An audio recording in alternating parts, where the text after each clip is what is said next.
Sabina. I guess mine will be there. Just check. There only. It must be. Yes. Because we are from one institution. Party.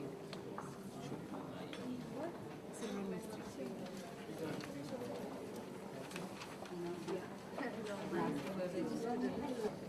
Yeah.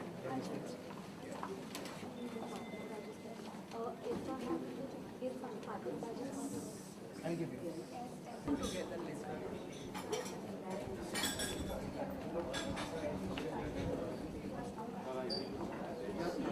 She had conducted 2 days soft research on the language.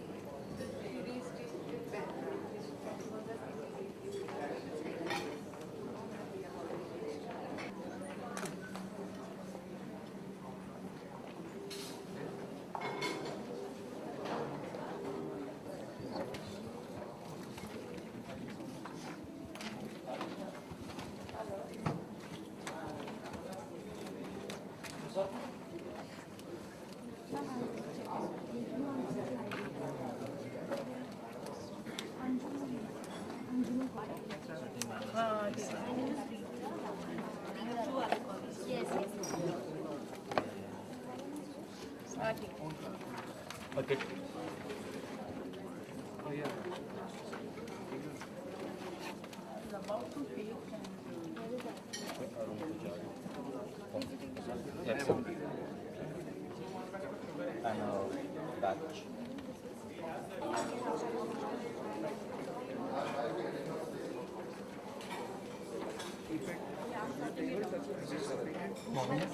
Yeah. Thank you, sir. Look through my Yes, I'll give it to you. I'll come with it. So,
Economic Times. This event is powered by Symbiosis International University, our learning partner, Kangaroo Kids, Billabong High International School, our online education partner, Viz IQ. Our associate partners include Data Wind, HCL Learning, Edu Sports, and Smart On. Our Honorable keynote speaker is with us already, the Honorable Minister for HRD, Government of Maharashtra, Shri Vinod Taude. Before he delivers his keynote, ladies and gentlemen, it's customary to have a welcome. And for the welcome, we have the President, Times Conferences Limited, Bennett Coleman Company Limited. Ladies and gentlemen, please welcome Mr. Deepak Lamba.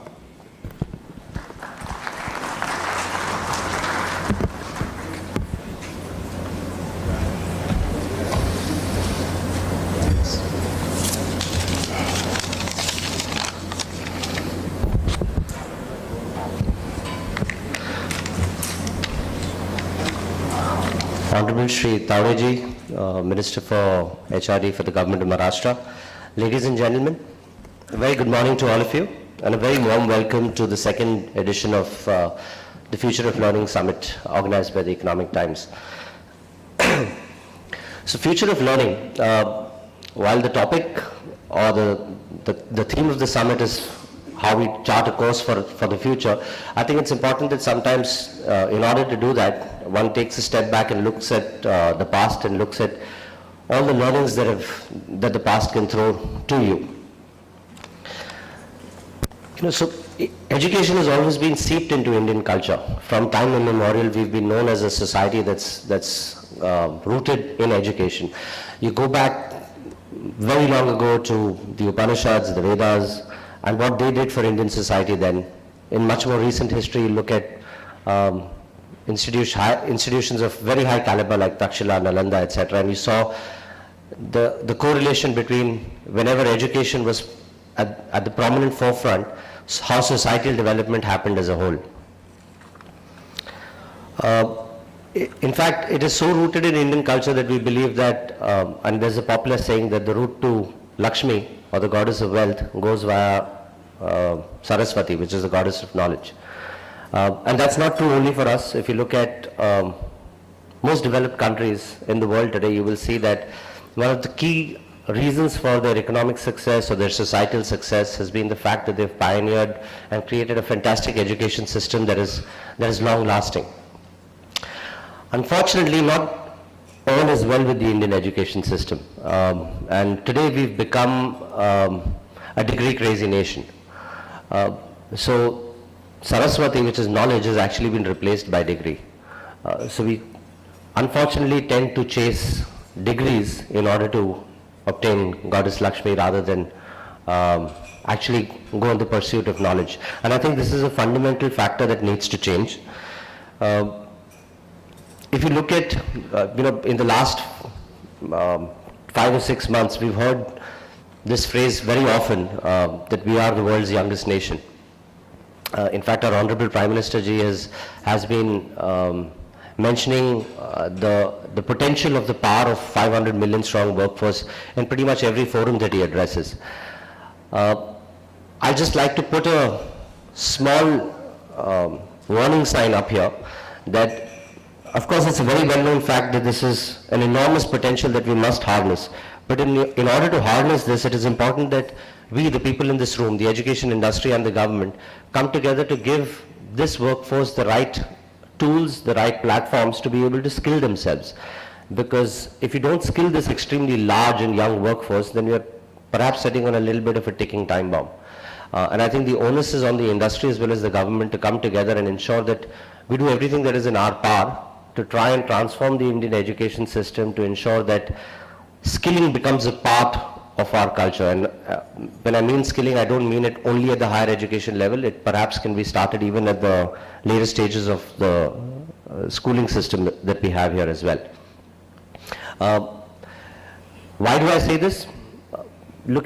I'll give you 2 examples that are, I think, exemplary and stand out by nature. If you look at countries like Germany and Japan, the first thing that comes to your mind is that that these countries are at the top of the technological pyramid and technological advancement across the world today. But just examine these countries very closely for a while. These are two very small countries, much smaller than India. They are landlocked. They do not have the access to natural mineral resources that India does. Yet, they are far ahead of us right now in terms of technological advancement. And why is that? Japan has 1 lakh vocational training institutes in the country today. Germany has 2 lakh. India stands at about 12,000 odd, right? So there is a dire need for us to sort of start inculcating this habit of skilling people, skilling our youth while they are in the process of learning, and not wait for vocational skills to be imparted after the process of higher learning is completed. On our part, the Times of India has always recognized the criticality of education and the role that it can play in India's growth. Our newspapers and our media have always reported extensively on the education sector. Now, some of you may be aware that last year we launched a new business, and this is the first step in a series of forays that we will have in the education sector. Last year we launched a business called Times Pro, which essentially will serve to act as a bridge between the higher education industry and the students that pass out from there and the needs of India Inc. or corporate India.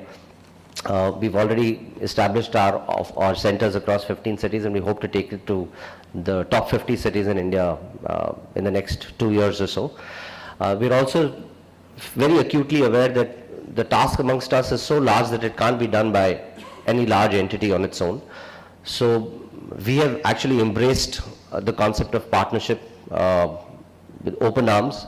We are currently, as we speak, in the process of tying up with all the large universities that are open to a tie-up with us across the country, to try and see how we can sort of be their skilling arm, and how we can leverage not only our media might, but also our access to 11,000 or 12,000 of our corporate clients, and ensure that the youth, when they pass out of India's education sector, are also given adequate opportunities of employment by our 12,000 odd clients.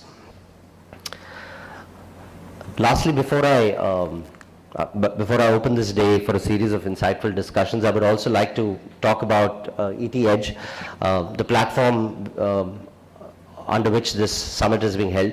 We create platforms like this only so that we can be the focal point of deliberation for all industry sectors, so that people like you across industries can come together and deliberate about issues. We will try and see at all these forums that we have adequate representation from all sections or all parts of the ecosystem, which is government, bureaucracy, as well as the sector itself, so that what deliberations are done are actually the voices are heard to the right people, and so meaningful action can be taken. Ladies and gentlemen, I hope you have a very insightful and pleasant day today. Thank you. That was President, Times Conference Limited, Bennett Coleman Company Limited, Mr. Deepak Lamba. Thank you, sir, for your warm welcome and for setting the tone of the event.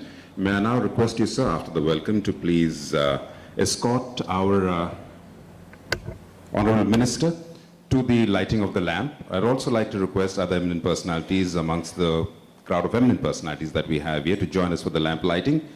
Please welcome Chair, AICTE, Dr. S.S. Mantha, the Pro Vice Chancellor, Mumbai University, Dr. Naresh Chandra.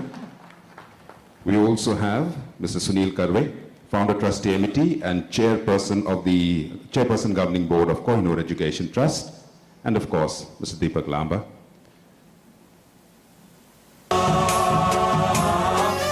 Laying the lighting of the inaugural lamp at the hands of the Honorable Minister for HRD, Government of Maharashtra, Shri Vinod Thakur.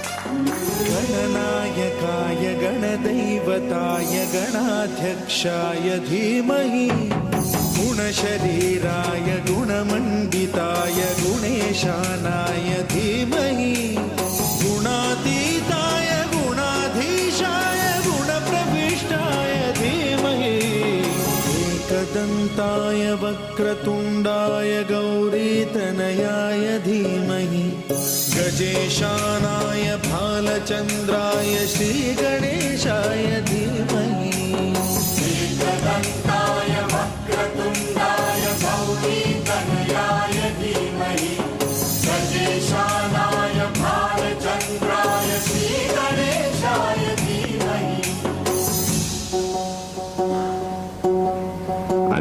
request a quick photo opportunity around the lamp with all our lamp lighters.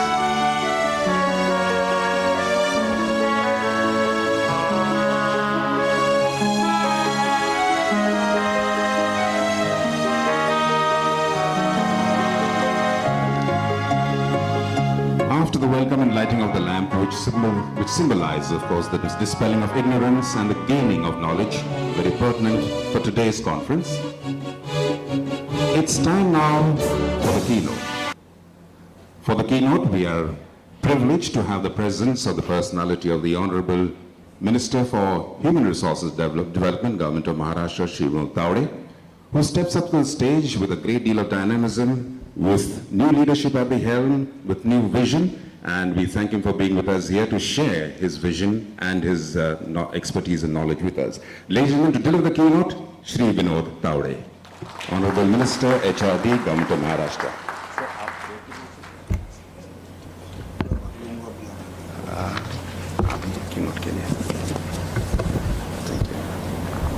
First of all, I would like to thank Economic Times for organizing such a nice program.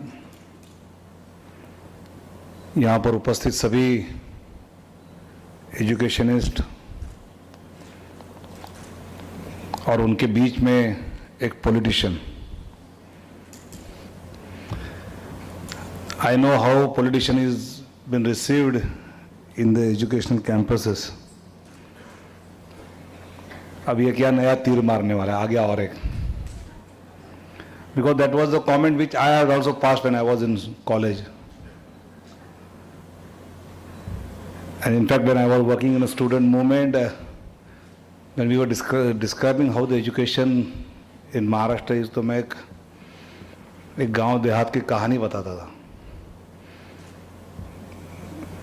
कि हर साल education के बारे में inspection हुआ करता है. अभी तो काफ़ी वो बंद हो गए. But that was the time कि every year there was inspection in schools. फिर एजुकेशन डिपार्टमेंट इंस्पेक्टर आते थे, क्लास में आते थे, कुछ सवाल पूछते थे, जवाब देते थे, फिर ABC ग्रेड, फिर ग्रांड चालू बंद उस पर तय होता था. तो एक गांव में ऐसे इंस्पेक्शन होने वाला था. अगले दिन तो एक दिन पहले क्लास टीचर क्लास के बच्चों को बोलते, देखो भाई कल इंस्पेक्टर आने वाला है, वो सवाल पूछेगा, जवाब देने हैं, जवाब नहीं दिया तो ग्रेड C, तो ग्रांड बंद, हमारी तनख्वाह बंद, तुम्हारे स्कूल बंद. तो अपने को तैयार रहना है. ये 3 सवाल वो पूछेंगे, ये 3 जवाब आपको रट के आने हैं. क्लास टीचर को पता था कि अपने क्लास का इंटेलेक्चुअल लेवल क्या है, तो उसमें जो नंबर 1 से पास होता है उसको बोलते तुम यहाँ हो. तो बाकी किसी को आए ना आए, आपको तो पक्का पूछेंगे टीचर इंस्पेक्टर, तो ये जवाब आप पक्के रट के आना. तो बोला सर कोई चिंता नहीं. घर जाते हैं और घर जाने के बाद उसको पता चलता है कर तो इंडिया पाकिस्तान वनडे क्रिकेट की मैच है.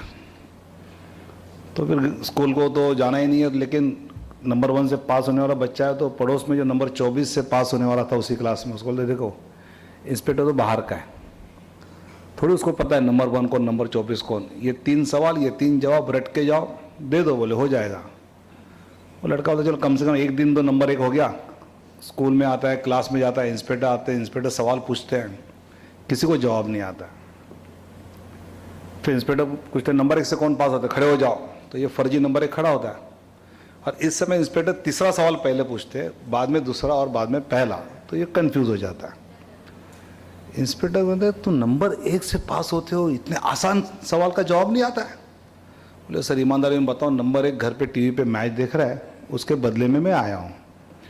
ये सुनकर इंस्पेक्टर क्लास टीचर पे गुस्सा होता है. आप इस क्लास के क्लास टीचर है, आपको पता नहीं नंबर 1 कौन नंबर 24 कौन. बोले सर ईमानदारी में बताओ, असली क्लास टीचर घर में मैच देख रहा है, उसके बदले में आया हूँ. इंस्पेक्टर कहता है आज नसीब समझो असली इंस्पेक्टर नहीं आया जो मैच देखने बैठा है. बोले तुम्हारी नौकरी चली जाती है.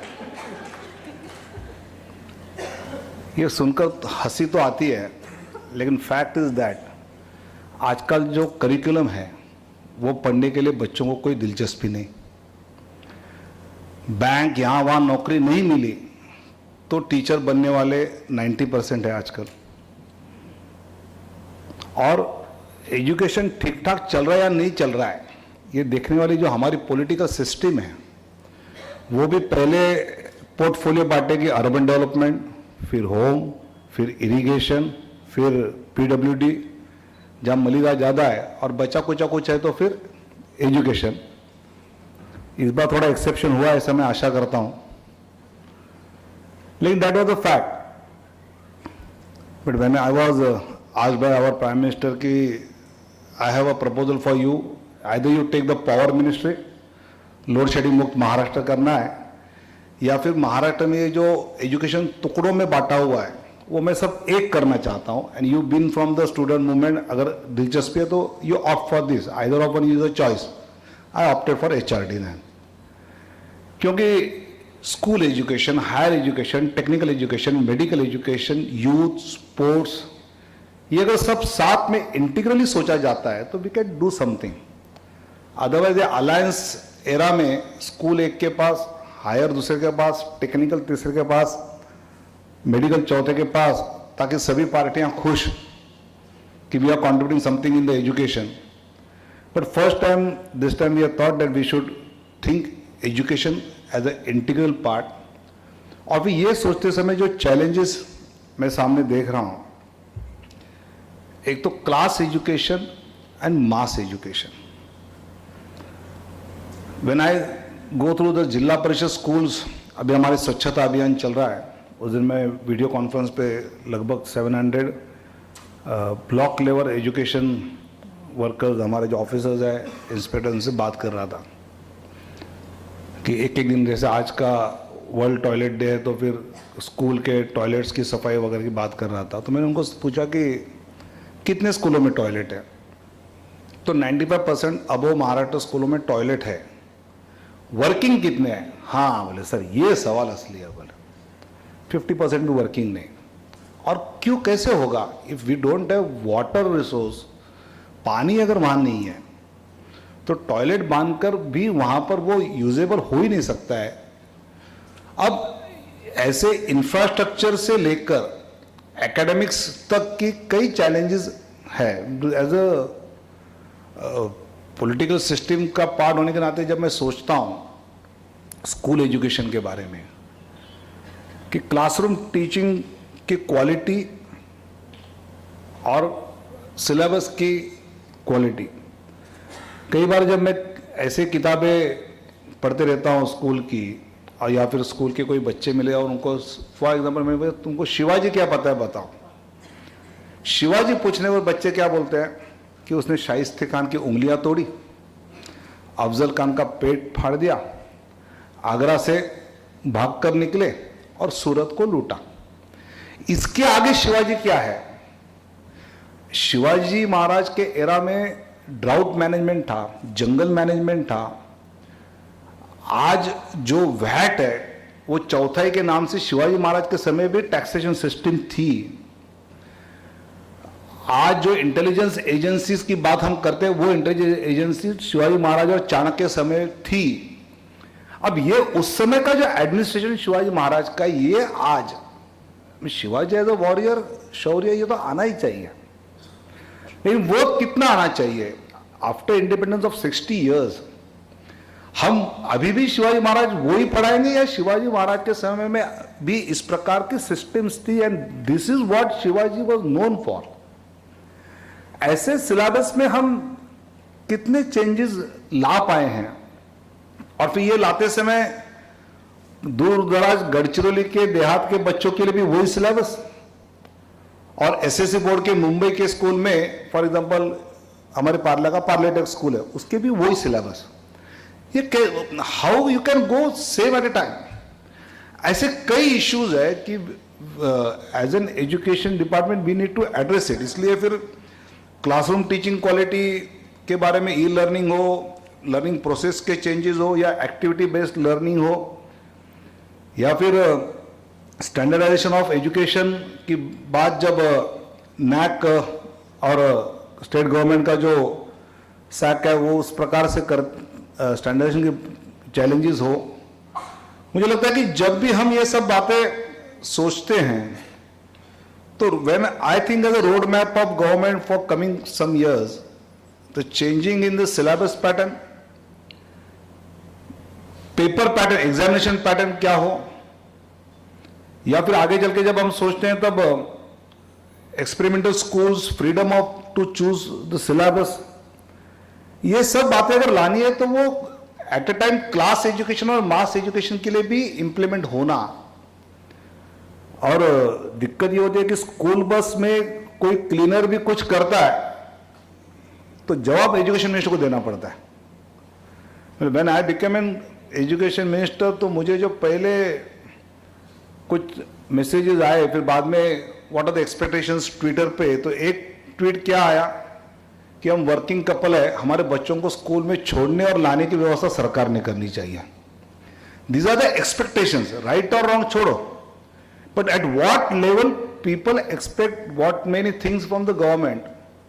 और ये सब चैलेंजेस करते समय आप जैसे institutions who think to have a specific change in the education system, उनको पब्लिक प्राइवेट पार्टनरशिप या CSR रिस्पॉन्सिबिलिटी के द्वारा क्या क्या चीजें हम कर सकते हैं, या स्किल डेवलपमेंट की बात आजकल जो आदरणीय प्रधानमंत्री जी कहते हैं, मतलब वोकेशनलाइजेशन ऑफ एजुकेशन की चर्चा तो राइट फ्रॉम 1970 सब कर रहे थे, लेकिन वो वोकेशनलाइजेशन अगर अभी प्रॉपर लेवल पे प्रॉपर क्लास में करना है, and when we want our growth rate to grow from 8 to 9% भी, 1% भी अगर बढ़ना है ग्रोथ रेट अपने देश का, तो अपना सेकेंडरी और टर्शियरी सेक्टर का ग्रोथ 10% से 11% तक जाना पड़ेगा, जब agriculture growth is 4%। And if you are transforming from agriculture to secondary tertiary service sector, ये सेक्टर्स के स्किल्स सिखाने की व्यवस्था अपने देश में, अपने स्टेट में है क्या? If India is the youngest country की बात करते हैं, we want to rule the world through this human resource, अगर ये सपना हम देखते हैं तो वर्ल्ड की सभी ये सिस्टम्स चलाने की स्किल्स क्या हम हमारे बच्चों को अगले 10 साल में हम दे पाएंगे क्या? Can be identified? ये चैलेंज है, और ये चैलेंज का हम पक्का स्वीकार करते हैं। We have accepted this challenge, and I am sure कि अगले 5-10 साल में at least 45 lakh skilled human resource Maharashtra का ऐसा होगा who can travel all over the world, और वहां के सिस्टम चला पाएगा। इस प्रकार की रचना लगाने का प्रयास में हम हैं, और इसलिए मेरा मानना यह है कि चेंजिंग सर्कमस्टेंसेस को ध्यान में लेते हुए जो एजुकेशन सिस्टम्स में चेंजेस करने हैं, और उसमें आप जैसों का पार्टिसिपेशन,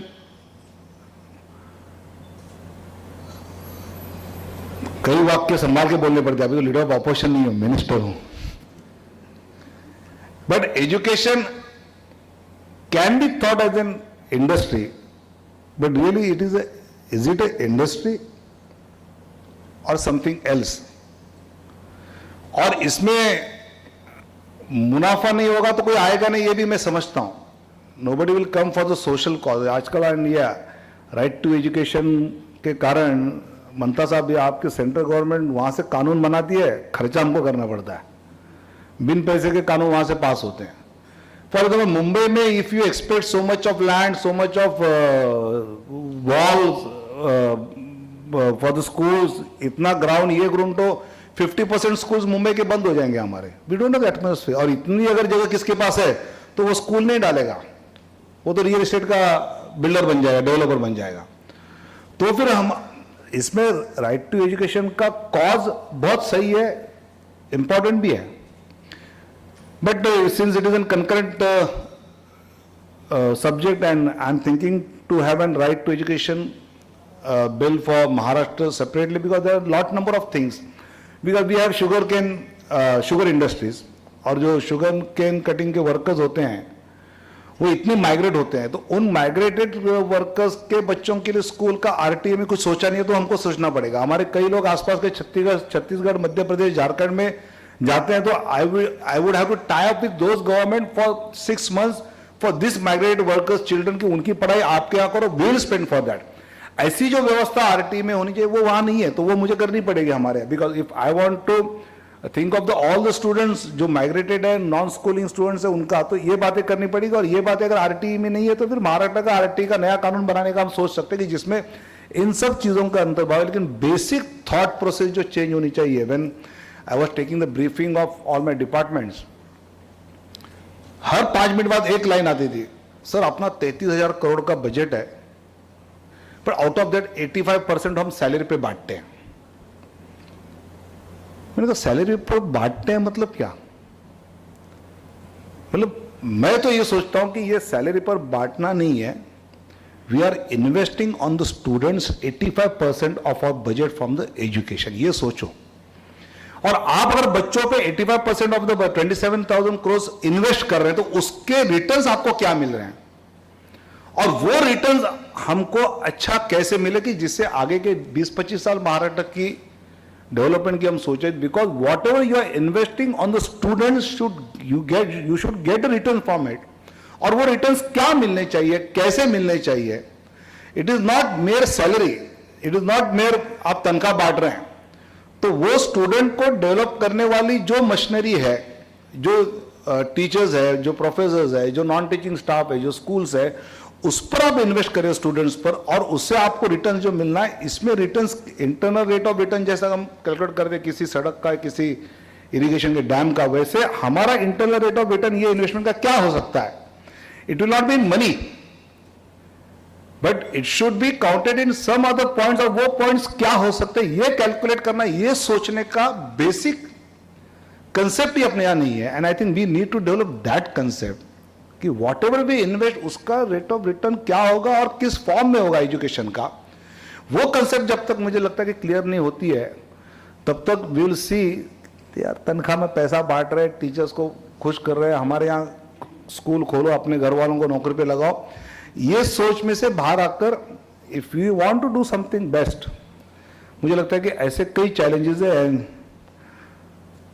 इस चैलेंजेस का आगे चलकर सोचना, and when there are educationist and institution चलाने वाले आप जैसे लोग यहाँ पर है, तो मैं मानता हूँ कि इकोनॉमिक टाइम्स के इस पूरे फ्यूचर ऑफ लर्निंग फोरम के द्वारा ऐसे कई चीज़ों का चर्चा यहाँ होगी, और वो आगे चल के हमको it will be a guiding force for the government. और इसलिए I again thank economic times and I thank you all for gathering here. और इस प्रकार के एक विचार मंथन के प्रोसेस में आप सब इन्वॉल्व है. ऐसे इसमें तो मेरा मानना है कि एजुकेशन मिनिस्टर ने फुल डे यहाँ पर होना चाहिए ताकि जो कुछ चले प्रोसीडिंग्स को सुनना और उनसे बात करना. लेकिन आज दिन भर में मैंने सभी एमफुक्टो, टीचर्स, नॉन टीचिंग स्टाफ, ऐसे 12 अलग अलग मीटिंग्स आज लगाई है, क्योंकि उनके पहले सैलरी का प्रॉब्लम सॉल्व कर दूं ताकि आगे काम करने में आसान हो जाएगा. इसलिए I have already plan all the meetings. I will not be able to sit, but surely within a day और two Lamba ji I am hope that आपका पूरे your team will brief me और give me the synopsis so that it will be surely a guiding for. मतलब सिर्फ बोलने के लिए नहीं कह रहा हूँ, तो दिल से कह रहा हूँ कि यहाँ इस प्रकार के जो डिस्कशंस में पॉइंट्स आते हैं वो कई बार it will help us to get it implemented in our system, and I hope that, again I thank Economic Times and all you. Thanks. Have a very nice day. Thank you, sir. That's the Honorable Minister HRD, Government of Maharashtra, Shri Vinod Tawde. Thank you, sir, for being here with us, making it so very special, taking time off. May I please request Honorable Minister to wait for just a moment. I'd like to request the President, Bennett Coleman Company Limited, to step forward on stage and honor the Minister with a small memento. Mr. Minister, can we have you on the stage for one moment, please?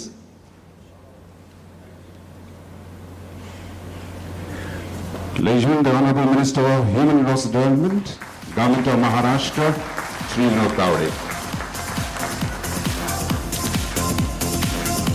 We thank the Minister for his time, for being the keynote speaker, doing the keynote, and of course sharing the ground realities.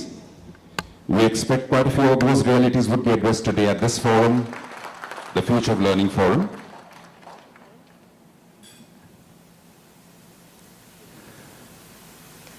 Ladies and the Honorable Shri Vinod Tawde. Thank you, sir. Thank you, Mr. Lamba.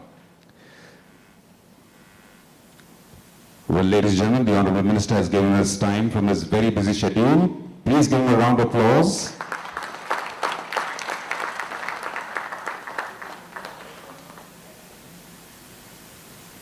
And he has honestly spoken about many ground realities that are prevalent, and that's the reason for this forum, the Future of Learning Forum. We have a packed program today. A lot of these issues are going to be addressed by the panels that we have, which include panels on institutional collaboration, digital learning, privatization, sports, and of course the first panel of the day.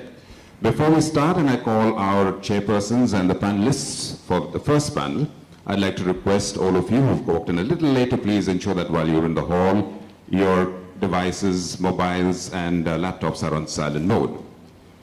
This Future Learning Forum is brought to you by ETH, which is an Economic Times initiative powered by Symbiosis International University.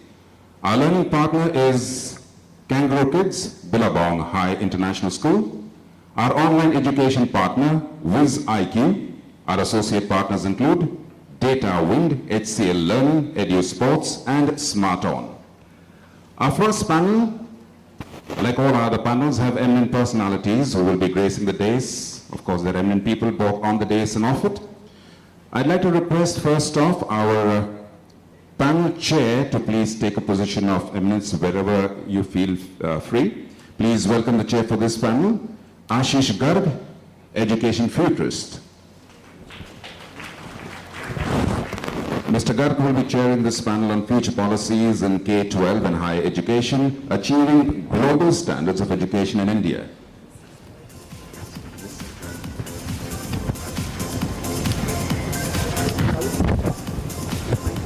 My apologies, Ms. Garg.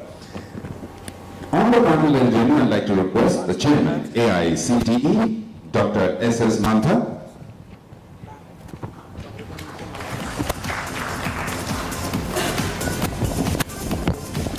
Vice Chancellor of Mumbai University, Dr. Naresh Chandra.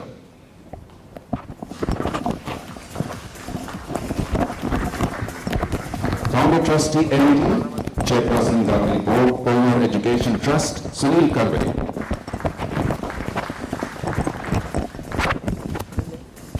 CEO South Asia, ASEAN World Education Forum, Anurag Saxena. India Development Manager, International Baccalaureate, Priyamvada Taneja.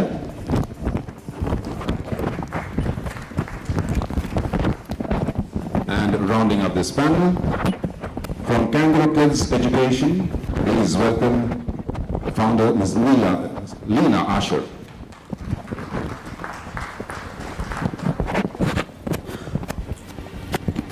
That, ladies and gentlemen, is the first panel for future policies in K-12 and higher education. While the panel is being mic'd, I leave it to the chairperson to moderate the panel. The one good thing about doing an event where there are educationists, as you might have realized, is that everybody was here on time. We started fairly on time, which is very rare for many of the occasions that I have been an MC for. And I do presume that we'll also finish our sessions within the time that has been allotted. So, ladies and gentlemen, I'd like to hand you over to the chair for this panel, Ms. Garg, Education Futurist. Ma'am. Good morning. Good morning, ladies and gentlemen, and welcome to the plenary session of the Economic Times Future of Learning second edition. I have great pleasure in telling you that we have a very impressive lineup of speakers today with us, and after a very invigorating speech from the Honorable Minister, I think the tone is set for the day, and we have about 75 minutes on this panel discussion, and we have 6 speakers, eminent speakers with us. So what I'd like to do is, first of all, talk about the structure of the session so that we can get into the business of the day quickly. So I'm going to pose 2 questions at the most to each of our panelists, and we're going to keep the discussion surrounded around future policies and achieving global standards in both K-12 and higher education. I think we have a very tough task ahead of us this on this panel, because we are expected to talk both about K to 12 and higher education, and also focus on achieving global standards, and we have to take a look at both the private sector and the government sector, the public sector. So I think for the speakers, we have about 5 minutes in all for each of them, and then we would like to make this a really interactive session and throw the floor open for question and answers.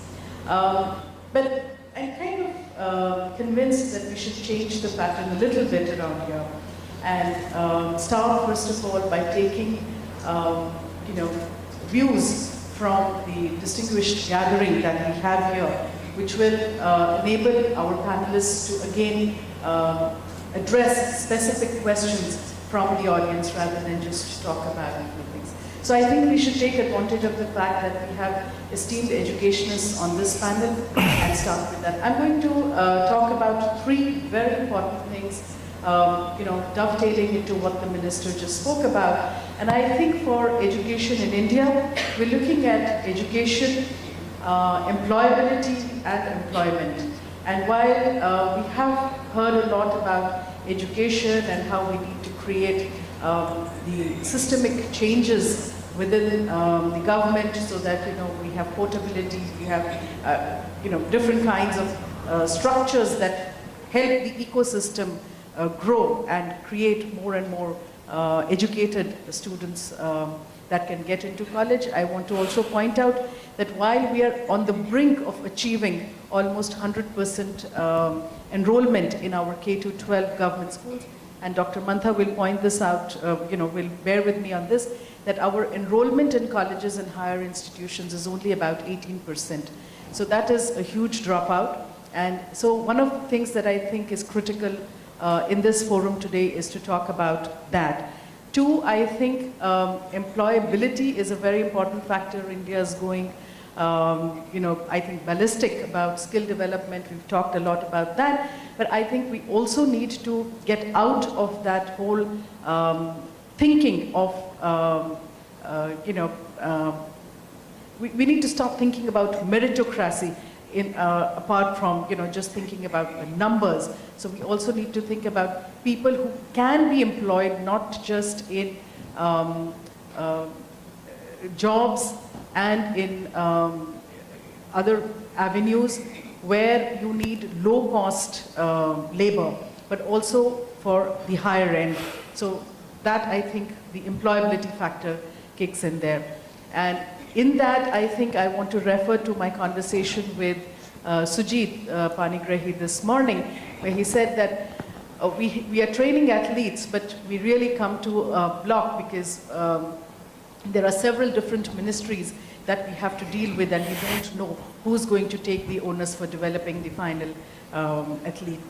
So we kind of are on a block there. So I think we should take a cue from the telecom industry. They have made portability now, so I think the education industry should also view that very positively. And the third thing that I want to put on the table today is about employment. So I think we have to stop thinking about government trying to create jobs for us. We have to start trying to empower our students so that they are in a position to create jobs, and not just few jobs, but millions and millions of jobs where more people can be employed. With that, I think what we would do is, from the audience, I would like 2 questions, which will be pointers for the panel here today. Can I have a raise of hands, please? 2 very pertinent questions, one in K to 12 and the other one in higher education, which you think is absolutely important and you would like to hear from the experts here on our panel about that. I see a lot of people from schools. Can any one of them start? Yes, please.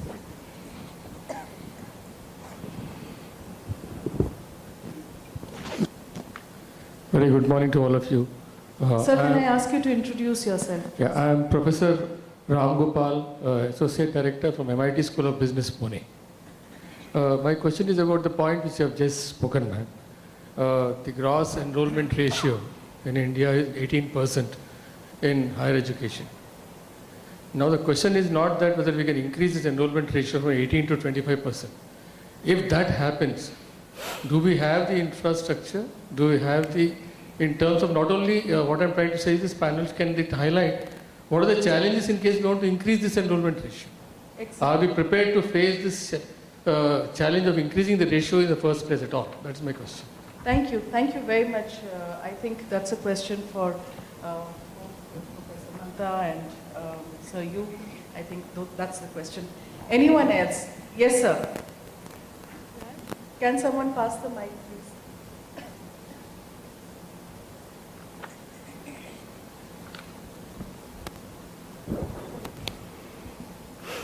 Morning to all of you. I am H.S. Khalsa, principal of G.D. Goenka International School. We are CBSE school, and when we talk about K-12 education in India, the system of education is mainly happening in cities. Whatever things are being implemented by the CBSE or floated by CBSE, it goes into the city. And what about the learning outcomes which happens in the villages? I'll tell you, CCE was introduced in 2009. I'm one of the mentor for CBSE, looking after CCE, and I got an opportunity to go to one of the village, small town, when the school is affiliated to CBSE, and they were listening the word CCE for the first time in 2014. How they are implementing. This activities, what about sports and all these things are being integrated, these are all happening only in cities. So education system is a very diversified situation which is in school education right now. Integration of curriculum as per the time is not at all happening. New curriculum is not at all happening. We are making students learn all the history which was in the past. We're not introducing them new things. We're not working on the curriculum. We should think about it. Thank you very much. I am tempted to take this question first, and I'd like to throw this open to our panelists. Lena, I'd like to come to you and talk about this very point that the gentleman here has made about the flawed system that we have, the difference in the expectation in the urban schools and the rural schools, and the loss which happens when you implement the policies that are talked about.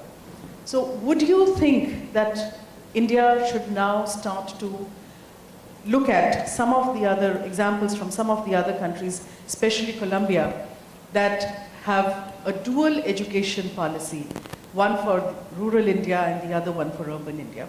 Given your experience in education over the last decade, more than a decade or so, I would think that you are very well positioned to respond to this question.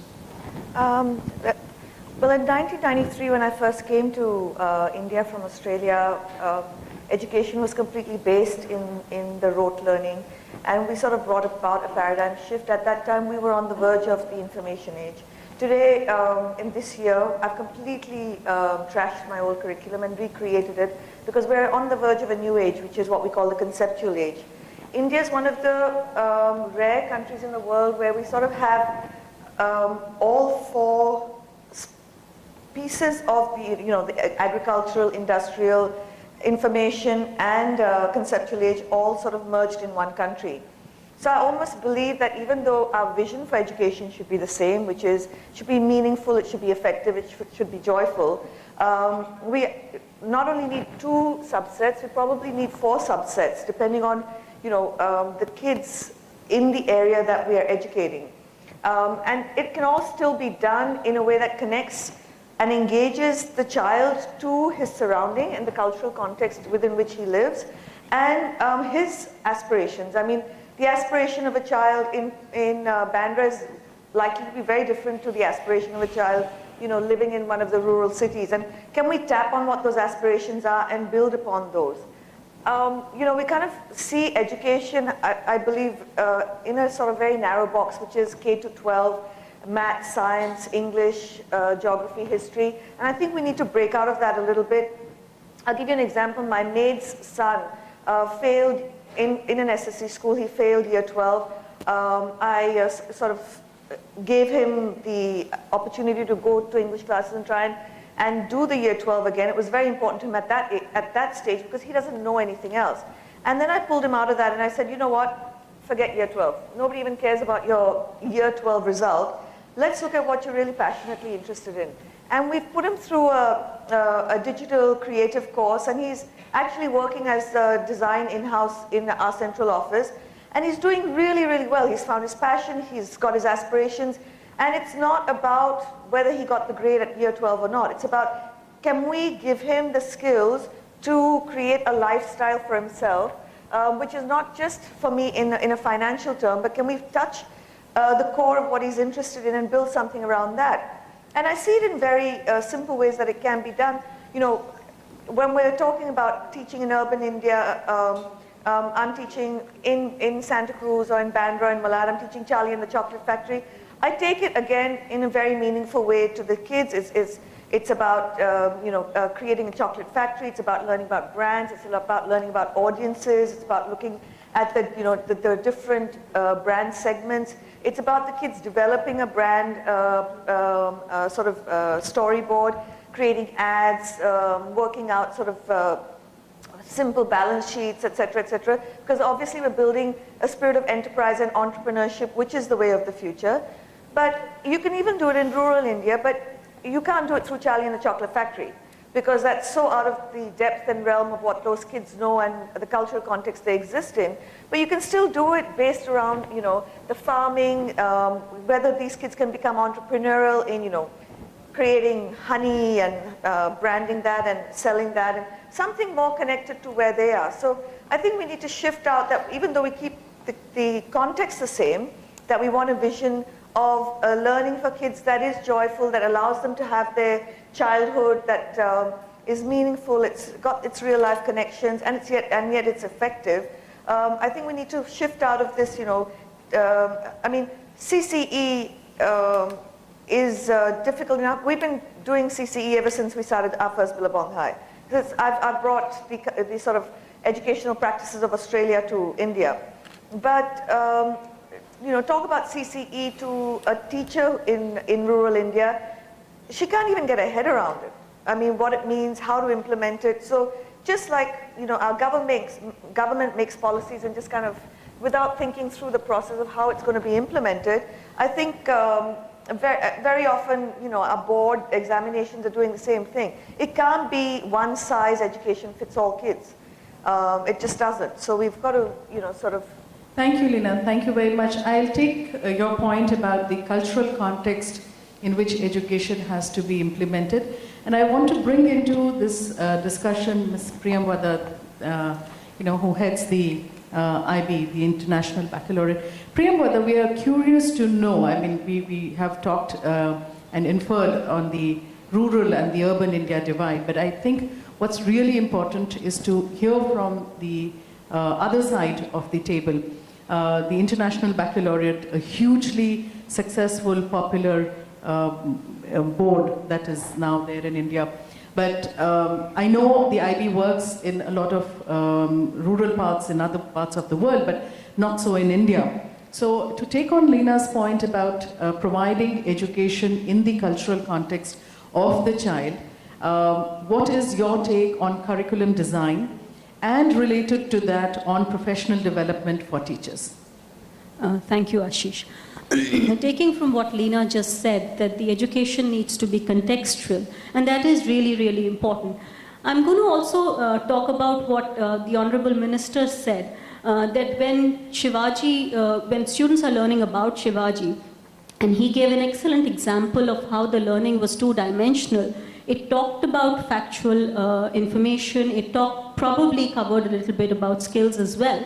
But if one were to teach Shivaji in a conceptual lens, which would be a three-dimensional education, and look at it from a point of view of conflict resolution, it would change education completely. So what one is saying is move beyond the facts and also look at skills. We talk a lot about skills, but also look at education from a conceptual point of view. As kids, we always learn through the conceptual lens, and these concepts are transferable. And that education becomes very, very meaningful for the child and joyful for the child. So that's something which we need to relook at. When we talk about the learner, and I think Leena mentioned about how the student discovered his passion, I think the learner or a student needs to be right at the center. So one needs to relook at that the learner is right at the center of all your learning policies and the process and the implementation of the program. And I know it all sounds like we want to do all of that, but eventually it's also about capacity building. Any kind of education system without the capacity building and without the professional development, it will not be implemented the way we would like it to be implemented. So continuous professional development, the level of professional development can vary from a school who needs more to some sort of mandatory professional development for schools.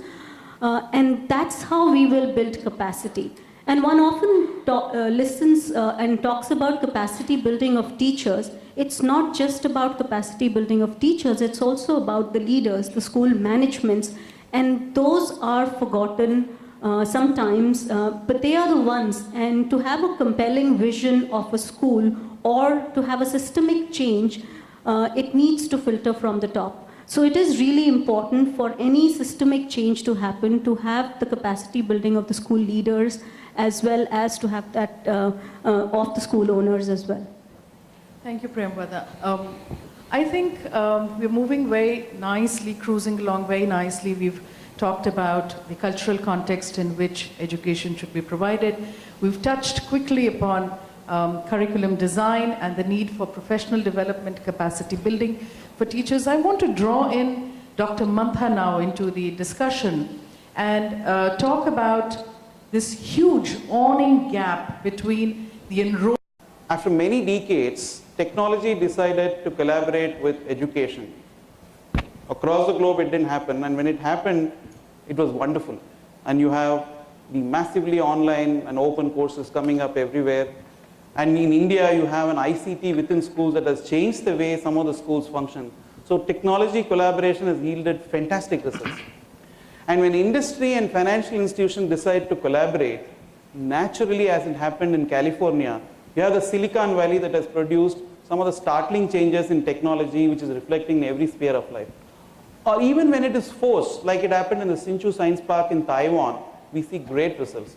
So collaboration, whichever way it happened, seems to be yielding wonderful results. And more often than not, the sum of these is obviously much higher, in terms of the individuals, if you just put the sum of the individuals. With that, I'm going to turn to the panel.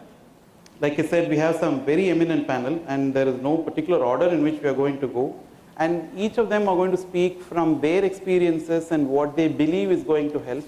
Towards the end of it, we are also going to come back to you with your questions, and we'll have a round of discussion. Let me first turn to Ajay.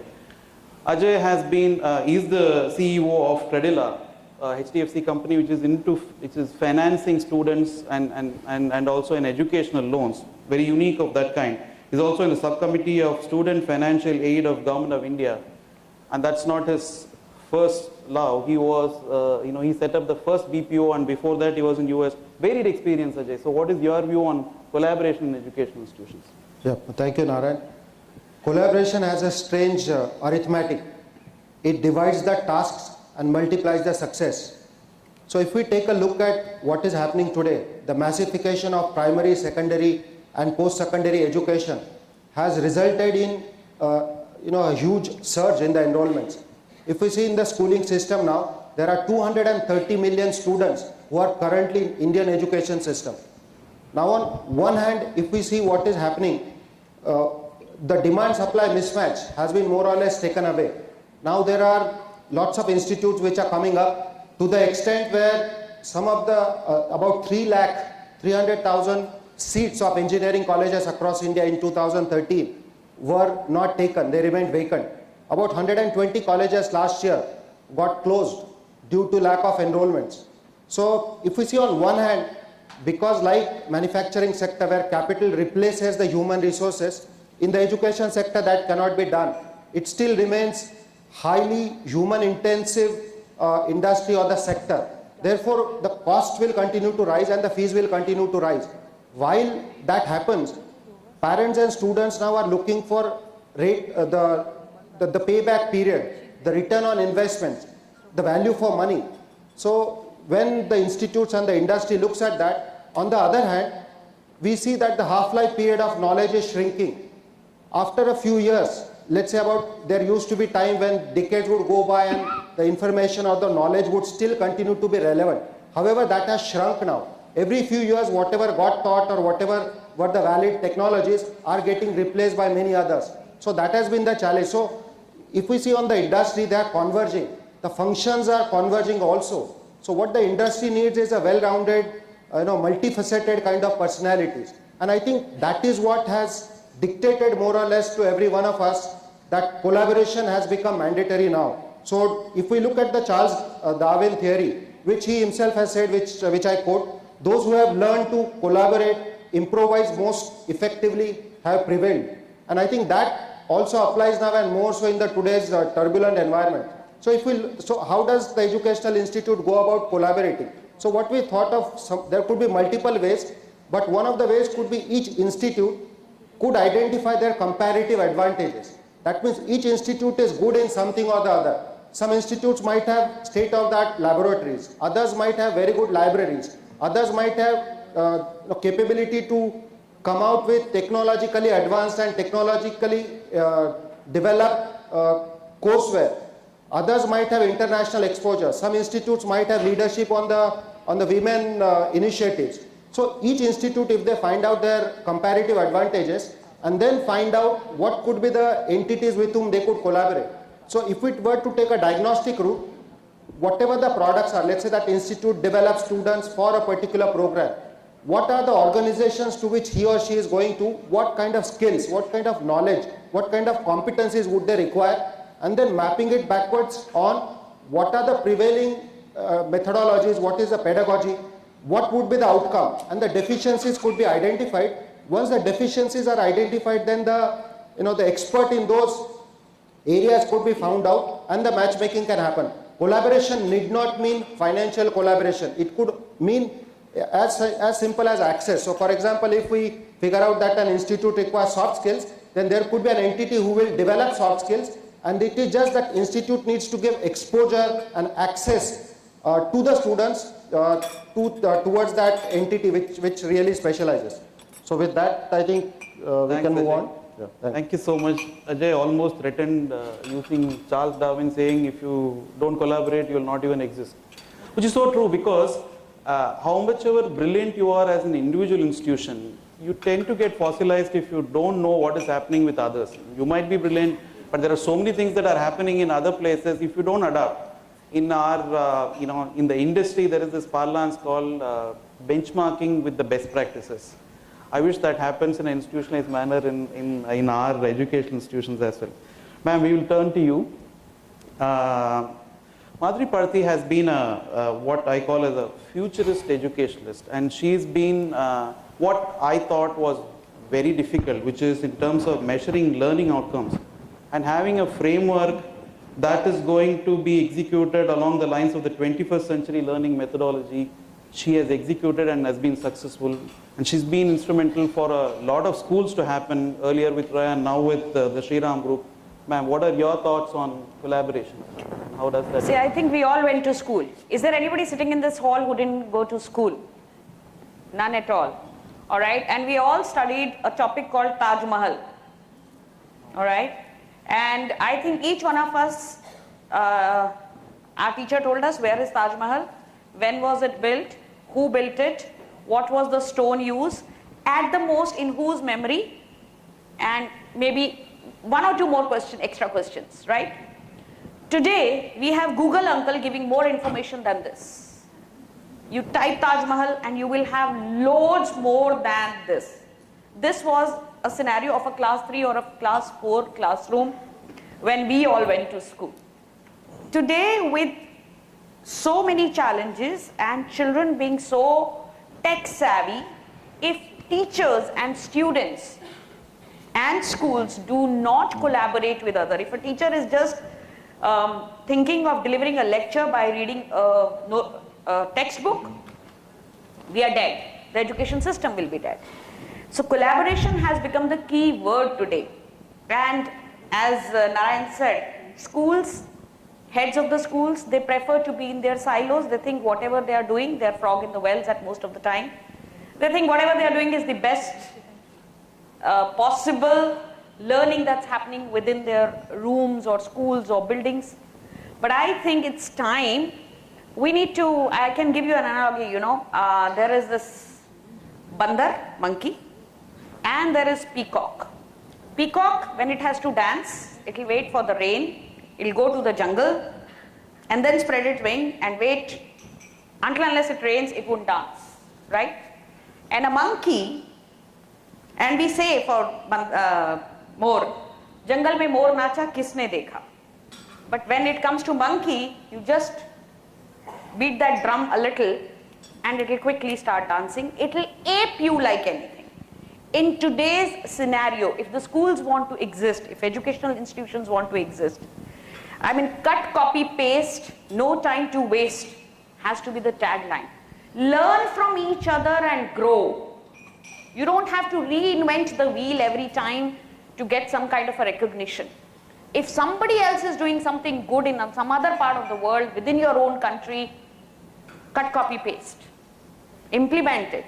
Don't wait for you to, reinvent the whole thing and then come out with a solution. Oh my God, this is the best. All right? So it's a different scenario today. All right? And also, in our schools, like as Narayan said, I've been with Ryan Group for a good 17 and a half years, opened schools pan India. Right from Bangalore to Amritsar. So have been exposed to a lot of schooling systems and then have been with Sri Ram, opening again schools pan India. Today, there are so many platforms available for schools to collaborate. There's a website called Doors to Diplomacy, right? Where children collaborate from all over the world, and this is funded by US government, and they take up topics and work together. There is iTeach. There's another platform called CyberFair, where almost every year from all over the world, over 3 million children participate. And again, the topics are absolutely versatile. There's so much room to learn technology because they're all technology driven. All these topics that the websites or the sites that I'm talking about, they're all technology driven, right? Then we have Khan Academy giving us online lessons. Anything a teacher wants to teach, just type Khan Academy, go on to that, and you will have the lesson there. We have so much opportunity today. We have British Council, which is putting, you go online and there you register your school, and your school can be partnered with any other school in the world, and children can work on a common project, right? Until unless we collaborate with other teachers, learners, I don't think so. Now of course I have designed the staff rooms in such a way, otherwise if you go back to your school days, I'm trusting you all went to school, since you didn't raise your hands. So the teacher was supposed to sit facing the wall or a cupboard, yeah, while she's doing her corrections in the staff room. If the collaboration is not happening within the staff room of a school, how do we expect to bring globalization? How do we expect our child to grow and know everything that's happening across? Then the only thing that is left with him is Google Chacha. Because we ourselves are not aware and we can't impart awareness. And I think that should be it. And of course I have a lot of grudge for the government, which I would want to say.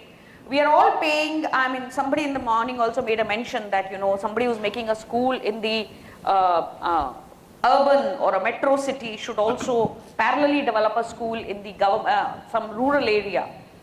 I think there were people from Billabong High and various other organizations. Today, starting a school in a metro is costing around 50 CR to 100 CR. The real estate price has gone high, the building cost has gone high, and the parents' demands, they want a CCTV, they want a, what do you call that, GPRS in the buses. I'm not even talking about air conditioning. I'm not even talking about air conditioning. But the demands are so high that school cost is around 50 CR to 100 CR. Now, until and unless the real estate, the financial institution, and people who know education, they will not collaborate, it will be difficult to even start school in coming future, especially in metros. It will be difficult. It will be only a couple of multinationals maybe who can afford it, or the real estate itself. It will go out of the reach of a common man to have a dream to start a school and impart good education. Thank you. Thank you, ma'am. Thank you so much. Madhuri also touched upon something that I thought was our little secret, which is cut, copy, paste being the core of. I think it's there in education also. If one principal or one educational institution is doing something in any part of the world, how does it matter if we, instead of wasting time, quickly adapt to it and take it? Thanks, ma'am. I mean, that's the mool mantra today. That's been the consulting mantra from where I come for a long time.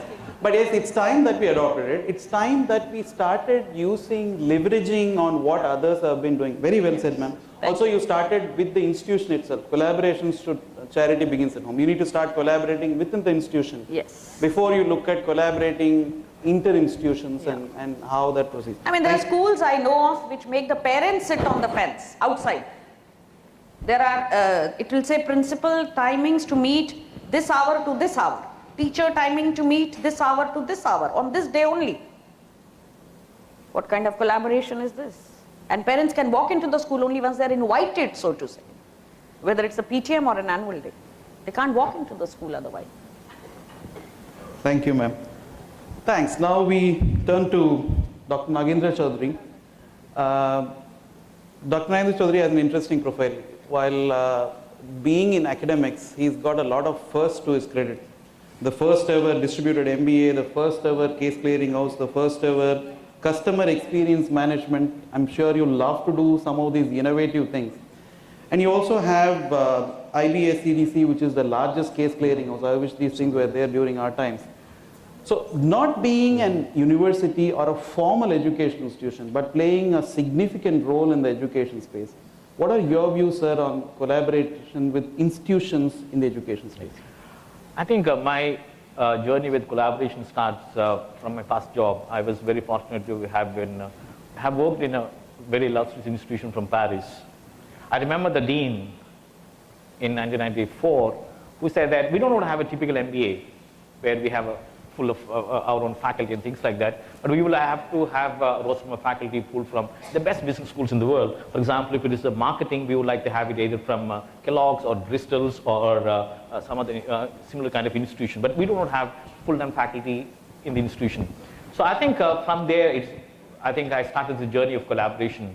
And then in India, I think I have seen over the years the kind of very close guardedness in terms of academic pursuits and things like that. And then we wanted to break this myth. And then we have, with the permission of my boss and Deepak Lamba, I think we have just started a wonderful journey of collaborating with the universities of creating what is called as the world's first ever distributed MBA. Because we said that we cannot do it ourselves. Because in fact, I think maybe some of you might excuse me if I have to replace collaboration with co-creation. That's what Prahlad has said. Because it's not just about collaborating, but it's also to co-create value for someone else. And the someone else has to be in terms of the stakeholders. So therefore, the way I look at collaboration is in terms of 3 C's. The first C is about the context. And the context is always about the netizens, who are our target audience. Targeted audience happen to be the students. And the students are the millennials. And these millennials come with interviewing contradictions. Not characteristics, but contradictions. And the second thing, the second C about this collaboration is all about what is called as the contours. And the third one, which is the most important part of this whole philosophy of collaboration, is all about creating the right content. Now, unless we do that, and that is not possible for one single institution to execute or deliver. So therefore, what we thought is even for ET cases, which is going to be launched maybe about 3 weeks' time from now, And that's going to be India's first ever case clearing house. And again, we are partnering with a lot of institutions, and I've been going around a lot of universities in the last maybe 4 or 5 months, and then I come across a lot of cynicism.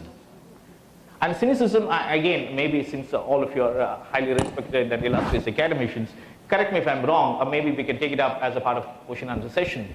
I think if you ask a simple question about why don't we see collaboration education institutions? I remember one article in 1998 when it was published in Harvard Business Review, a beautiful article titled, one of the class, it went on to become a classic, called is Silo Busting. That's the title of the article. I went back to the author and asked him, so Professor, why don't you have this silo busting in your own institution? And he comes from a very great institution, by the way. And then he had a lot of things to say. So I think in education institutions, we don't get to see this collaboration much because I think it's, like I said sometime back, it is all about very closely guarded secret. And it is not, I think, except like Professor said, she said, I think we don't even have the collaboration between the faculty except unless it is forced. So even if you have a collaboration, it becomes some sort of doctoral collaboration, but not the one that is supposed to be done. So therefore, I think we would like to look at maybe 30 minutes time, these 3 C's. How do we address this context? So therefore, we deliver value to the millennials, the netizens as they're called. And the second one is about contours of how do we maneuver this one. And the third and most important thing is, together, can we create content that can really excite these children, then we can engage them better in the classrooms. Thank you, sir. Defining the context, setting the contour, creating the content with the 4th C, which is collaboration. Right. Thank you so much. Very well said. So we turn to Dr. Pranabesh Ray. Doctor is an illustrious professor, and many of us are students or would want to be his students. Sir, we would like to understand from an academician's perspective, from somebody who's been in this field, been in the thick of it, and been very successful in this, how do you think collaboration will help better what we have achieved? Okay, thanks. Good morning. I probably don't have the answer, but probably one of the jobs as an educator is to raise questions which are uncomfortable also. So I'll take off from the various speakers who talked about collaboration is good. Definitely it is good. It is needed. But probably I'll put some issues or thoughts in front of you to understand what are the problems or why it doesn't happen. If you look into the word called collaboration, it means the coming of 2 parties together. But don't forget that 2 parties have got their individualism within them. If you talk about 2 institutes coming together to collaborate, as she was mentioning that we have the best, or he was mentioning we are the best, so they should collaborate so that everybody gets the best. But unfortunately, what happens, especially in the day of market economy, we would like to conserve our best to ourselves. For example, if you take, for example, we want to place our students, we want to get our jobs for our students. So we want to give them something unique or something special so that they get a job. Why should I create a competition for myself by giving that best to somebody else? Probably this stops us, not only as institutions, but as individuals to collaborate also. Why should I give my competitive advantage when the entire ages of competition so that I create problems for myself? I don't know how you can overcome this, but I think this is a very uncomfortable question which you should address. Another issue about, say, institute to industry collaboration. Many people have said, and industry is also saying, make our students placeable, our students are not employable, so therefore you should make something, so there should be collaboration between the institute and the industry for them to make it job ready. Now, this itself again, I see a little bit of problem over there. To me, education is not about only placing. There is a lot more things to be talked about in education. But if you are only focusing, and especially when in the age of employment and employability and all those things, if you're only focusing on employment, then probably you are missing a lot part in education. And especially when there's a lot of pressure to make them job ready, but forgetting when you're totally emphasizing on job, we're actually forgetting that underline there is job at any cost. continuing to perform at any cost. And I don't have to talk about the repercussions which are seen in the society. So therefore, when you talk about collaboration, say for the institute-industry collaborations, then we have to really think that what kind of collaborations are you looking for? And if you have this kind of collaborations, then what are the costs which you're going to pay for? So institute-industry collaboration, are we talking about only making them job ready or making them educated so that they can face life, they can do a job also? I have nothing against placeability, employability. But then you have to keep that in mind also. The third thing, very interesting, another thing about this institute-industry collaboration is also, that's what my experience shows from my last 25 years in this higher education. So long as certain specific issues of placeability, employability of the students are concerned, industry is always ever ready to collaborate. But when we want from our side, let us discuss something more which happens in the industry, then probably there's a lot of hesitation. A typical example is the issue of managerial ethics. Even if you say this is only for academic purposes, there is a lot of drawing back from the industry saying that whatever they say, but they don't open up. And unless you open up, unless you become very honest about managerial ethics, you really can't learn from it. Our purpose is to make the students also understand what are the issues in the area of industries and so on and so forth, to make them industry ready. So therefore, again, collaboration, the word is good, we all want it. Definitely we would like everybody to collaborate, but unless we are convinced ourselves that yes, collaboration is good for ourselves, then probably collaboration will be having some sort of a doctored, forceful collaboration. Very well said, sir. Very well said. And I'm glad you brought out that point of view. It's not as if always it's the educational institutions that are not, lending the hand for collaboration.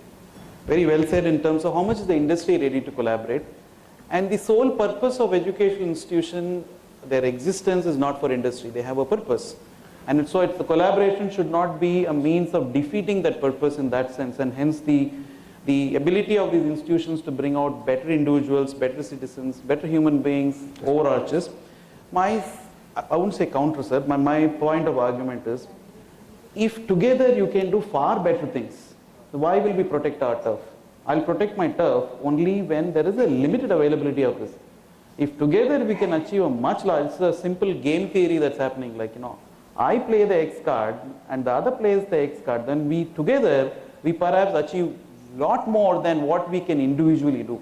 Having said that, it's easier said than done, but the point well made in terms of multiple institutions should put their best foot forward.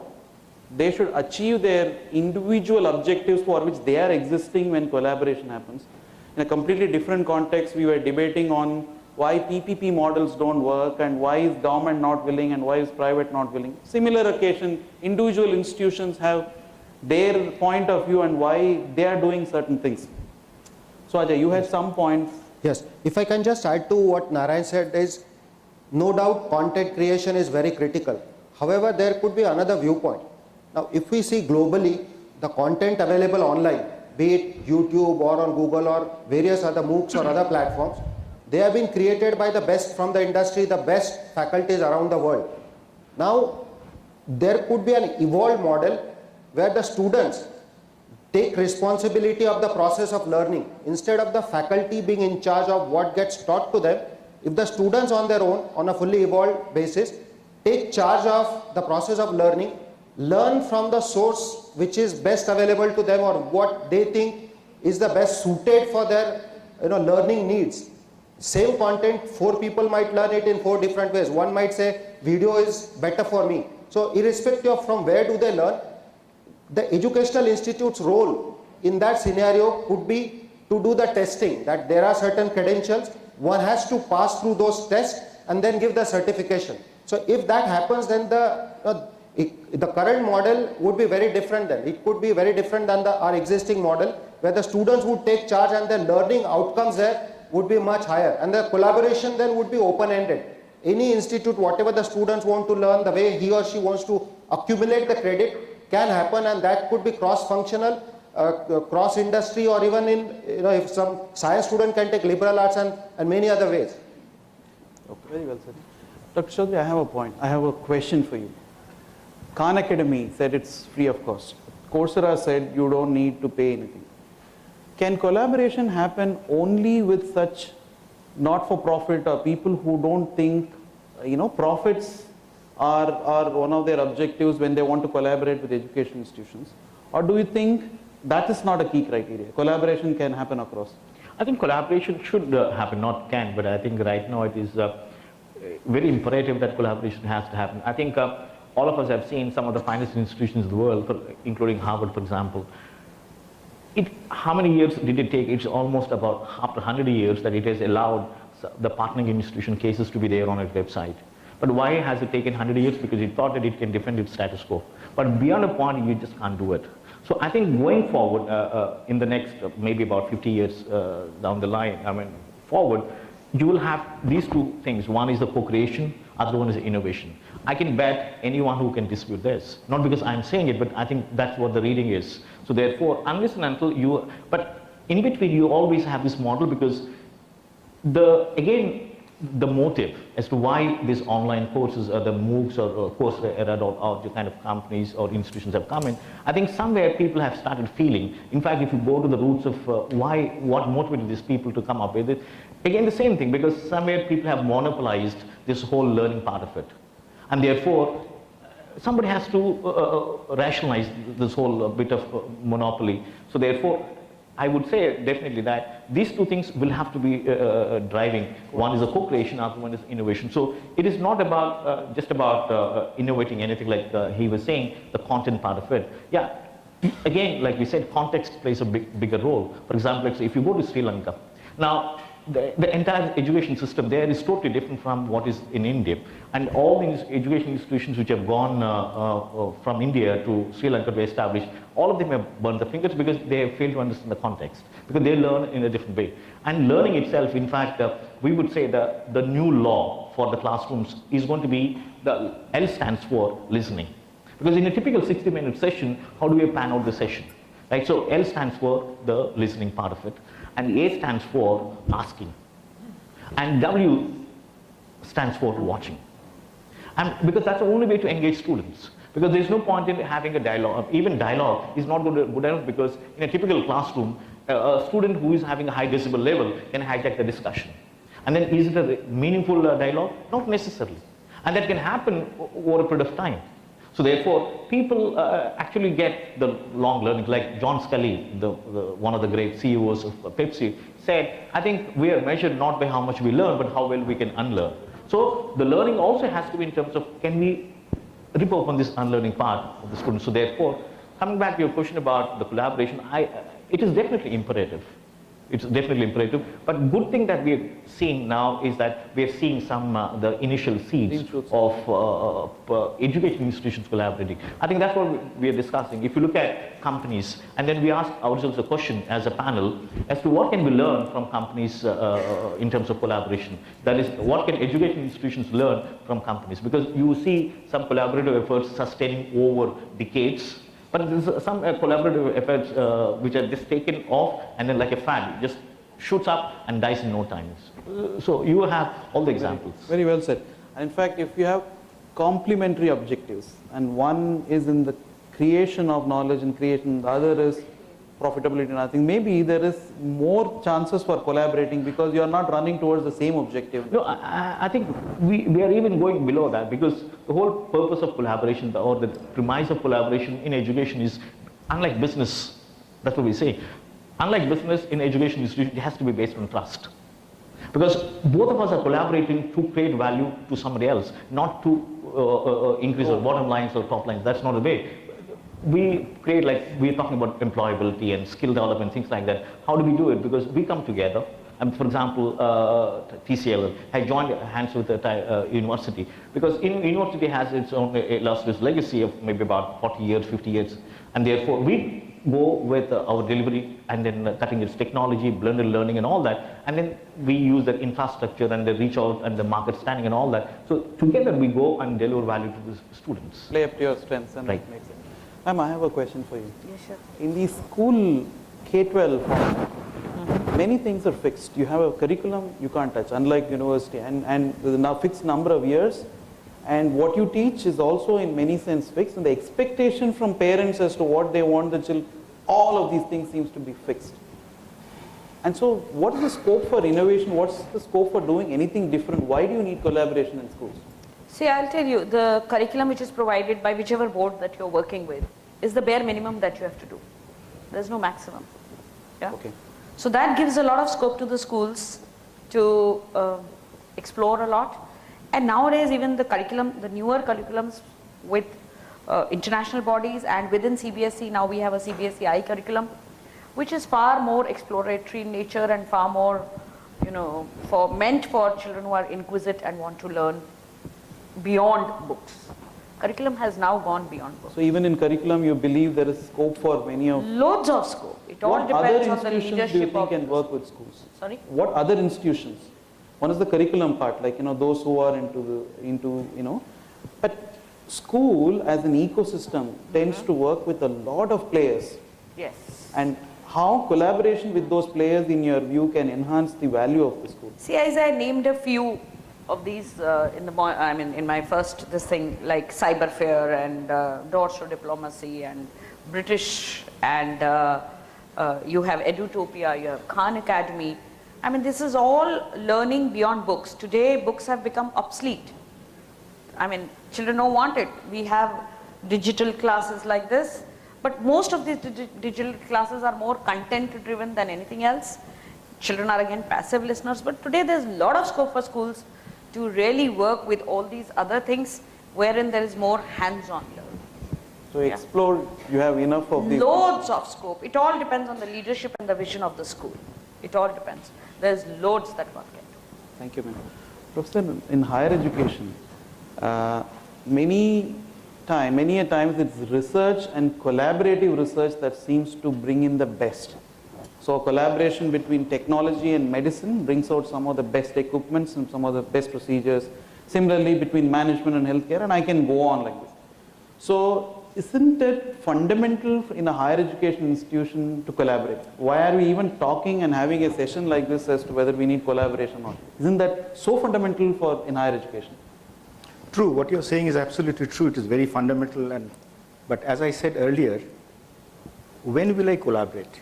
I will only collaborate when I feel the need for collaboration. If you don't feel the need for collaboration, then probably I'm okay. So that is where you start off with. So if, whether it's two faculty, two institutes want to collaborate, they must feel the need for collaboration. Okay? So therefore, that's the basic issue over here. If I'm not convinced about that, then probably I'll be having superficial collaboration. In this respect, to the other panel members, I just have one suggestion, I'll call it that way. I think not only listening and asking, but there is also one aspect in which the students also learn very much, that is by doing. And this is one area where I think there's a lot of scope where we can rather create a situation or force the students to be in such a situation. By doing, they will feel the need for collaboration. Otherwise, they don't exist, that kind of a situation. When institutes together feel that I can't individually stand up against various regulators, etc., then I will collaborate. In this respect, I can talk about one program which we have tried out very recently. We are still trying it first year only. In this program, we have taken students from 3 countries, US, India, and China, and put them all together. And they live and learn together. That's the beauty of this program. It's not like exchange programs going from one country to the other country. All these 60 students travel to these 3 countries, and they learn to exist together. Wow, physically together. Physically learning, going to the classrooms, everything, and existing in the society of that country. So which means there are no other choice but to collaborate. So this is just a simple example to show that unless you can put the students into situations where they have to collaborate, probably the collaboration that you have to learn. And if you have to do that, then probably you have to pay attention to various places. Not only the students level, the faculty or the teachers must be ready to facilitate that kind of process. Usually we are ready to, okay, if you give me a time, I'll give you a lecture, whatever you learned, go on. Thank you very much. But here you must be patient, let the students learn, I am only facilitating you to learn. That is one. Because the students are learning by doing. Second thing, the family. I think many of our parents, I really don't, I mean, no, I'm just say, do not appreciate the whole idea of doing. Something called dignity of labor and all those things. And we try to protect our child, or children, or ultimately they're the students, from various kind of actions or activities with all good intentions. But unfortunately, all good intentions do not lead to good results. By protecting the child for not doing a lot of things, you are actually depriving him of learning a lot of things. Can I just give one example? Yeah, sure. Yeah.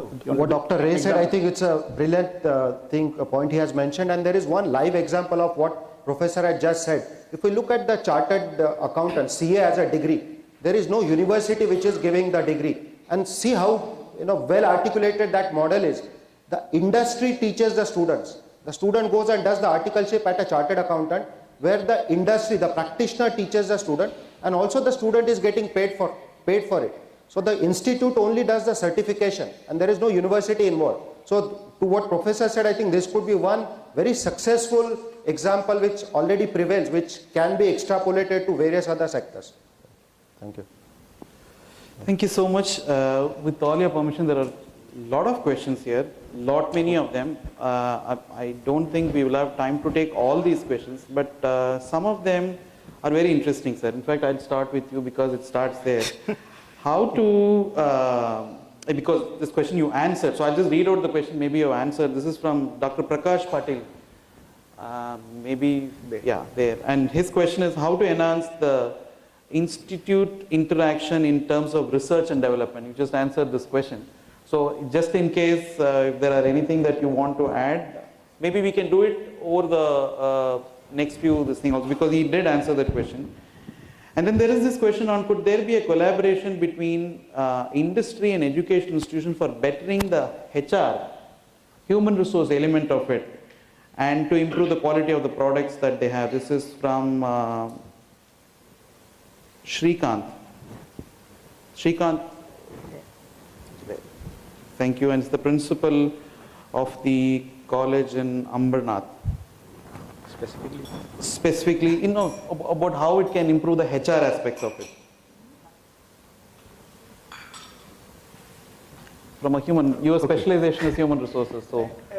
You are talking about HR in this educational institutes or some other HR? Okay.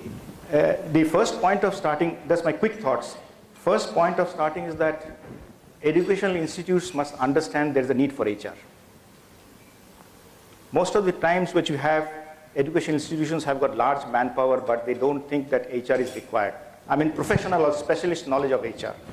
It is that somebody maybe doing finance and all this, managing the people over there. First of all, starts from there, that if you believe that, yes, an HR specialist is required, and in fact it is required because that is manpower oriented and it's very much required for that point of view. So that is when it starts off. Then after that, definitely we have got a lot of courses, forums in which educational management and from the HR point of view is being developed.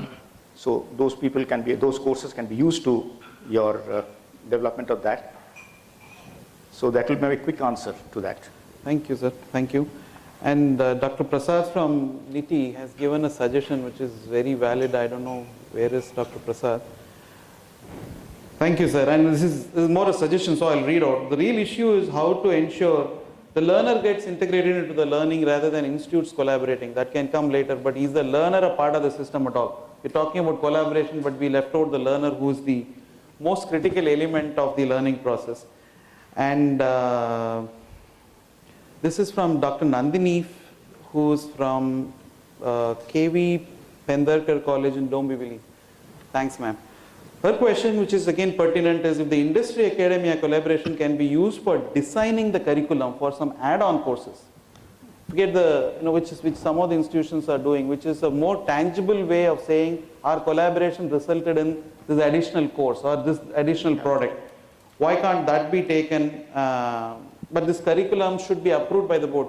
But ma'am, in most occasions, whether the board approves or not, the college can offer the course and that could be a differentiator as well. but a very valid suggestion in terms of can there be a tangible means of saying this is how the collaboration happened. It could also happen by means of labs being set up by corporates to say that this is a research lab or this is a technical lab or an award or a chair, or there are many ways of tangibilizing this, and this is definitely... We have got projects given by the industry. Projects given by the industry also could be one of them. While I see there's any questions from the audience, I'll read through this, but if there are any quick questions, because we definitely don't have time, so I will give these questions to the relevant people and we will come back to you and you can approach them. But while I read through this, any quick questions from the audience who have not given this as a part of this suggestion? So this is Dr. Sahana, who's talked about, is there any concrete model for collaboration between different boards of schools? We talk about, for the meeting to happen. For the meeting to happen... Between different boards? For the meeting of global standards. You have different boards here. Right. Is there any forum where you can meet? No, I don't. Dr. Shabanas? Can I add?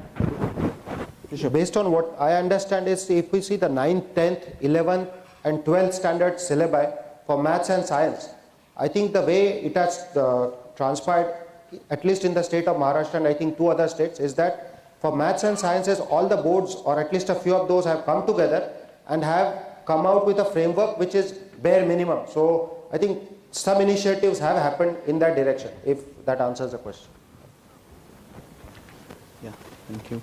And this is by Dr. Pratibha, who's asked, is industry clear on what they want?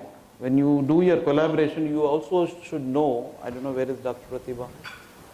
There. Okay, so is the industry clear? More often than not, no ma'am, that's the reality.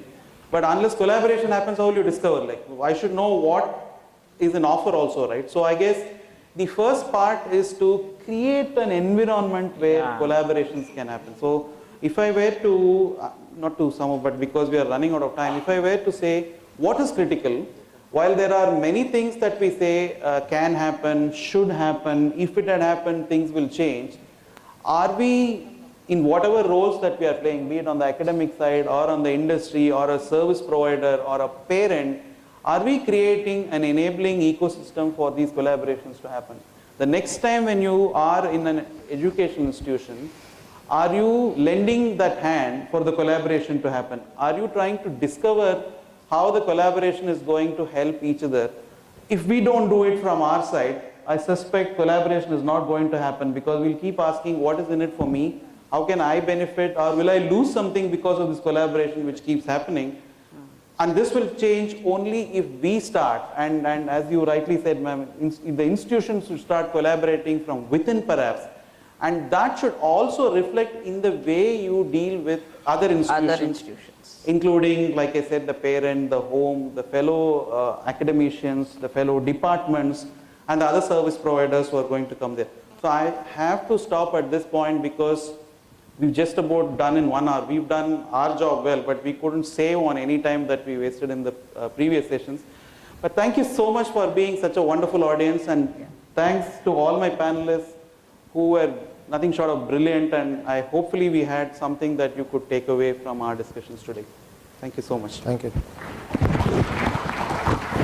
We'd like to also thank our chair for this session for so efficiently organizing the Q&A, saving us a bit of time. Thank you so much. I'd like to request Mr. Lambert to step forward once again and felicitate our panelists.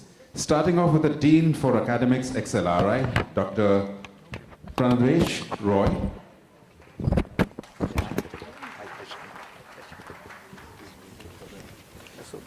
Meanwhile, this is your question, sir. I mean, there are more questions. So just in case. You're giving me bunches and bunches of questions. Mr. Lambert was reminding me that we have one more session before the networking luncheon, and the panel will be always available for you before at the luncheon. Sorry. Moving on to the lady on the panel, Madhuri Pati, Academic Director for Sri Ram. There also. Dr. Nagendra Chaudhary, Vice President and Head of Academics for Times Pro.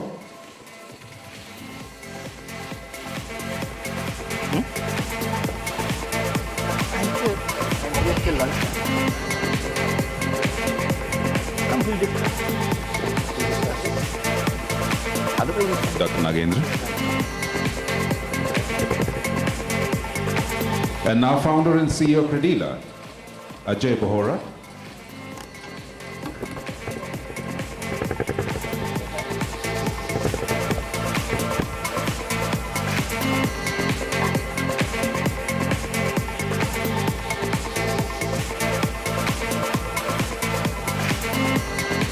And now to our panel chair, partner KPMG, Narayanan Ramaswamy. nice certificate, actually. I like your speech. May I request the panel for a photograph? Step up front, please. Ms. Lamba will join the panel for a quick photograph. Come in front for a picture. Okay. That's a good idea, Ms. Purti, to take away, to hold the plaque.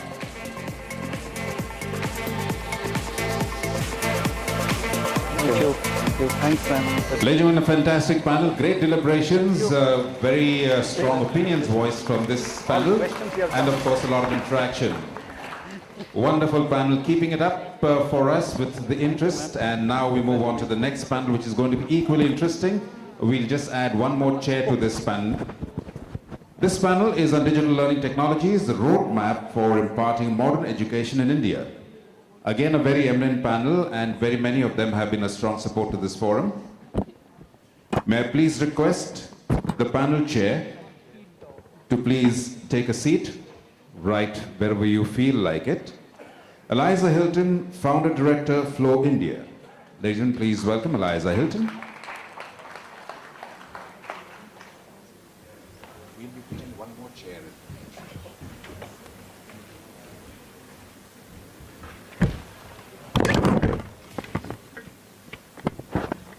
Ladies and gentlemen, please welcome founder and CEO, WizIQ.com, Harman Singh.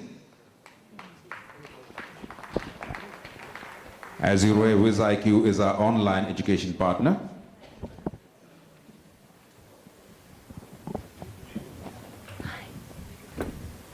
From our associate partner, please welcome CEO and co-founder, Chaitanya Chittar, Smart On.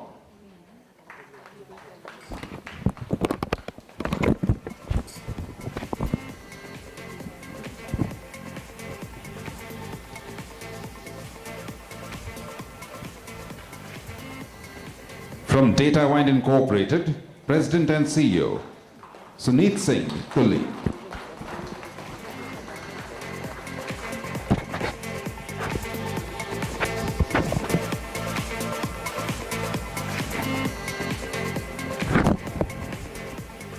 Ladies and gentlemen, HCL Learning Business Head, Anand Sundaresan.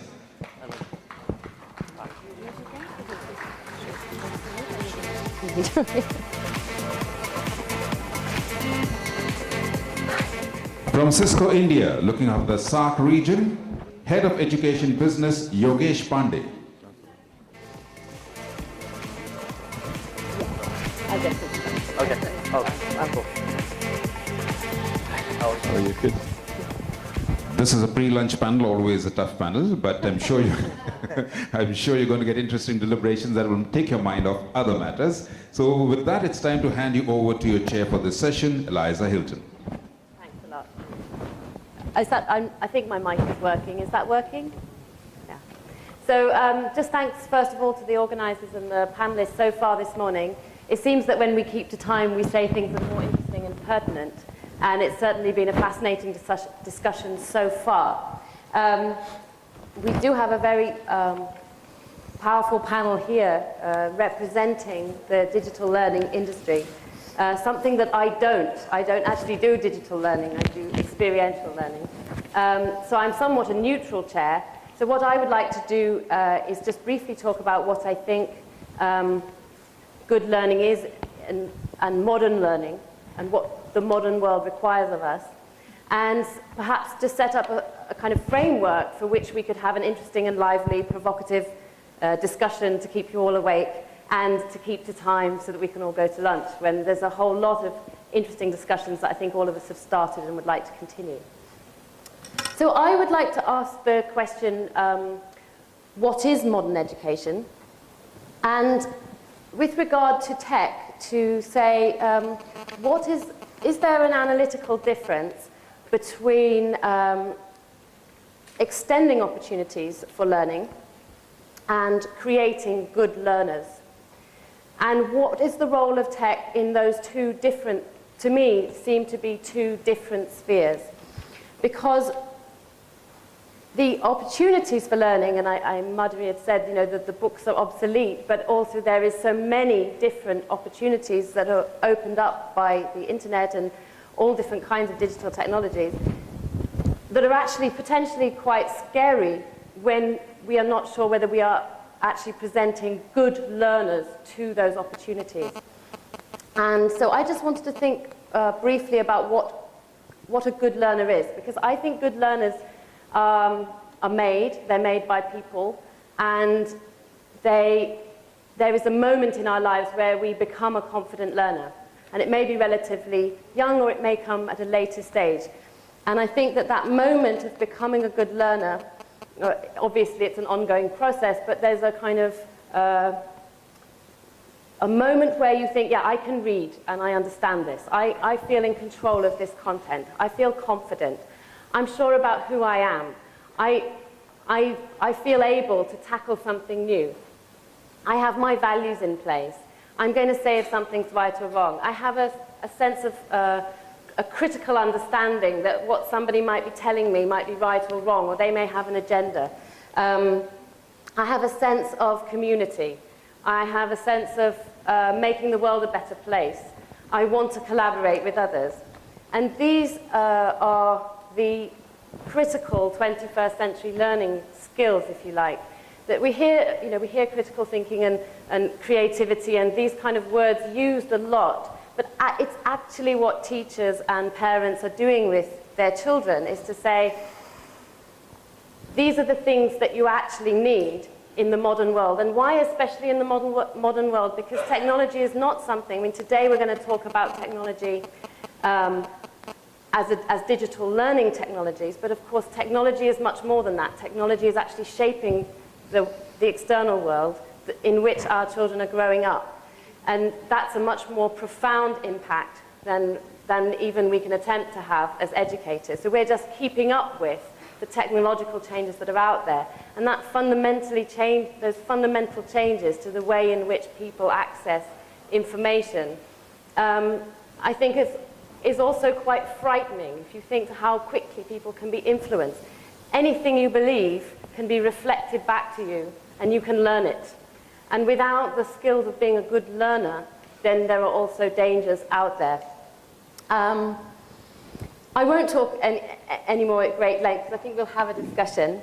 I wanted to reflect on my time as a teacher. So I've taught for 5 years in UK government schools. And in all my classrooms, I had a web-enabled interactive smartboard.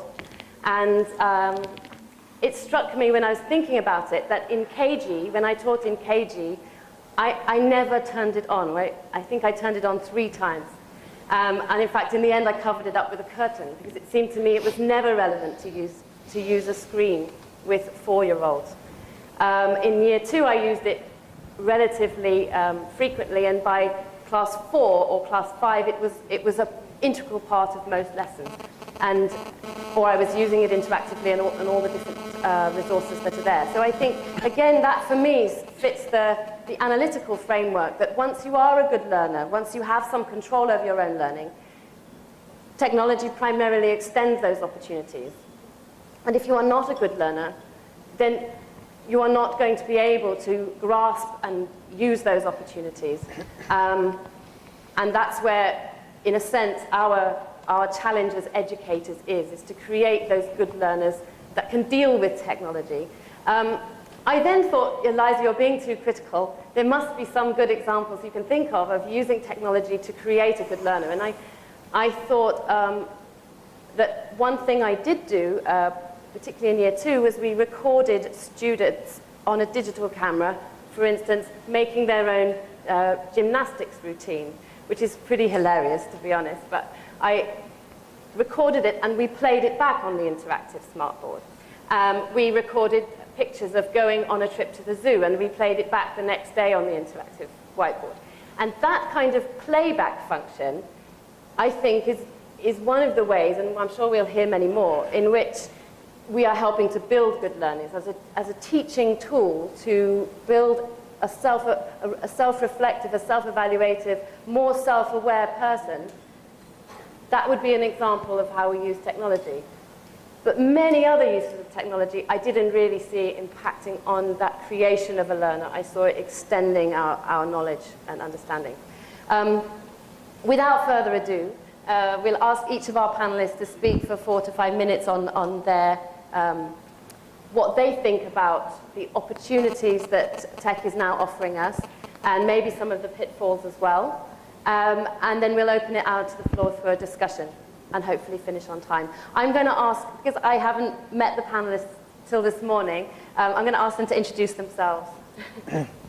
So shall we start this side and move this way? Yeah. Sunit. My name is Sunit. I'm a founder of the company. You guys hear me okay? It's on, but somewhere else in my life. Let's see if this is better. Sure. So my name is Sunit Singh. I'm the president and CEO of a company called DataWind. We're known for making the world's lowest cost tablet computers. Our focus primarily has been what I sometimes refer to as sort of the forgotten billion. On the earlier panel, we heard about 50 crores as sort of the starting cost point if you were going to start a school in a metropolitan city in India. I can assure you that with 1% of that, there'd be many, many schools around this country that would be very, very happy. So we try to create and bring affordability to education, to internet access, so that the quality of education is not linked to your economic class, so that the quality of education is really, even across the board. So at the core, we make low-cost tablet computers. The intent is to deliver access and connectivity and content to empower students in education. Good morning, everyone. My name is Chaitanya Chitta. I'm the CEO and co-founder of an online education company called Smart On Learning. At Smart On, we teach new economy skills, especially the digital skills, through online courses, but what we call online education 2.0, where it's more experiential learning and project-based learning. We started focusing with areas such as e-commerce, online marketing, project management, where there are thousands of jobs, but people are not ready with these skill sets, not just in India, but globally. So we're a one-year-old education startup and happy to share our ideas and what we're doing. They're going very fast. I wonder actually if you want to say something in terms of this issue of your increasing opportunities, but how do you maintain quality when you are providing tech to students? How does it maintain that quality? You've talked about scaling. And you've talked about experiential. How are you using tech to create experiences? Sure. So we'll go a little slower. No, we thought we were going to do the introductions and then Okay. After many decades, technology decided to collaborate with education. Across the globe, it didn't happen, and when it happened, it was wonderful. And you have the massively online and open courses coming up everywhere. And in India, you have an ICT within schools that has changed the way some of the schools function. So technology collaboration has yielded fantastic results. And when industry and financial institutions decide to collaborate, naturally, as it happened in California, you have the Silicon Valley that has produced some of the startling changes in technology, which is reflecting in every sphere of life. Or even when it is forced, like it happened in the Hsinchu Science Park in Taiwan, we see great results. So collaboration, whichever way it happens, seems to be yielding wonderful results. And more often than not, the sum of these is obviously much higher, in terms of the individuals, if you just put the sum of the individuals. With that, I'm going to turn to the panel. Like I said, we have some very eminent panel, and there is no particular order in which we are going to go. And each of them are going to speak from their experiences and what they believe is going to help. Towards the end of it, we are also going to come back to you with your questions, and we'll have a round of discussion. Let me first turn to Ajay. Ajay has been, is the CEO of Credila, HDFC company which is financing students and also in educational loans, very unique of that kind. He's also in the subcommittee of Student Financial Aid of Government of India, and that's not his first love. He was, he set up the first BPO, and before that he was in US. Varied experience, Ajay. So what is your view on collaboration in educational institutions? Yeah, thank you, Narayan. Collaboration has a strange arithmetic. It divides the tasks and multiplies the success. So if we take a look at what is happening today, the massification of primary, secondary and post-secondary education has resulted in a huge surge in the enrollments. If we see in the schooling system now, there are 230 million students who are currently in Indian education system. Now on one hand, if we see what is happening, the demand-supply mismatch has been more or less taken away. Now there are lots of institutes which are coming up to the extent where some of the about 300,000 seats of engineering colleges across India in 2013 were not taken, they remained vacant. About 120 colleges last year got closed due to lack of enrollments. So if we see on one hand, because like manufacturing sector where capital replaces the human resources, in the education sector that cannot be done. It still remains highly human intensive industry or the sector. Therefore, the cost will continue to rise and the fees will continue to rise. While that happens, parents and students now are looking for the payback period, the return on investment, the value for money. So when the institutes and the industry looks at that, on the other hand, we see that the half-life period of knowledge is shrinking. After a few years, let's say there used to be time when decades would go by and the information or the knowledge would still continue to be relevant. However, that has shrunk now. Every few years, whatever got taught or whatever were the valid technologies are getting replaced by many others. So that has been the challenge. So if we see on the industry, they are converging. The functions are converging also. So what the industry needs is a well-rounded, multifaceted kind of personalities. And I think that is what has dictated more or less to every one of us that collaboration has become mandatory now. So if we look at the Charles Darwin theory, which he himself has said, which I quote, those who have learned to collaborate, improvise most effectively have prevailed. And I think that also applies now and more so in the today's turbulent environment. So how does the educational institute go about collaborating? So what we thought of, there could be multiple ways, but one of the ways could be each institute could identify their comparative advantages. That means each institute is good in something or the other. Some institutes might have state-of-the-art laboratories, others might have very good libraries, others might have capability to come out with technologically advanced and technologically developed courseware. Others might have international exposure. Some institutes might have leadership on the women initiatives. So each institute, if they find out their comparative advantages and then find out what could be the entities with whom they could collaborate. So if it were to take a diagnostic route, whatever the products are, let's say that institute develops students for a particular program, what are the organizations to which he or she is going to, what kind of skills, what kind of knowledge, what kind of competencies would they require, and then mapping it backwards on what are the prevailing methodologies, what is the pedagogy, what would be the outcome, and the deficiencies could be identified. Once the deficiencies are identified, then the expert in those areas could be found out and the matchmaking can happen. Collaboration need not mean financial collaboration. It could mean as simple as access. So for example, if we figure out that an institute requires soft skills, then there could be an entity who will develop soft skills, and it is just that institute needs to give exposure and access to the students towards that entity which really specializes. So with that, I think we can move on. Yeah, Thank you so much. Ajay almost threatened using Charles Darwin saying, if you don't collaborate, you will not even exist. Which is so true, because how much ever brilliant you are as an individual institution, you tend to get fossilized if you don't know what is happening with others. You might be brilliant, but there are so many things that are happening in other places if you don't adapt. In our, in the industry, there is this parlance called benchmarking with the best practices. I wish that happens in an institutionalized manner in our education institutions as well. Ma'am, we will turn to you.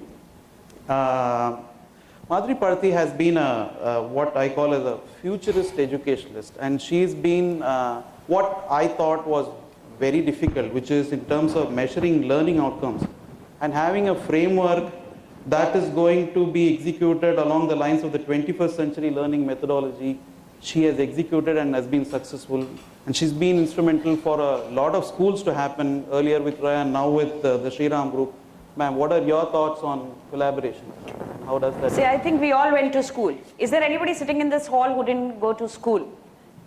None at all. All right, and we all studied a topic called Taj Mahal. All right, and I think each one of us, our teacher told us, where is Taj Mahal? When was it built? Who built it? What was the stone used? At the most, in whose memory? And maybe one or two more extra questions, right? Today, we have Google Uncle giving more information than this.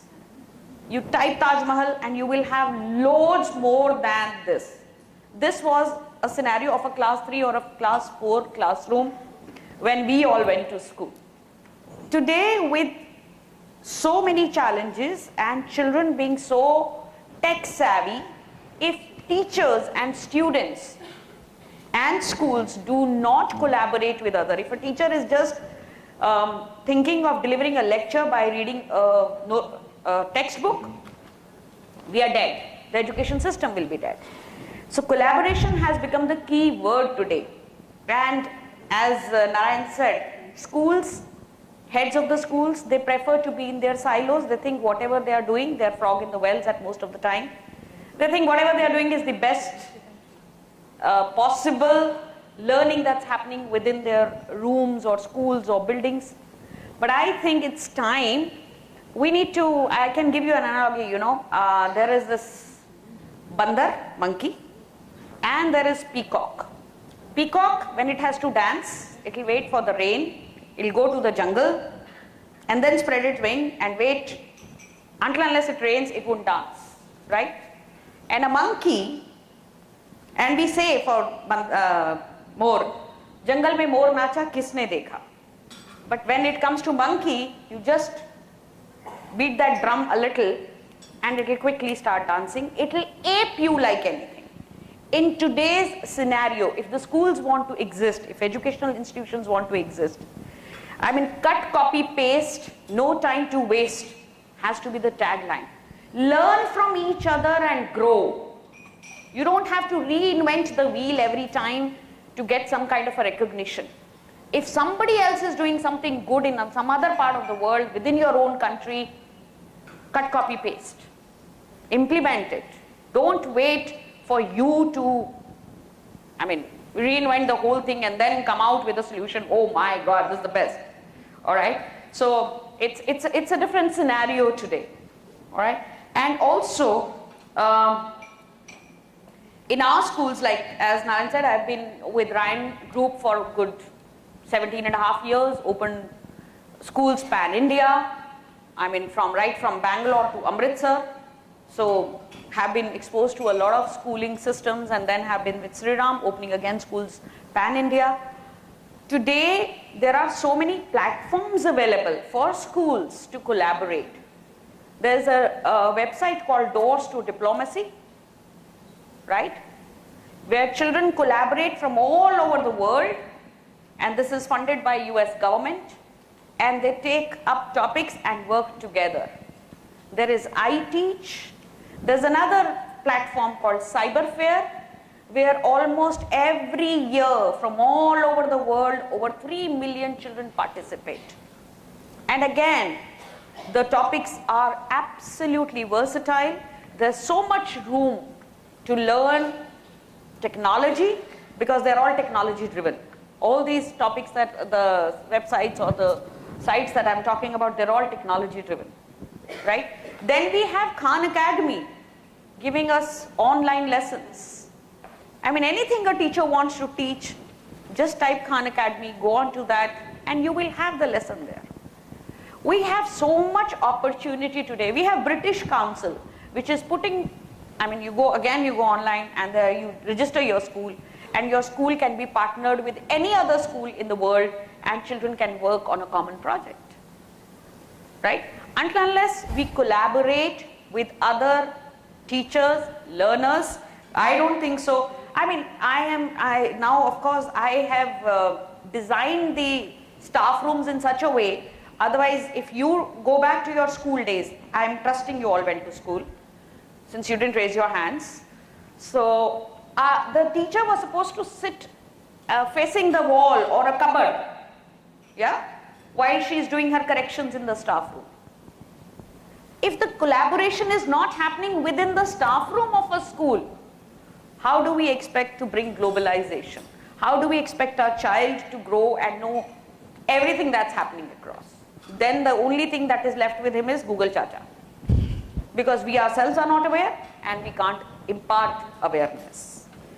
And I think that should be it. And of course, I have a lot of grudge for the government, which I would want to say.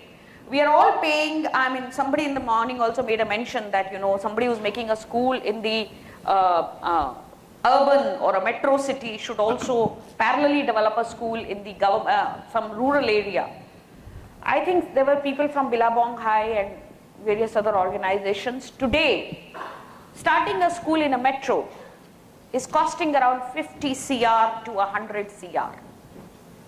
The real estate price has gone high, the building cost has gone high, and the parents' demands, they want a CCTV, they want a what do you call that, GPRS in the buses. I'm not even talking about air conditioning. I'm not even talking about air conditioning.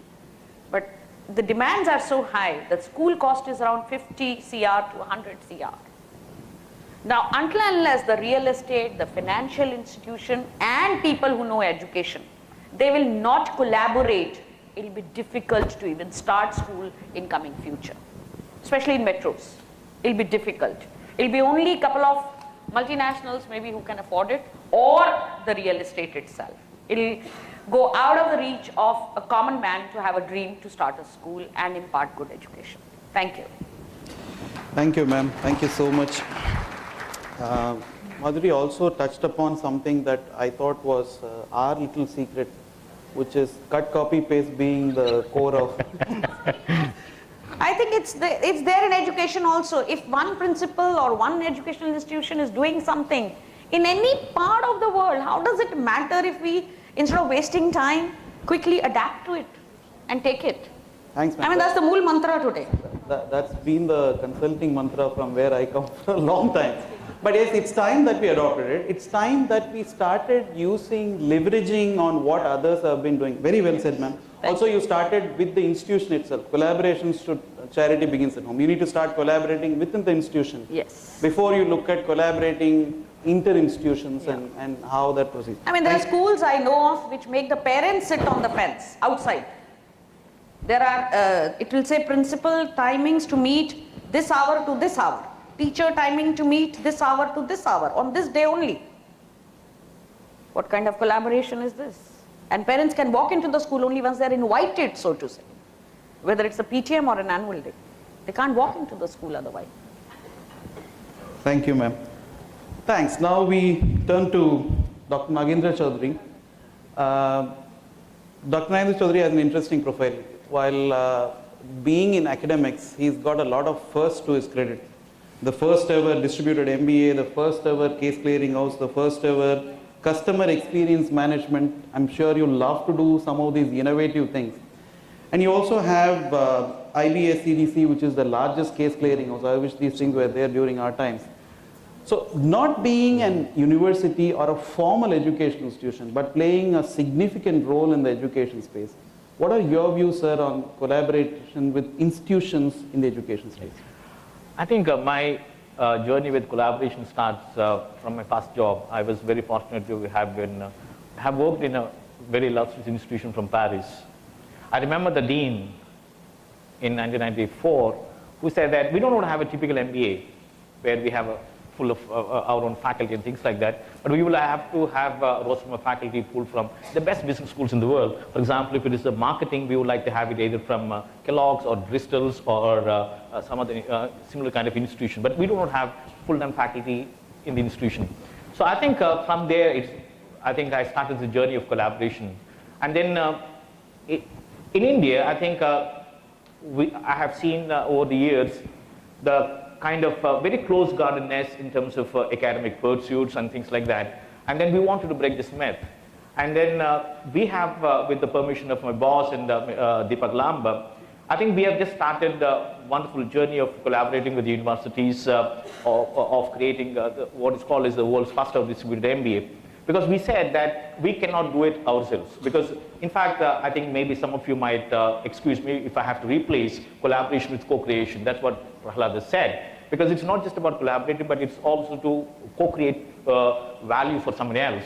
And the someone else has to be in terms of the stakeholders. So therefore, the way I look at collaboration is in terms of 3 C's. The first C is about the context. And the context is always about the netizens, who are our target audience. Targeted our audience happen to be the students. And the students are the millennials. And these millennials come with interviewing contradictions. Not characteristics, but contradictions. And the second thing, the second C about this collaboration is all about what is called as the contours. And the third one, which is the most important part of this whole philosophy of collaboration, is all about creating the right content. Now, unless we do that, and that is not possible for one single institution to execute or deliver. So therefore, what we thought is even for ET cases, which is going to be launched maybe about 3 weeks' time from now, and that's going to be India's first ever case clearing house. And again, we are partnering with a lot of institutions, and I've been going around a lot of universities in the last maybe 4 or 5 months, and then I come across a lot of cynicism. And cynicism, again, maybe since all of you are highly respected and illustrious academicians, correct me if I'm wrong, or maybe we can take it up as a part of question and answer session. I think if you ask a simple question about why don't we see collaboration education institutions?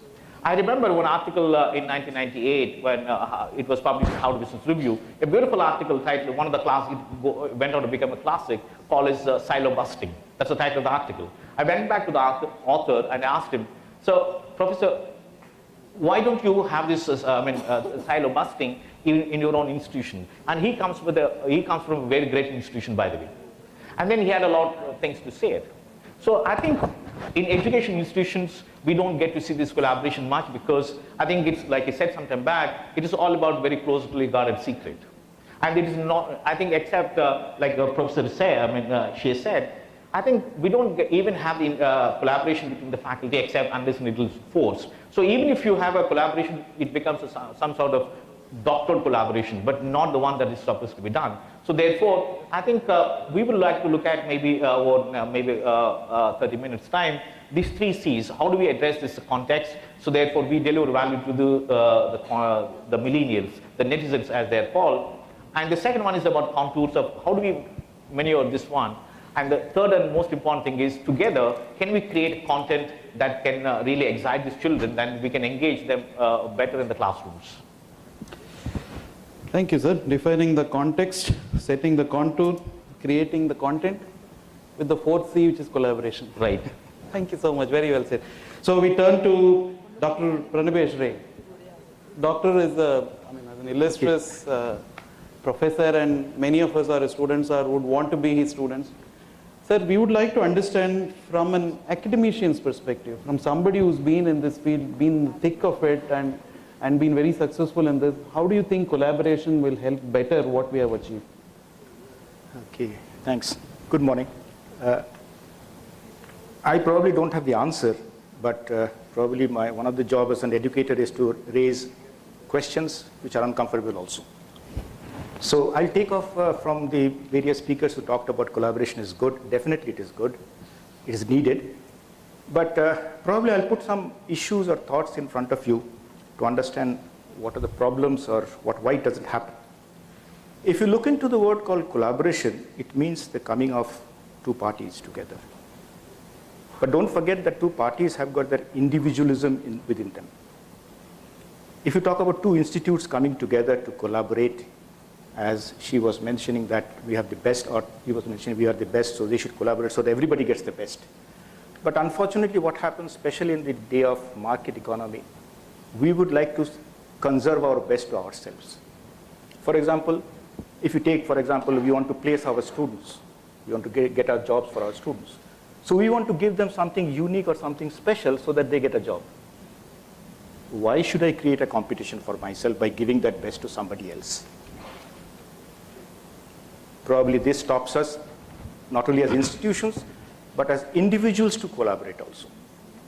Why should I give my competitive advantage when the entire age is of competition so that I create problems for myself?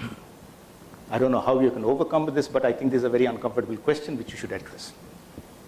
Another issue about, say, institute to industry collaboration. Many people have said, and industry is also saying, make our jobs, make our students placeable, our students are not employable, so therefore you should make something, so there should be collaboration between the institute and the industry for them to make it job ready. Now, this itself again, I see a little bit of problem over there. To me, education is not about only placing. There is a lot more things to be talked about in education. But if you are only focusing, and especially when in the age of employment and employability and all those things, if you're only focusing on employment, then probably we're missing a lot part in education. And especially when there's a lot of pressure to make them job ready, but forgetting, when you're totally emphasizing on job, we're actually forgetting that underline there is job at any cost, continuing to perform at any cost. And I don't have to talk about the repercussions which are seen in the society. So therefore, when you talk about collaboration, say for example, institute-industry collaborations, then we have to really think that what kind of collaborations are you looking for? And if you have this kind of collaborations, then what are the costs which you're going to pay for? So institute-industry collaboration, are we talking about only making them job ready or making them educated so that they can face life, they can do a job also? I have nothing against placeability, employability. But then you have to keep that in mind also. The third thing, very interesting, another thing about this institute-industry collaboration is also, that's what my experience shows from my last 25 years in this higher education. So long as certain specific issues of placeability, employability of the students are concerned, industry is always ever ready to collaborate. But when we want from our side, let us discuss something more which happens in the industry, then probably there's a lot of hesitation. A typical example is the issue of managerial ethics. Even if you say this is only for academic purposes, there is a lot of drawing back from the industry saying that whatever they say, but they don't open up. And unless you open up, unless you become very honest about managerial ethics, you really can't learn from it. Our purpose is to make the students also understand what are the issues in the area of industries and so on and so forth, to make them industry ready. So therefore, again, collaboration, the word is good, we all want it. Definitely we would like everybody to collaborate, but unless we are convinced ourselves that yes, collaboration is good for ourselves, then probably collaboration will be having some sort of a doctored, forceful collaboration. Very well said, sir. Very well said. And I'm glad you brought out that point of view. It's not as if always it's the educational institutions that are not, lending the hand for collaboration. Very well said in terms of how much is the industry ready to collaborate. And the sole purpose of educational institution, their existence is not for industry. They have a purpose. And so the collaboration should not be a means of defeating that purpose in that sense. And hence the ability of these institutions to bring out better individuals, better citizens, better human beings overarches. I wouldn't say counter, sir, but my point of argument is, if together you can do far better things, why will we protect our turf? I'll protect my turf only when there is a limited availability of this.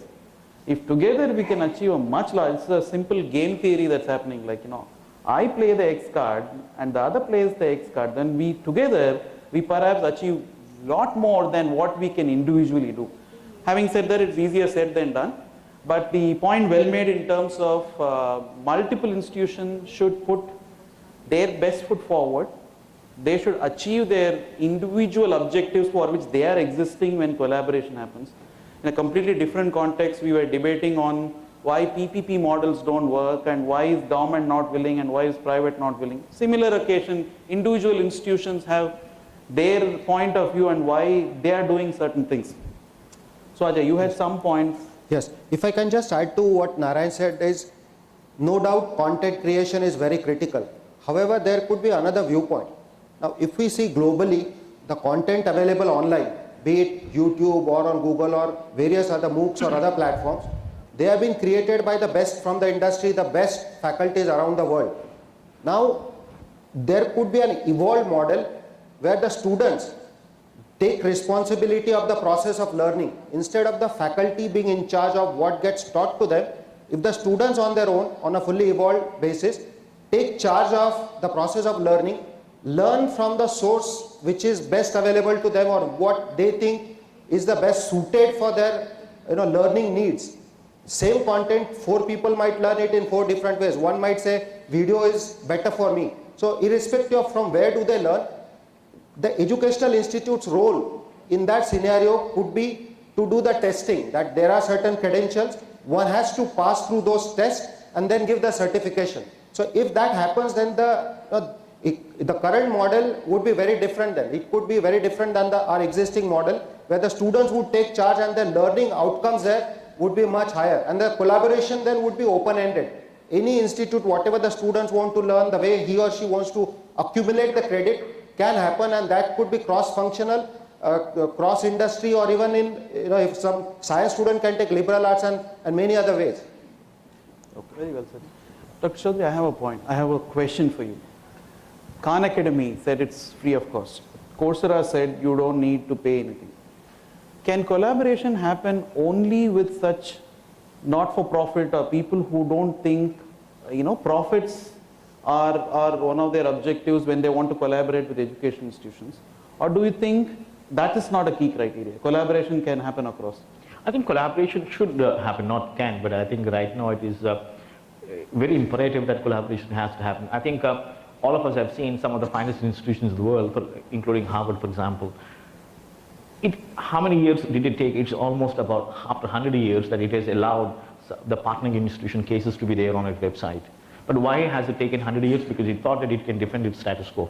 But beyond a point, you just can't do it.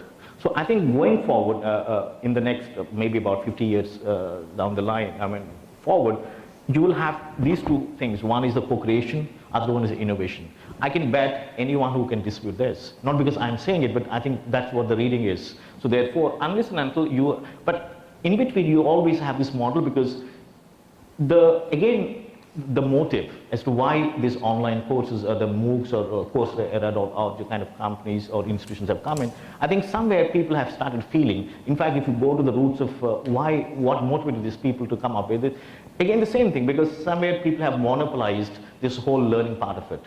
And therefore, somebody has to rationalize this whole bit of monopoly. So therefore, I would say definitely that these 2 things will have to be driving. One is a co-creation, other one is innovation. So it is not about just about innovating anything like he was saying, the content part of it. Yeah, again, like we said, context plays a bigger role. For example, if you go to Sri Lanka, now the entire education system there is totally different from what is in India. And all these education institutions which have gone from India to Sri Lanka to establish, all of them have burned the fingers because they have failed to understand the context, because they learn in a different way. And learning itself, in fact, we would say that the new law for the classrooms is going to be, the L stands for listening.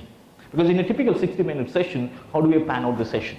Right? So L stands for the listening part of it, and A stands for asking, and W stands for watching. And because that's the only way to engage students. Because there's no point in having a dialogue. Even dialogue is not good enough, because in a typical classroom, a student who is having a high decibel level can hijack the discussion. And then is it a meaningful dialogue? Not necessarily.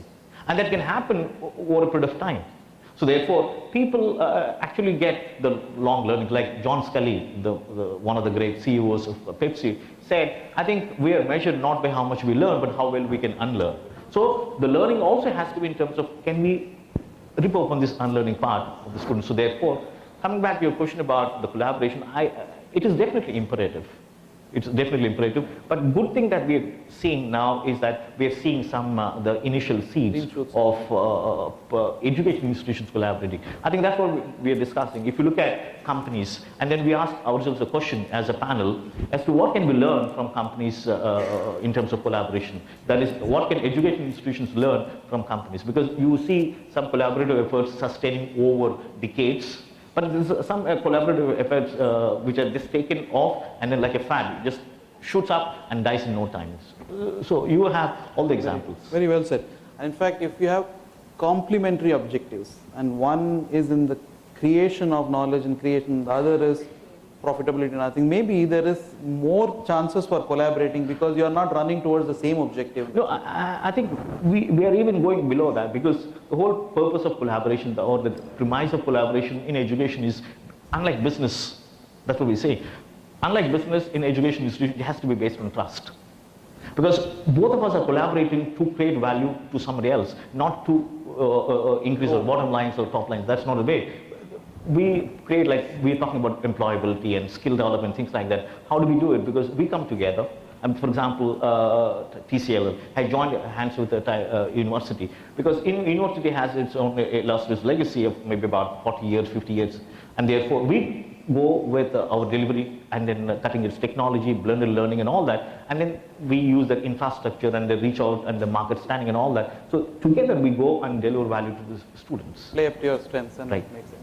Ma'am, I have a question for you. Yes, sure. In the school K-12 format, many things are fixed. You have a curriculum you can't touch, unlike university, and with a fixed number of years. And what you teach is also in many sense fixed. And the expectation from parents as to what they want the children, all of these things seems to be fixed. And so what is the scope for innovation? What's the scope for doing anything different? Why do you need collaboration in schools? See, I'll tell you, the curriculum which is provided by whichever board that you're working with is the bare minimum that you have to do. There's no maximum. Yeah? Okay. So that gives a lot of scope to the schools to explore a lot. And nowadays, even the curriculum, the newer curriculums with international bodies and within CBSE, now we have a CBSE I curriculum, which is far more exploratory in nature and far more, meant for children who are inquisitive and want to learn beyond books. Curriculum has now gone beyond books. So even in curriculum, you believe there is scope for many of... Loads of scope. It all depends on the leadership do you think of... can work with schools? Sorry? What other institutions? One is the curriculum part, like, those who are but school as an ecosystem tends to work with a lot of players. Yes. And how collaboration with those players, in your view, can enhance the value of the school? See, as I named a few of these in my first like Cyberfair and Doors to Diplomacy and British and you have Edutopia, you have Khan Academy. I mean, this is all learning beyond books. Today, books have become obsolete. I mean, children don't want it. We have digital classes like this, but most of these digital classes are more content driven than anything else.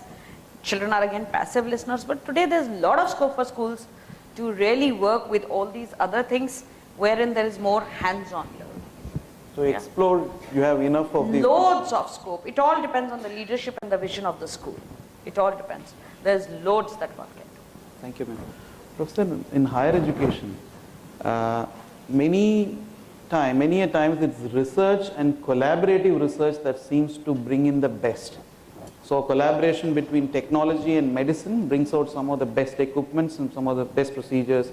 Similarly, between management and healthcare, and I can go on like this. So isn't it fundamental in a higher education institution to collaborate? Why are we even talking and having a session like this as to whether we need collaboration or not? Isn't that so fundamental in higher education? True, what you're saying is absolutely true. It is very fundamental. But as I said earlier, when will I collaborate? I'll only collaborate when I feel the need for collaboration. If you don't feel the need for collaboration, then probably I'm okay. So that is where you start off with. So if, whether it's two faculty, two institutes want to collaborate, they must feel the need for collaboration. Okay? So therefore, that's the basic issue over here. If I'm not convinced about that, then probably I'll be having superficial collaboration. In this respect, to the other panel members, I just have one suggestion, I'll call it that way. I think not only listening and asking, but there is also one aspect in which the students also learn very much, that is by doing. And this is one area where I think there's a lot of scope where we can rather create a situation or force the students to be in such a situation. By doing, they will feel the need for collaboration. Otherwise, they don't exist, that kind of a situation. When institutes together feel that there is, I can't individually stand up against various regulators, etc., then I will collaborate. In this respect, I can talk about one program which we have tried out very recently. We are still trying it first year only. In this program, we have taken students from 3 countries, US, India, and China, and put them all together. And they live and learn together. That's the beauty of this program. It's not like exchange programs going from one country to the other country. All these 60 students travel to these 3 countries, and they learn to exist together. Wow, physically together. Physically learning, going to the classrooms, everything, and existing in the society of that country. So which means they have no other choice but to collaborate. So this is just a simple example to show that unless you can put the students into situations where they have to collaborate, probably the collaboration that you have to learn. And if you have to do that, then probably you have to pay attention to various places. Not only the students level, the faculty or the teachers must be ready to facilitate that kind of process. Usually we are ready to, okay, if you give me a time, I'll give you a lecture, whatever you learned, go on. Thank you very much. But here you must be patient, let the students learn, I am only facilitating you to learn. That is one. Because the students are learning by doing. Second thing, the family. I think many of our parents, I'm just saying, do not appreciate the whole idea of doing. Something called dignity of labor and all those things. And we try to protect our child, or children, or ultimately they are the students, from various kind of actions or activities. With all good intentions. But unfortunately, all good intentions do not lead to good results. By protecting the child for not doing a lot of things, you are actually depriving him of learning a lot of things. Can I just give one example? Yeah, sure. What Dr. Ray said, I think it's a brilliant point he has mentioned, and there is one live example of what Professor had just said. If we look at the chartered accountant, CA as a degree, there is no university which is giving the degree. And see how well articulated that model is. The industry teaches the students. The student goes and does the articleship at a chartered accountant, where the industry, the practitioner teaches the student, and also the student is getting paid for it. So the institute only does the certification, and there is no university involved. So to what Professor said, I think this could be one very successful example which already prevails, which can be extrapolated to various other sectors. Thank you. Thank you so much. With all your permission, there are a lot of questions here, many of them. I don't think we will have time to take all these questions, but some of them are very interesting, sir. In fact, I'll start with you because it starts there. How to, because this question you answered, so I'll just read out the question, maybe you answered. This is from Dr. Prakash Patil. There. And his question is how to enhance the institute interaction in terms of research and development. You just answered this question.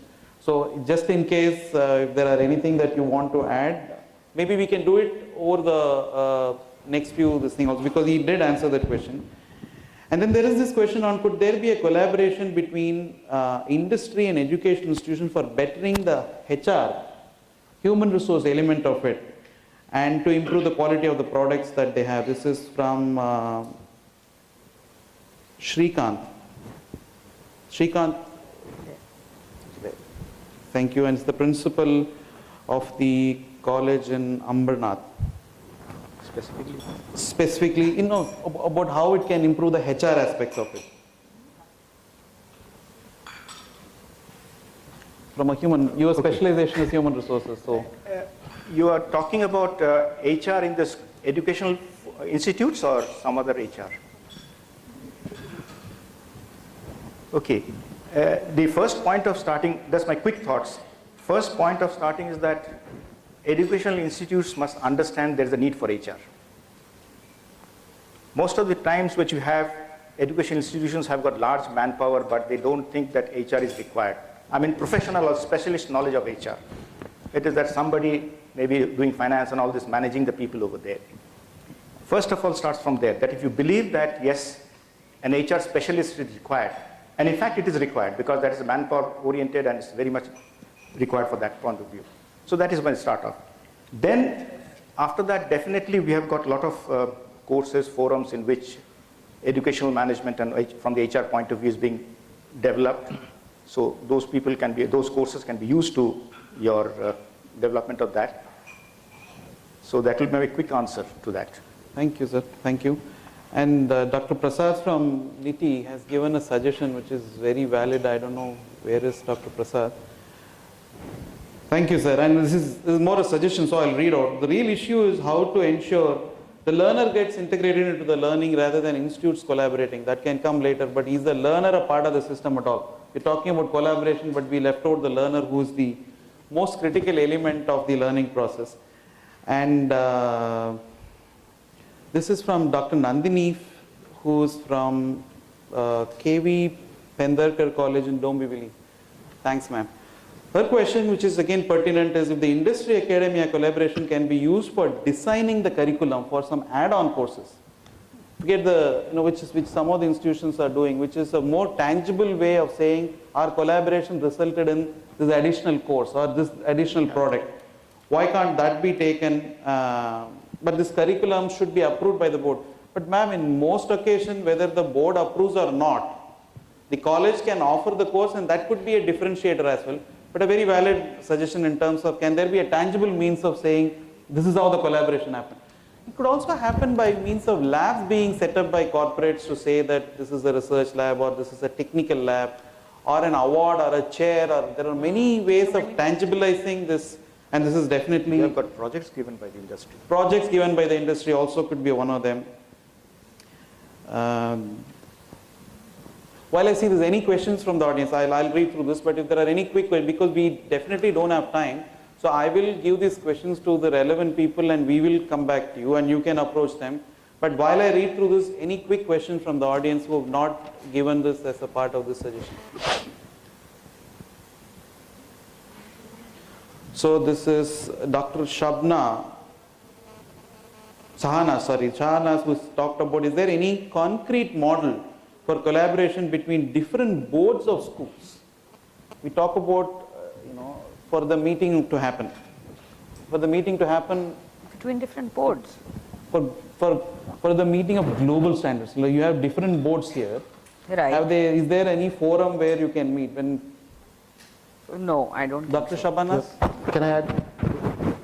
Sure. Based on what I understand is, if we see the 9th, 10th, 11th and 12th standard syllabi for maths and science, I think the way it has transpired, at least in the state of Maharashtra and I think 2 other states, is that for maths and sciences, all the boards or at least a few of those have come together and have come out with a framework which is bare minimum. So I think some initiatives have happened in that direction, if that answers the question.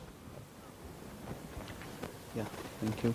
And this is by Dr. Pratibha, who's asked, is industry clear on what they want? When you do your collaboration, you also should know, I don't know, where is Dr. Pratibha? There. Okay, so is the industry clear? More often than not, no ma'am, that's the reality. But unless collaboration happens, how will you discover? Like, I should know what is an offer also, right? So I guess the first part is to create an environment where collaborations can happen. So if I were to, not to sum up, but because we are running out of time, if I were to say what is critical, while there are many things that we say can happen, should happen, if it had happened, things will change, are we, in whatever roles that we are playing, be it on the academic side or on the industry or a service provider or a parent, are we creating an enabling ecosystem for these collaborations to happen? The next time when you are in an education institution, are you lending that hand for the collaboration to happen? Are you trying to discover how the collaboration is going to help each other? If we don't do it from our side, I suspect collaboration is not going to happen, because we'll keep asking what is in it for me, how can I benefit, or will I lose something because of this collaboration which keeps happening? And this will change only if we start, and as you rightly said, ma'am, the institutions should start collaborating from within perhaps, and that should also reflect in the way you deal with other institutions. Including, like I said, the parent, the home, the fellow academicians, the fellow departments, and the other service providers who are going to come there. So I have to stop at this point because we've just about done in 1 hour. We've done our job well, but we couldn't save on any time that we wasted in the previous sessions. But thank you so much for being such a wonderful audience, and thanks to all my panelists who were nothing short of brilliant, and hopefully we had something that you could take away from our discussions today. Thank you so much. Thank you. We'd like to also thank our chair for this session for so efficiently organizing the Q&A, saving us a bit of time. Thank you so much. I'd like to request Mr. Lambert to step forward once again and felicitate our panelists. Starting off with the Dean for Academics XLRI, Dr. Pranadresh Roy.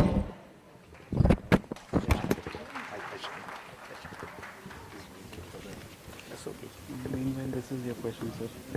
I mean, there are more questions. So just in case. You're giving me bunches and bunches of questions. Mr. Lambert was reminding me that we have one more session before the networking luncheon, and the panel will be always available for you before at the luncheon. Sorry. Moving on to the lady on the panel, Madhuri Pati, Academic Director for Sri Ram. There also. Dr. Nagendra Chaudhary, Vice President and Head of Academics for Times Pro.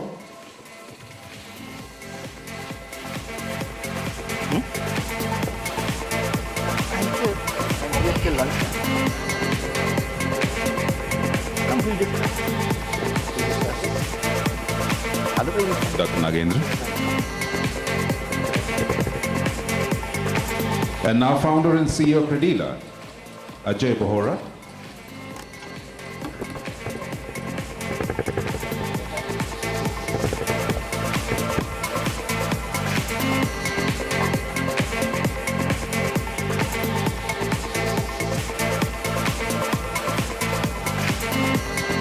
And now to our panel chair, partner KPMG, Narayanan Ramaswamy.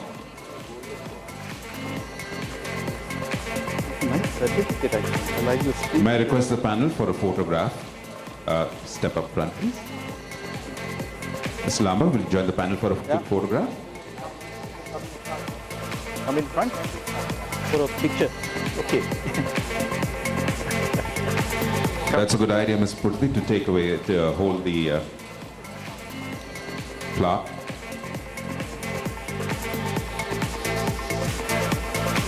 Thank you. Thanks, man. Ladies and gentlemen, a fantastic panel, great deliberations, very strong opinions voiced from this panel, and of course a lot of interaction. Wonderful panel, keeping it up for us with the interest, and now we move on to the next panel, which is going to be equally interesting. We'll just add one more chair to this panel. This panel is on digital learning technologies, the roadmap for imparting modern education in India. Again, a very eminent panel, and very many of them have been a strong support to this forum. May I please request the panel chair to please take a seat right wherever you feel like it. Eliza Hilton, Founder Director, Flow India. Ladies and gentlemen, please welcome Eliza Hilton. We'll be putting one more chair.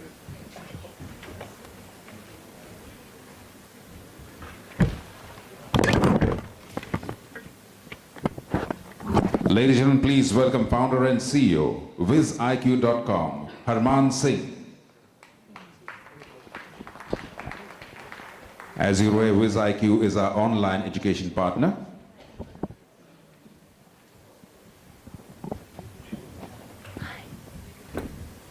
From our associate partner, please welcome CEO and co-founder, Chaitanya Chitta, Smart On.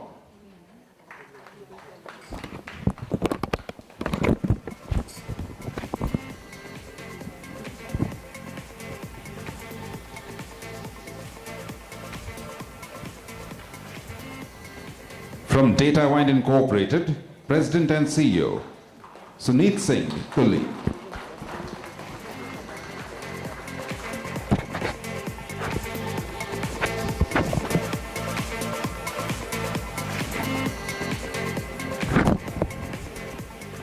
Ladies and gentlemen, HCL Learning Business Head, Anand Sundaresan.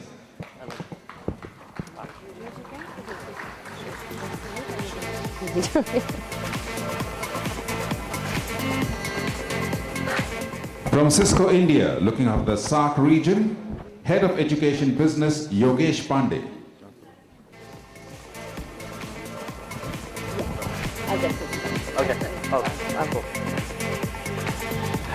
Are you good? This is a pre-lunch panel, always a tough panel, but I'm sure I'm sure you're going to get interesting deliberations that will take your mind off other matters. So with that, it's time to hand you over to your chair for this session, Eliza Hilton.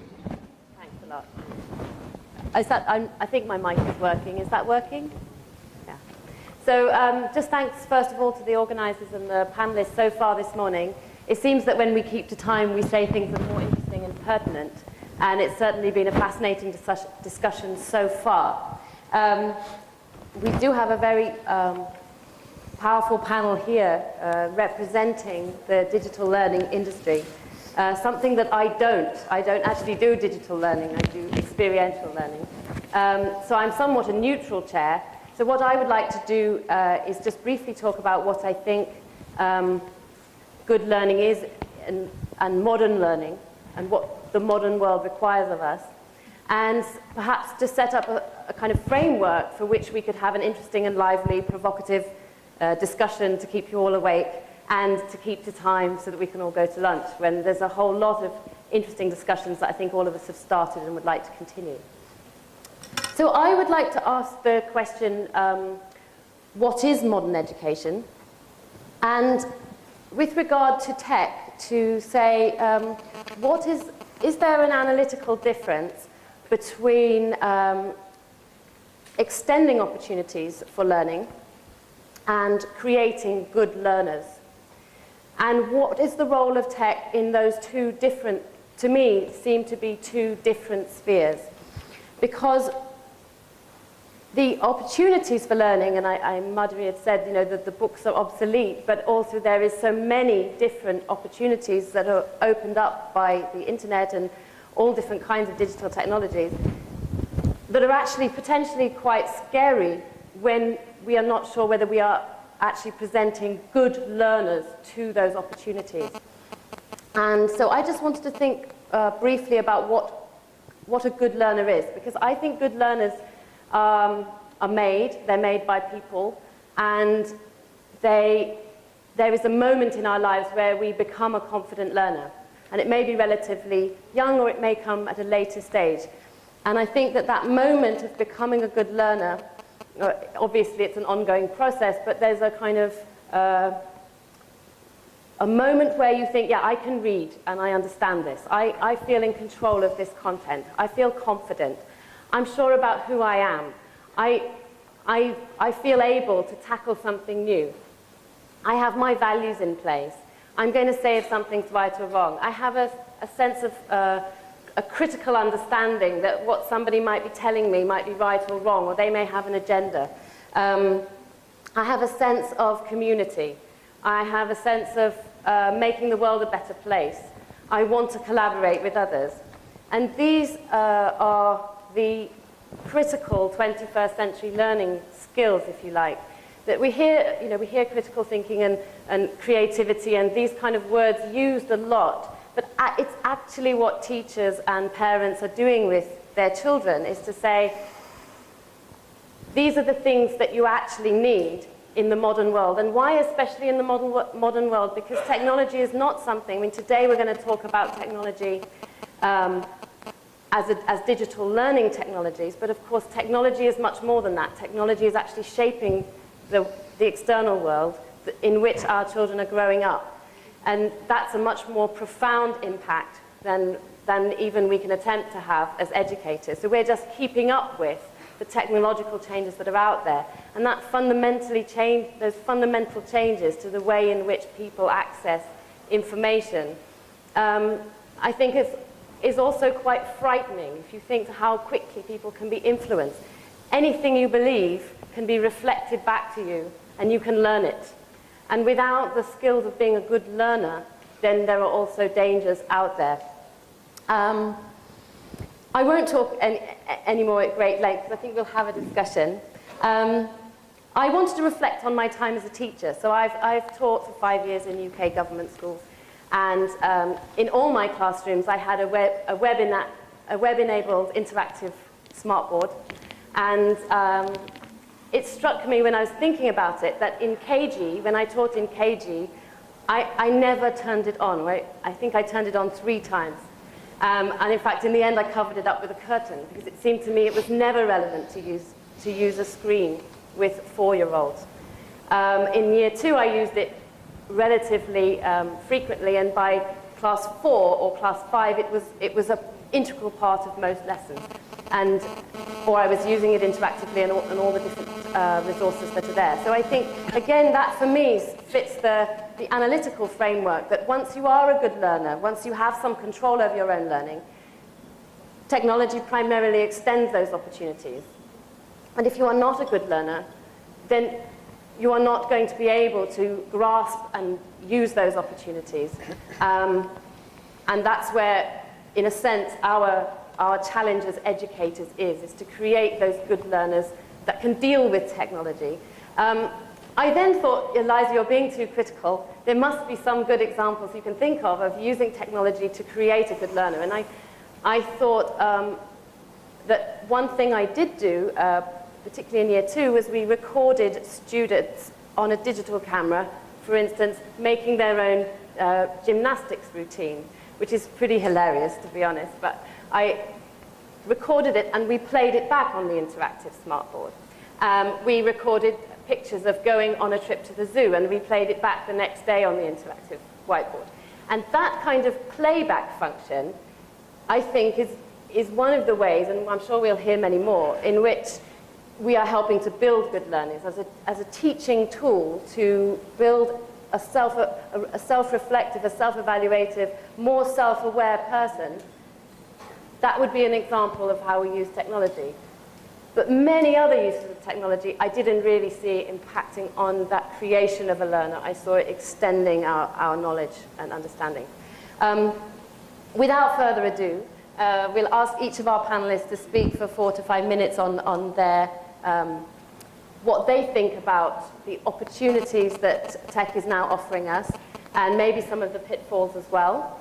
And then we'll open it out to the floor for a discussion and hopefully finish on time. I'm going to ask, because I haven't met the panelists till this morning, I'm going to ask them to introduce themselves. So shall we start this side and move this way? Yeah. Sunit. My name is Sunit Kintuli. I'm a founder of the company. You guys hear me okay? It's on, but somewhere else in my lab. Let's see if this is better. Sure. So my name is Sunit Kintuli. I'm the president and CEO of a company called DataWind. We're known for making the world's lowest cost tablet computers. Our focus primarily has been what I sometimes refer to as sort of the forgotten billion.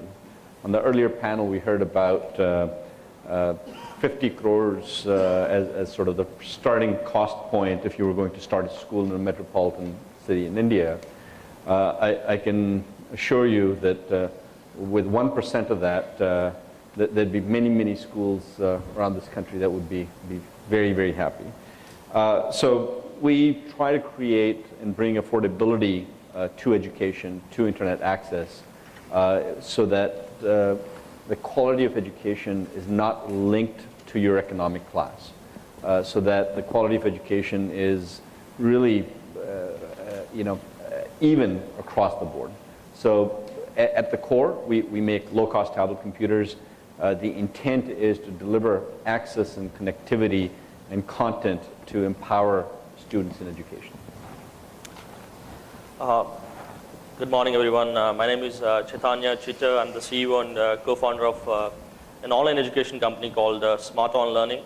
At Smart On, we teach new economy skills, especially the digital skills, through online courses, but what we call online education 2.0, where it's more experiential learning and project-based learning. We started focusing with areas such as e-commerce, online marketing, project management, where there are thousands of jobs, but people are not ready with these skill sets, not just in India, but globally.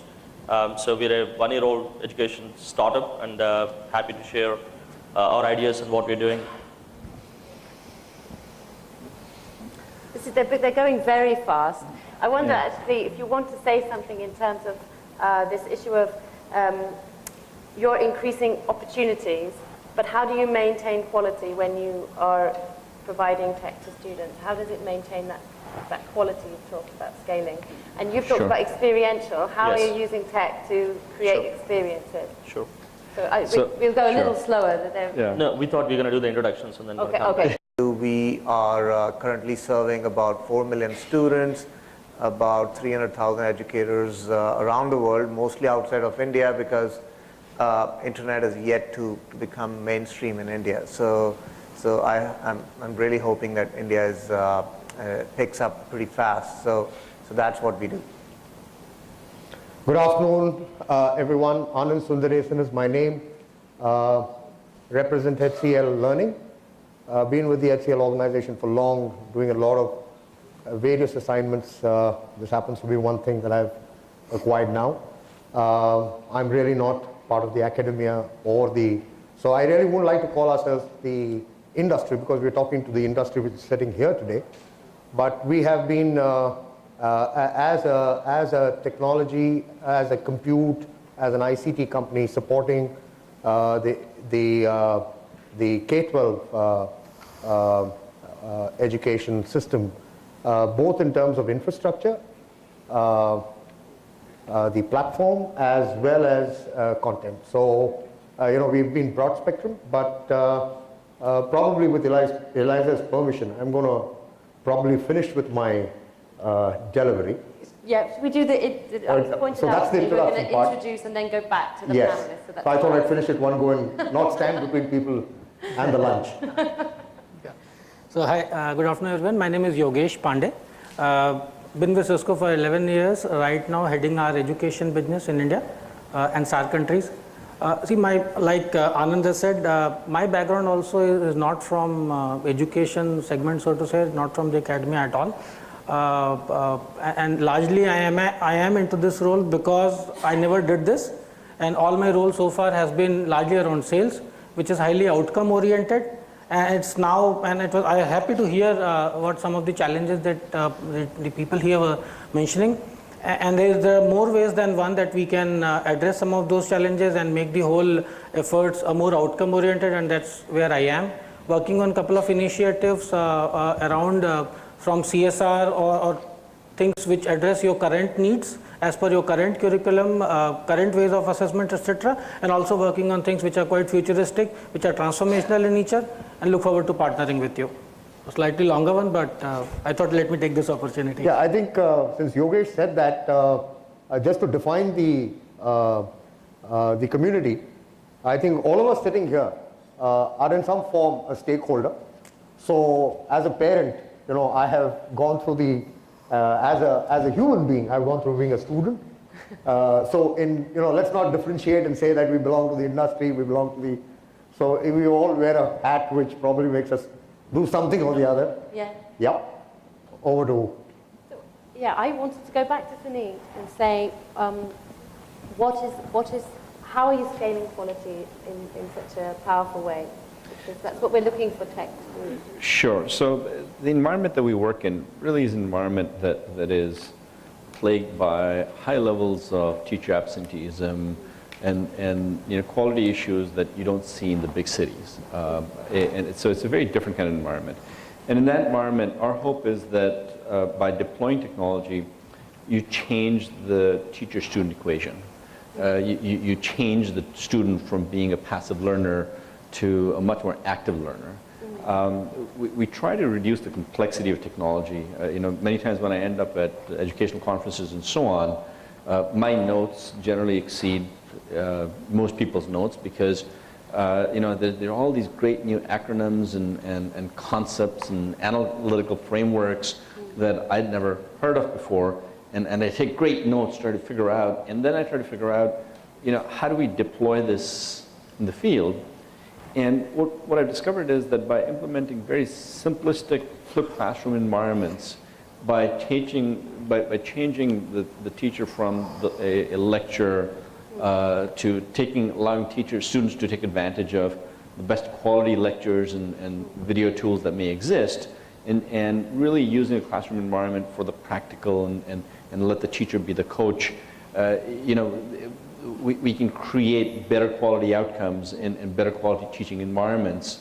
And I sort of discovered this a few years ago for myself when I asked my son, I said, so who was your best teacher this year? Because what I discovered with myself was the reason I went into engineering, the reason I did really well in calculus and linear algebra was the teachers that taught me those subjects were truly passionate about this. Were truly passionate about things that got me passionate about those things. And so every year I make a habit to ask my kids, I've got 4 kids, what is the, which was their favorite teacher? Which was their best teacher? And so my kids are used to me asking the question at the end of each year. And a few years ago, my son said to me, you've been asking this question every year, and I've got a different answer for you this year. My best teacher this year was YouTube. And I was taken aback. I felt that was sort of a comment that would be insulting to teachers. And we coming from having my base education in India before I went abroad, and seeing that my father, even in his 80s, for those of his teachers that are still alive, still connects with them. There's this reverence that we've had for teachers. So I said, that's very insulting. That's not the right answer. And he said, well, I'm not saying that they weren't good. They were all good. But if I needed to learn how to balance chemical equations and I didn't understand how my teacher taught it, then I went to YouTube and I watched a handful of videos. And while they may have all been good, as so was my teacher, one of them just explained it the right way for me. So, we think that by sort of changing the equation in the classroom, instead of the teacher being a limited lecturer, by allowing technology in the hand of students, not letting it get locked up at the end of the class, letting it be the child's toy, letting him discover it beyond the classroom, we change that equation and it automatically results in better results. You primarily see the tablets being used in the home environment? We see them in both environments, but we see them in classroom not for ebook reading. I mean, it just seems silly that to develop a technology of that nature and say the best we can figure out what to do with it is ebook reading. The advantage in the classroom that we see is initial and quick assessments. Okay. So in a flipped classroom environment, a lot of the teachers that we work with and schools we work with do a 5-minute quiz at the start of the class. That's all they do. And then they put the tablets away in most cases. So I'm going to take 2 things from that. One is flipping so that the transmission aspect can be dealt with at the child's own pace. And the other one you've mentioned is assessment, for using tech for assessment for learning, which is, again, a powerful way of saving curriculum, essentially saving curriculum time, and as you talked about in those areas where there may not be that much interaction with teachers. Moving back to Chaitanya, you talked about using tech for experiential and project-based learning. Can you just explain more about that? Sure. Before that, I just want to kind of build on a couple of themes here. The first being, I'm sure we all agree that technology has been the greatest equalizer, especially in the field of education. In fact, Economist wrote an article that technology has such a profound impact in emerging markets such as India, where people have, 1 billion people now have access to mobile cell phones, whereas only half of them have access to toilets. Maybe it's going to change under the new government, but that's what the country has leapfrogged. In the context of how technology is changing online learning, digital learning, education as a broader area, I want to talk about a couple of themes. The first one is the content itself, the curriculum content. So the previous panels, and we talked about open educational resources, MOOCs, massive open online courseware. a lot of content is now available. Obviously, YouTube, Khan Academy, all these are great resources, but now we are moving into a new phase where there is a lot of content fatigue. It's not just about having these free resources, it's about the learners actually getting demonstrable, quantifiable outcomes. The effectiveness of the content is the challenge here. So that's where I was referring to the online education 2.0, where it's going to be more immersive, more project-based, and more experiential learning. You're not learning anymore just for the sake of knowledge. You're learning for the sake of applying that knowledge. Because if you look at the way people are hiring in software industry, they're no longer asking for resumes. They're asking, show me your code.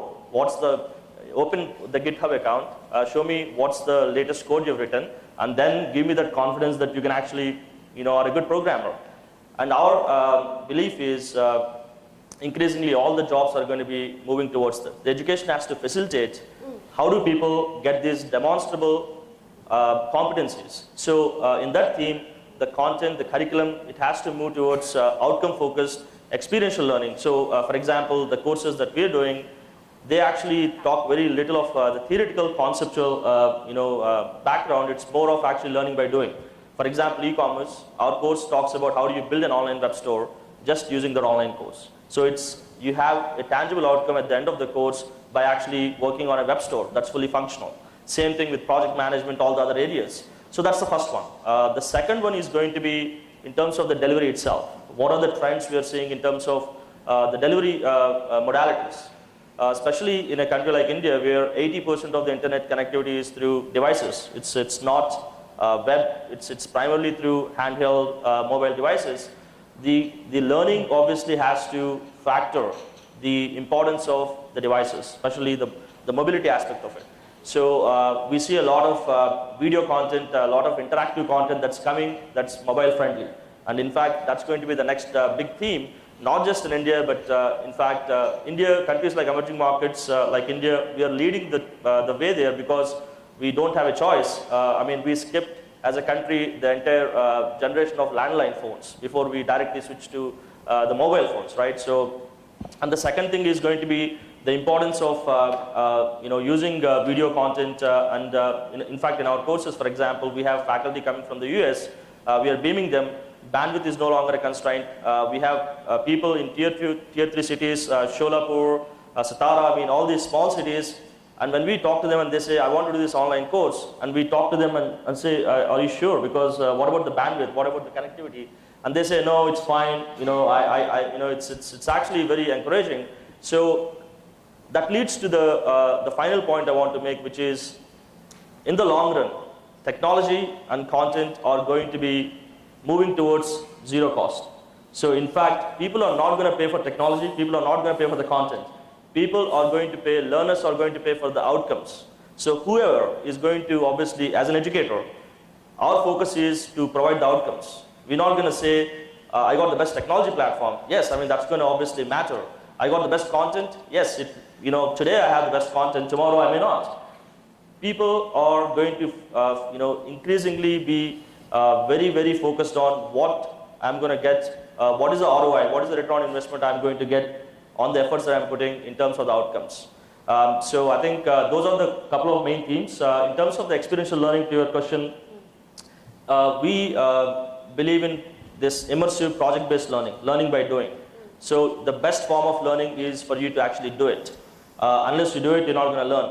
Unless you do it, you're not going to retain it. So all the learning that we do is essentially around the concept of actually doing it. So we provide projects, we provide the mentors, and we providing that connect. In fact, piggybacking from the last panel's theme, around collaboration, we actually play the role of both industry as well as an education institute, because when we are talking to education institutes, we are the industry, because we're bringing all these outside tools. And when we are talking to industry, we are the education partners, because we're actually building the courses. So to your point, we're playing these multiple roles, and there is a huge convergence that's happening. It's no longer about us versus them. It's really a collaborative way. We've taken a couple of education institutes in India online. In fact, Pearl Academy, which is #1 fashion design school, we took Pearl Academy. We're working with them, a very reputed education institute. We launched online courses along with them. Now they are offering not just brick and mortar, but online. So there is a huge opportunity for all of us to collaborate and succeed together. I'm going to take from that a few points. Sure.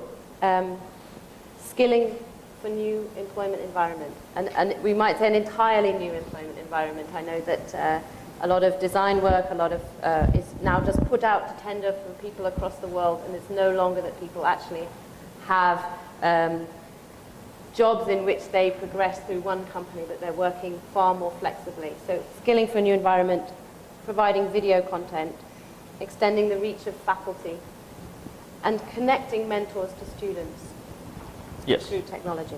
Brilliant. Yes. Moving straight on. So yeah, very interesting points, and that kind of reinforces what my thought process has been over the years.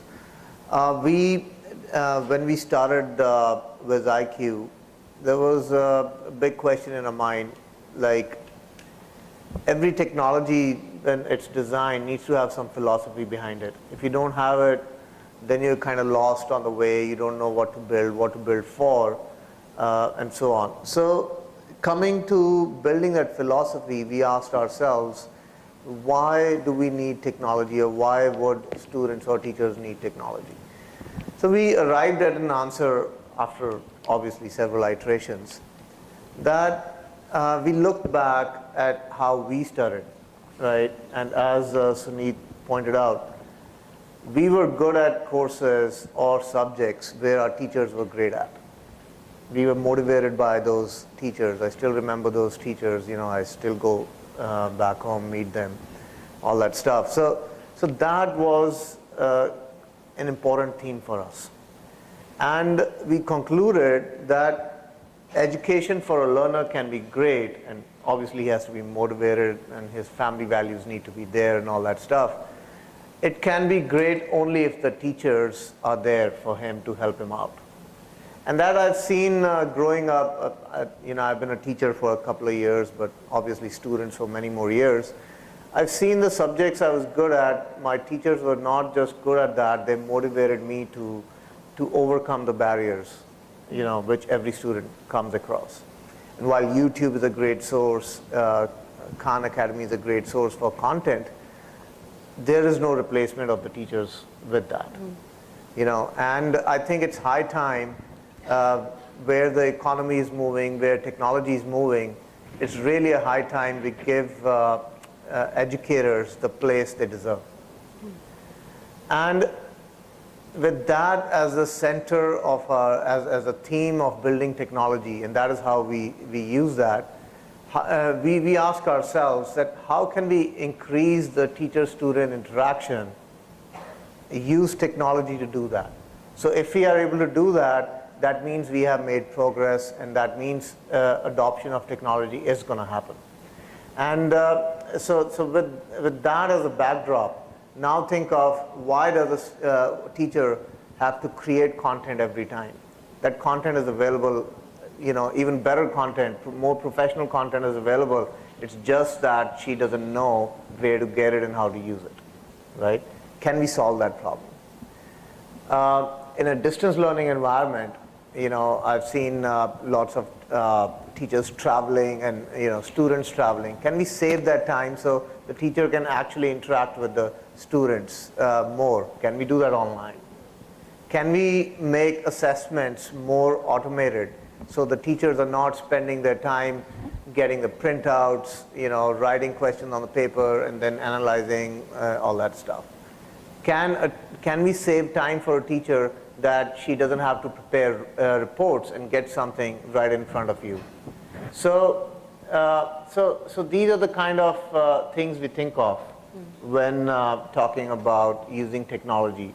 That if we can increase the teacher-student interaction time, I think we have done our job. And I think one of the goals for all technology builders, whether they're building hardware or software or internet services or whatever, I think that should be one important goal, and not just trying to think while good students and learners are the end goal, but how to achieve that goal, I think that can be done through the teachers. And this also means a bit of changes for the teachers themselves.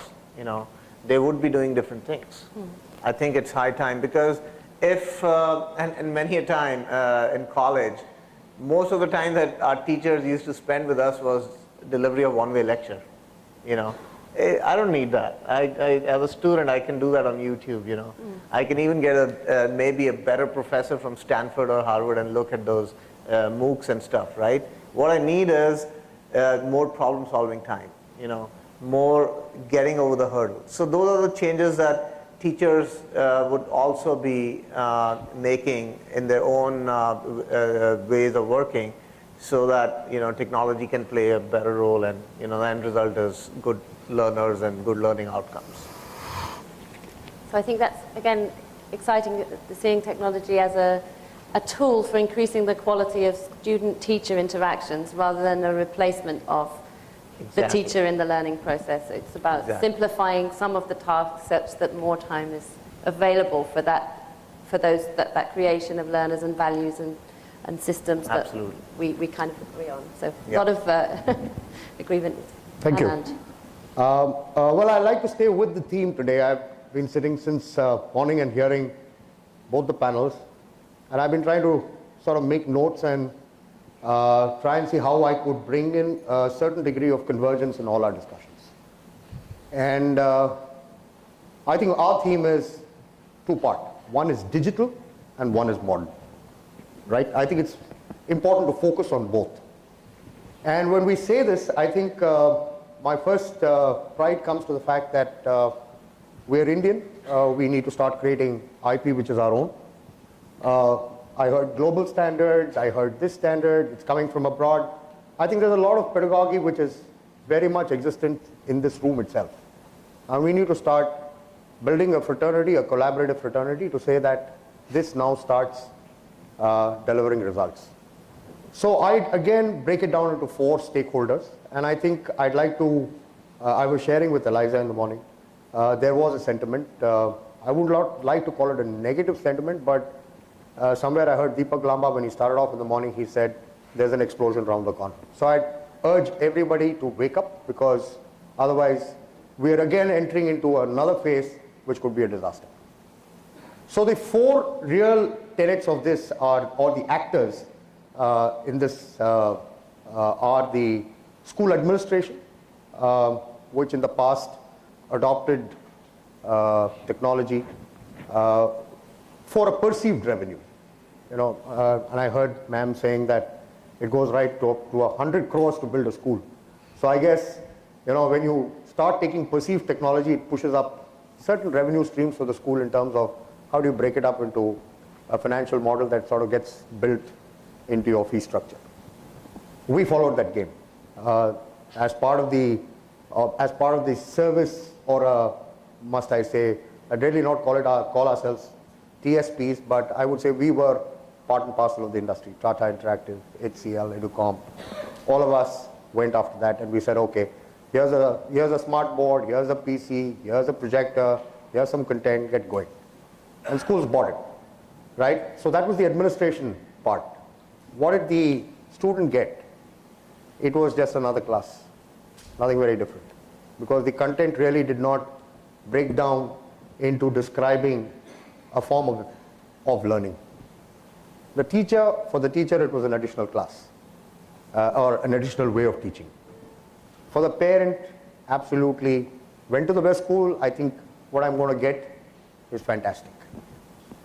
Now, if we need to transform, I think we'll have to use both the digital part as well as the modern part. And we'll have to bring in a lot of academics into, and that's when I said, I think I picked up some traces of the discussion points. And that's where I think I urge collaboration. We'll have to start getting a teaching community to deliver business results.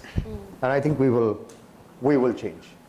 We will also have to look at the spectrum. And the good part in HCL is that while we're talking about a lot of modern education and digital and everything in this room to an urban society, we also work with the rural society. right? We actually deliver software, we develop content to be brought to the rural sector, right? So we're actually addressing, a student needs to be addressed, or a learning community needs to be addressed from the weak to the strong. You can't have digital behavior just for the strong. What about the weak? Having said that, I think my view on this is very simple, that what we would bring to the table is here, which we all did. I never saw videos in school, so I only got hearing aids. I had good teachers, and I think all of us remember the passion, the good teacher, the memories are very strong. Then came in the video factor, and that's when we talk of YouTube and the Google Chachas so easily. And the last, and which is becoming very, very strong now, is the ability of touch, or the kinesthetics. And sometimes that is the bridge between the strong and the weak. What I can't express myself in words, I might be probably able to point and show. I have an autistic nephew who communicates to me on an iPad, right? So that's the level of digital, right? So I'm just leaving you with some thoughts. I'm not going to, say what all are we doing and what is HCL all about. This is not the forum. But at the same time, I'm going to wait for a session that's going to come after lunch, which is to do with sports. There are certain path-breaking parents who have now started looking at sports as a possible opportunity of a career, the way of life that once I'm gone, my son is comfortable earning money out of tennis, golf, IPL. And just imagine what a Nick Bollettieri would do with digital technology. How would somebody have to serve at 140 kilometers like Roger Federer does? Because that's where the money lies.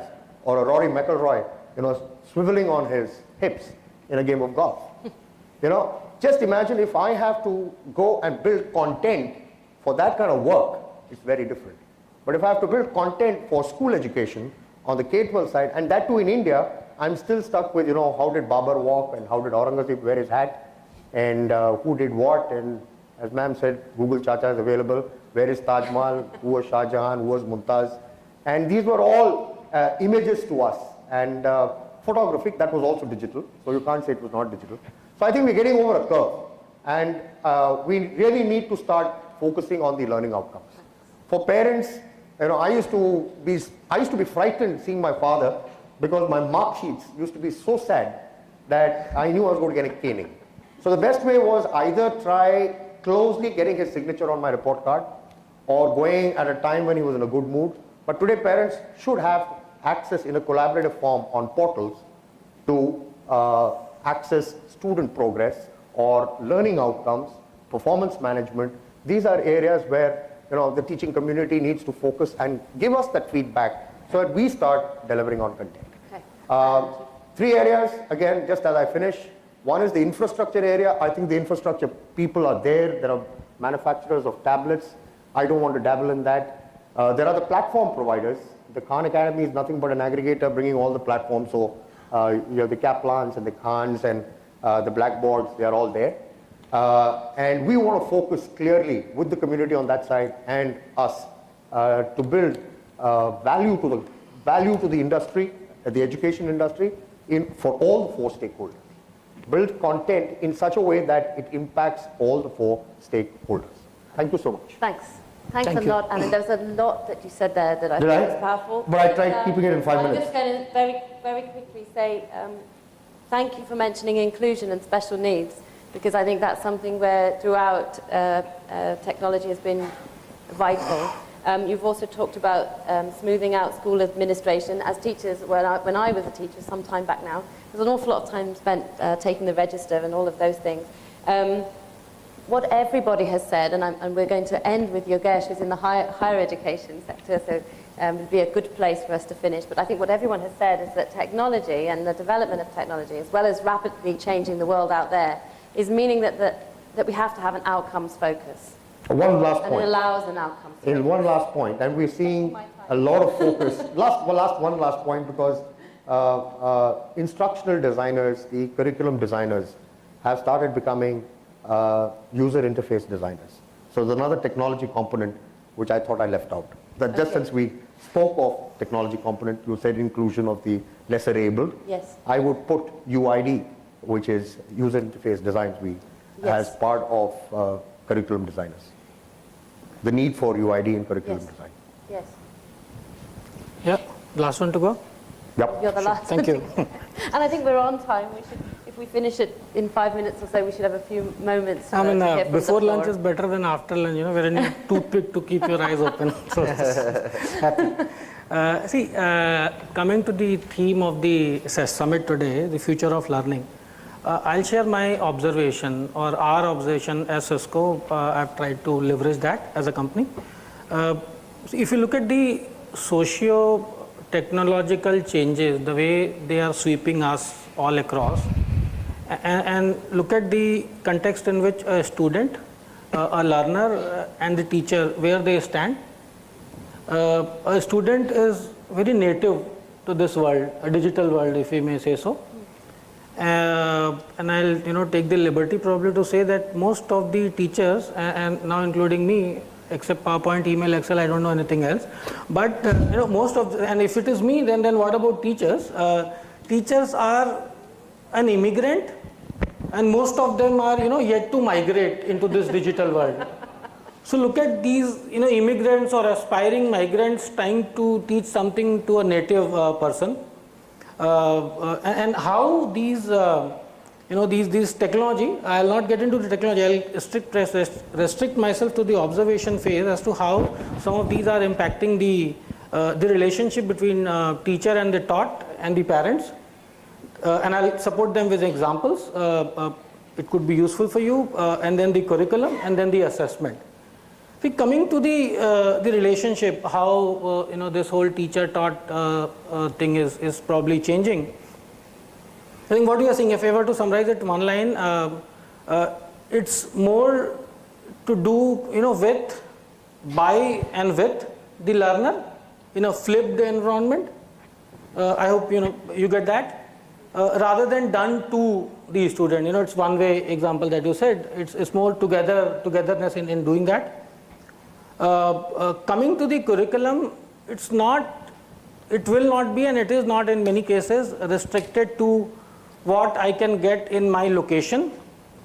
The proximity of the space I am. If I am in South, I can only learn something related to South or something of that sort. The kind of teachers which are there in my location, if the person of the people around me in music class doesn't know how to play a flute, then I can't.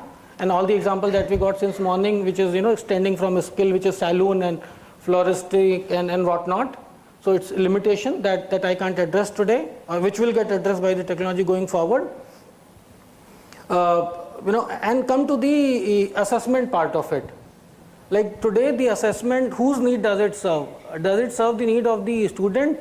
No. I must tell you, my kid, who is 7-year-old, he has some great ability in terms of phonetics and the spellings and whatnot, and he could turn out the whole thing of antonyms, synonyms, some 50 words to me before his class test, just like that, so confident. But when I asked him about this, about the meaning, I was so kind of, whatever word I don't want to put, that maybe 90% of the words he didn't know the meaning. What this word, whether English or Hindi, he didn't know the meaning, and he was very confidently rattling out everything 100% correct. And when I was investing time to make him understand the meaning, for 10-30 seconds at best, he was kind of giving me a blank look and then said, "Papa, next question pucho na." See, why do you learn? My question was, we learn for this to understand, then what is the point? No, he says that I learn for my scoring, so that I score good and you give me some gift. So that's about it, plain simple. The guy is not getting it. I think probably we need to get that. Why is this learning? And this unnecessary load that we are putting through assessment. And one of the examples that I would want to put is that in one of the places, internet was allowed during the classroom, during the exams. And the whole focus shifts from testing the ability to recall to ability to search for the information, analyze that, synthesize that, and these are the skills that we need in the real world today. and not, how much scores did you get in your 12th, 10th or whatever. So probably, these are some of the observations, and for sure, technology enables all these things. Just want to touch 2 points because you gave me the liberty to be the last one, and I'll take that.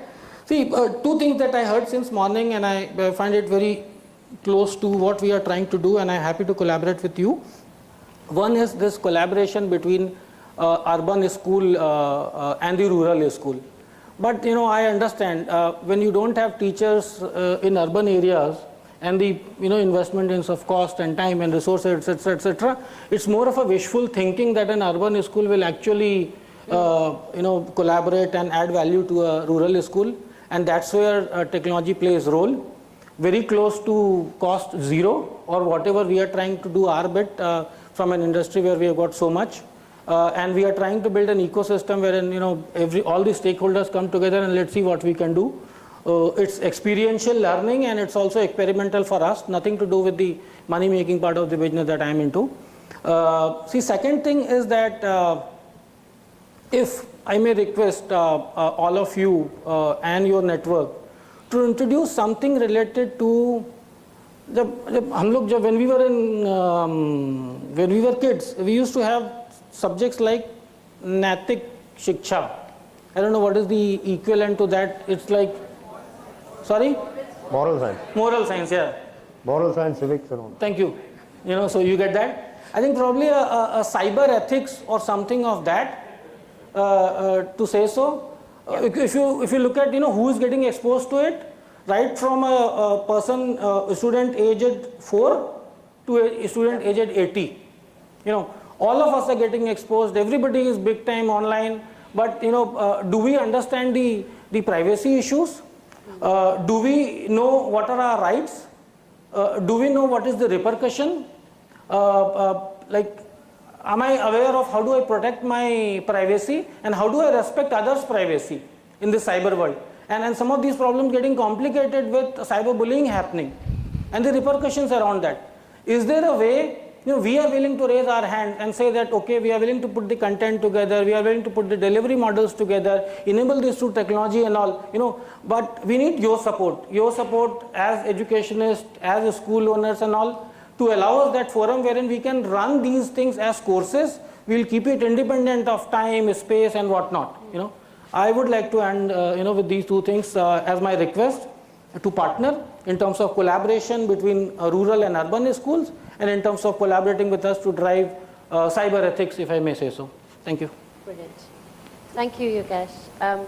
Great to end on that point about the dangers of technology, and what a friend of mine who's a parent said to me about her 15-year-old. She said, it's just a great big experiment. Childhood at the moment is just a great big experiment because they live in a world that's completely different to the world that we grew up in, primarily because of technology.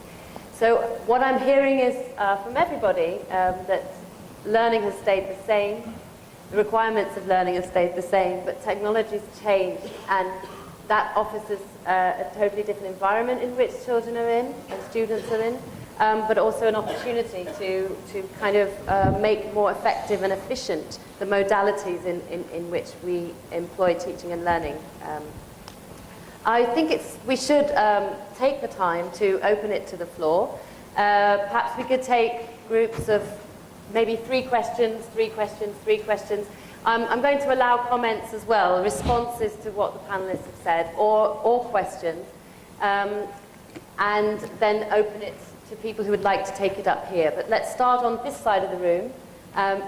If you've got a question for our panelists, or a comment you would like to make about digital learning technologies. The only thing we don't know is the menu for the lunch. Okay, there doesn't seem to be anybody racing to put their hands up. Maybe... no, there's one. There's a lady there. I'm going to put my glasses on. There's a lady at the front, if we have the mic.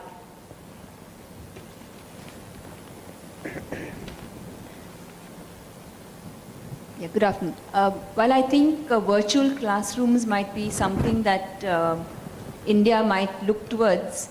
I like the point that was being made that you can't really replace the teacher. So But I think in the name of progress, to reach areas that are far-flung, especially in India, I think that might be the answer. So we need to equip our teachers, our educators, I think, in that direction. Absolutely. And point well made. And I'd like to emphasize more on that. Even virtually, teacher can still be at the center of delivery of education. So that is something technology can definitely deliver. It's really amplifying the teachers. It's putting a lot of power back in the hands of teachers. So, And I think the form of education of the International Baccalaureate does make the teacher the focus, where she's the subject matter expertise and the students start coming to her. So I think education patterns would also need to start adopting, because we are still with these archaic CBSEs and state boards, and I'm sorry, there's, it's a critical remark at the core education bodies, which are still very, unfortunately, government oriented. So whenever I imagine what a teacher of the future should look like, so this picture in my mind comes up. You've seen the movie Iron Man, right? Yeah. How a human being is enhanced with technology. I see teachers to be like that. Wow. Teachers of the future, right? Obviously they won't look like that, but that is how the technology needs to enhance the ability of the teachers. I'm going to just come back on that very quickly. What is the age group by which you can have a virtual teacher? Because having taught further down the school, I see teaching as an experience that is really only possible with my class in front of me. Yeah. It is something, it's an everyday, where's my lunch? The person who cares about whether your lunchbox is lost is the same person who's going to teach you maths. And those things are inextricably linked because they're to do with care. And where does the child, at what point does the child move out and say that the teacher can be someone located in a separate space? So I'll give you an example here. When we designed our platform, we were like, below 8th grade, no student is going to use it, so let's not even think of designing it for them. However, what we've seen over the years is I've seen kids as young as 3rd graders learning completely online in the US, not here, from teachers who are remotely located. I was actually shocked to see that. Okay. So It actually brings back, I was telling Eliza, she was, right in the morning when we met, I said, I think the movie Slumdog Millionaire, not from the perspective of showing India in bad light, but from a teaching and a perspective of a student on the other side, it brought out a lot of meaning. He just would see things and would answer. It was never taught. So there are factors which impact. So I think we'll have to move, teaching which is digital, which is bits and bytes, to also very cognitive ways of understanding what teaching is. And I think that's where, Herman, you probably have. I should give some space again to the floor. So maybe we could take the lady at the front, the lady's holding the mic first, and this gentleman over here. And we'll take all those comments together, and then we'll do 3 comments from this side of the room. And then we'll have lunch. How is that? Okay. Starting at the front. Yeah, somehow I get the feeling from all the discussion that's taking place that we are equating modern education with technical or, informative education or digital education. But I think modern has a much larger connotation than merely being drowned under information. Is our modern student, so-called modern student, or the working person, does he or she have any space to conceptualize, to question what they are doing, what they are learning in terms of larger social context, in terms of what meaning that learning or that knowledge has in terms of enriching one's experience, in terms of enriching one's relationships, in terms of one's relation with the world around. If I understand you correctly, you're saying that we're still talking about a transmission model of education. We're still talking about delivery of content. And we're not addressing the... Sorry, I'm not... In terms of understanding one's relationship with oneself and others, do we even have the time to, and are we gearing ourselves towards a better life a more enriched life. I'm going to ask for the next comment and then we'll take the three together. Yes. Hello. I strongly agree with technology as a very supportive aid for teaching. But as a mental health professional who has been in teaching for the past 2.5 decades, I'm seriously worried about the cyber ethics. Because the kind of cases that come for counseling to me, I really get worried. There's so much of internet addiction. As he said, children as young as 4 to as old as whatever it is are getting into a lot of information. So what are we going to do about it? So if service providers I think if we took a show of hands, as I'm an internet addict. The technology has disenabled my concentration personally, and it's only when I turn my phone off more than a week I get it back. So it's a very, very valid point. I just wanted to know this thing that when we're talking about digital way of learning, online learning and all this type of things, okay, I totally agree that we should move towards the modernization of education. But if it is a total remote location, then what about the life skills? What about leadership skills? What about team building? What about cultural ethics? What about moral ethics, which are required in a pure school environment? What about sports? What about arts? What about other things? So when we are talking about online interaction, there cannot be a possibility of totally having a diverse culture wherein you are talking from one location to remote location. It can be a part of it. It can be for those type of students who are absent, who are frequent, not able to attend the school at times. But I think formal level of schooling is still required, at least maybe for 2 days in a week or whatever be the thing, wherein we need all these type of skills also to be incorporated. Brilliant. Absolutely would we like to right. respond to any of those comments? Probably Like- take it. Sure. Yeah, I think, ma'am, I'll just take it because one question I think probably Yogesh doesn't know, since I just addressed yours. We are working with STEM Academy. Cisco sponsored, HCL delivering on content. So that's why I'm saying, I think you're right. That's why I opened my discussion saying that there are two parts of this discussion in today's theme. One is modern, one is digital. To you, ma'am, cyber, let's not mix up cyber and digital. Cyber is not what school education is about. Digital is about instructions. It's instructional aid. It is not internet aid. Right? That's my view. Simple. We are actually running out. Yeah, I think that some of the questions imply some misconceptions about what we've sort of discussed here, right? Certainly, nobody's under any confusion, and it's been repeated multiple times on this panel, that technology will replace teachers. It just will not happen. You need mentors. Technology is intended to really create a blended environment to empower the student, empower the teacher in ways that wasn't possible before.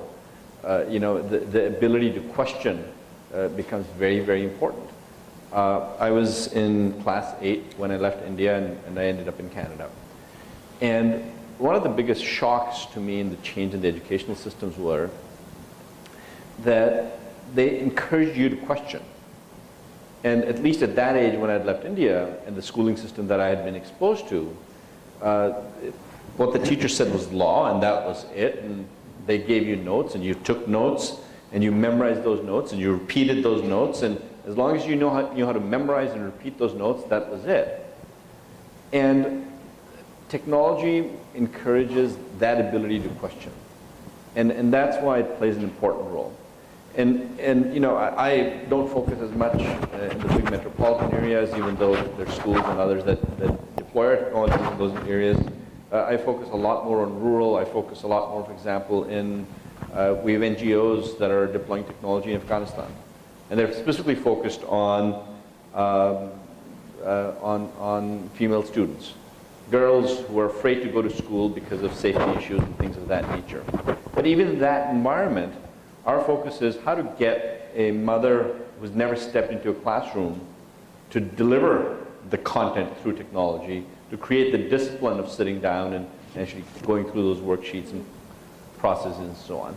So again, while when we talk about virtual classrooms and we talk about MOOCs and we talk about these kinds of environments, they're intended as a blended learning environment. They're not intended as you know, let's say we don't need teachers anymore. I just want to add one final thought. It's a sign that's flashing that says 1 minute left. In 10 seconds, I think we have 10 seconds. So it's technology is, I think to your point as well, it's improving the effectiveness, increasing the access, and obviously the affordability. So I think access, affordability, effectiveness, we are definitely using technology to make progress in all these three areas, but it's no way it's going to replace. For example, we're all buying online now. It doesn't mean we stopped going to shops. I mean, e-commerce is a fact of all of our lives. Digital, online is going to be part of education as well, but it's a good force that we should balance out and see what's the benefit that we get from each area and kind of balance it out. So. That may be a good place to finish, although I didn't ask this side of the floor. Is anyone on this side with a burning and very short thing to say? Please make it short. The relation, you know, because when you're using technology, it's only the person using it and technology. But being a language teacher, being a foreign language teacher, I use webinar. And webinar works wonderful. The native speakers interact with the children over here, and that actually develops a relationship, and the globe really shrinks, you know. So technology can be used in one way, and hence the classroom could be interesting, and we could imbibe these things. Yeah. Okay, I think that's a great example on which to close our discussion and progress to lunch. Because it now says 1 minute over time. So thank you very much. Thank you. Thank you, ma'am. Definitely, there's one thing that can't be done over the web, and that's lunch. So we will, of course, break for lunch.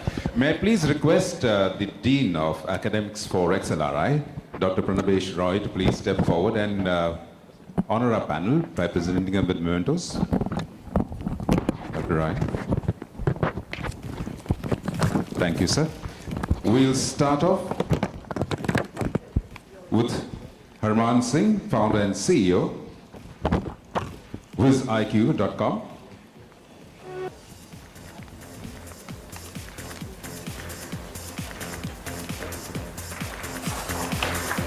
Moving on to the CEO and co-founder of SmartOn, Chaitanya Chitta.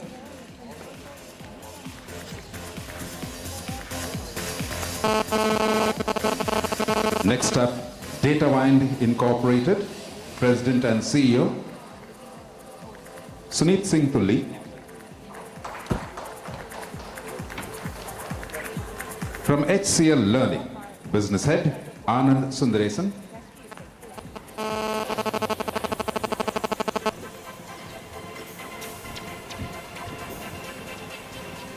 Cisco India, Head of Education Business, Yogesh Pandey.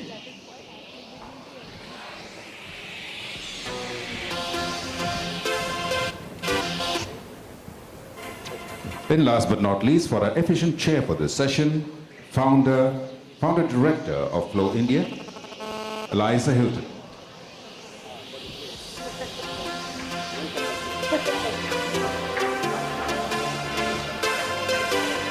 Ladies and gentlemen, a big round of applause for the chair and our panel. May I request our panel to give us a memento photograph with you, sir? Dr. Ray, would you please wait for a moment?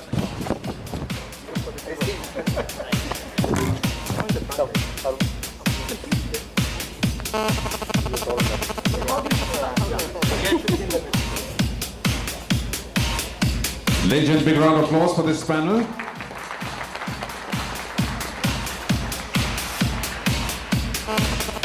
As already been announced, very often we are going to break for lunch. Just to remind you that we'll have a shorter lunch, about half an hour or so. But it's enough time for you to network. I would request to be back in your seats by around 2:35, so you can meditate for 5 minutes before we start the post-lunch sessions. We've got 2 power pack sessions, which will be starting on schedule. So once again, thank you for the first half. Enjoy your lunch, bon appetit, and we'll see you back at 2:35 as we start the post-lunch sessions.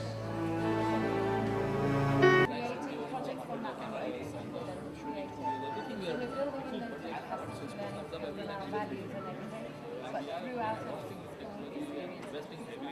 But we're really interested to work with college students as well. I haven't so far, but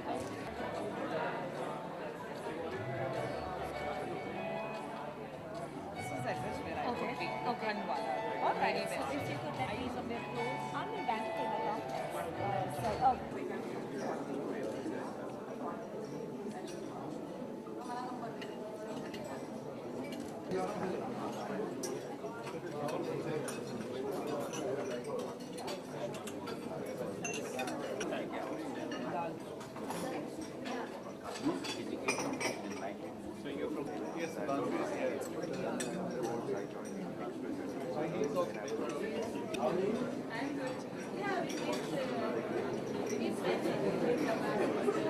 By ETH.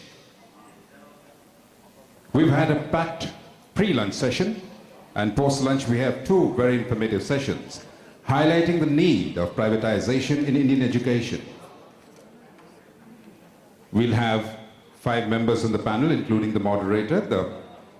To chair this panel, ladies and gentlemen, it's my pleasure to invite business consultant and former head HCL Learning, Chetan Mahajan.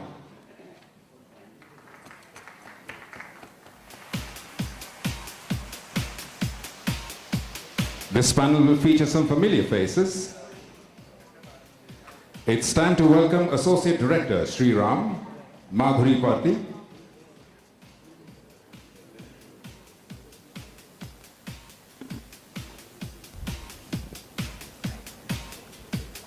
Director Advise Sushil Sukhwani,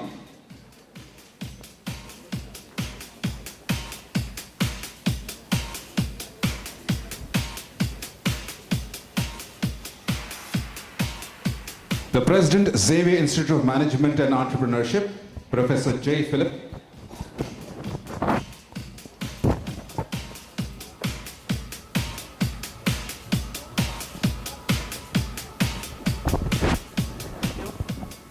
Good evening, sir. Motivational speaker, former Director, International Linkages, NMIMS, Dr. Alok Jain.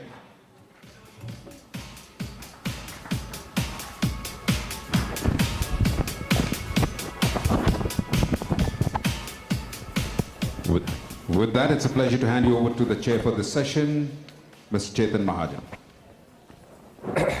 Good afternoon. Can everybody hear me clearly? Back of the room? Excellent. Thank you so much. Thank you, Economic Times, for hosting such a fabulous event and having me as the chair for this session. It's really an honor to be in such august company.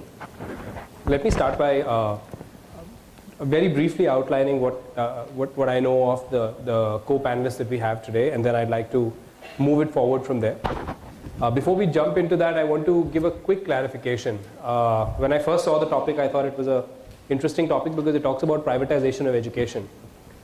There's an argument to be made that education is already largely private. It is non-profit, but it is private.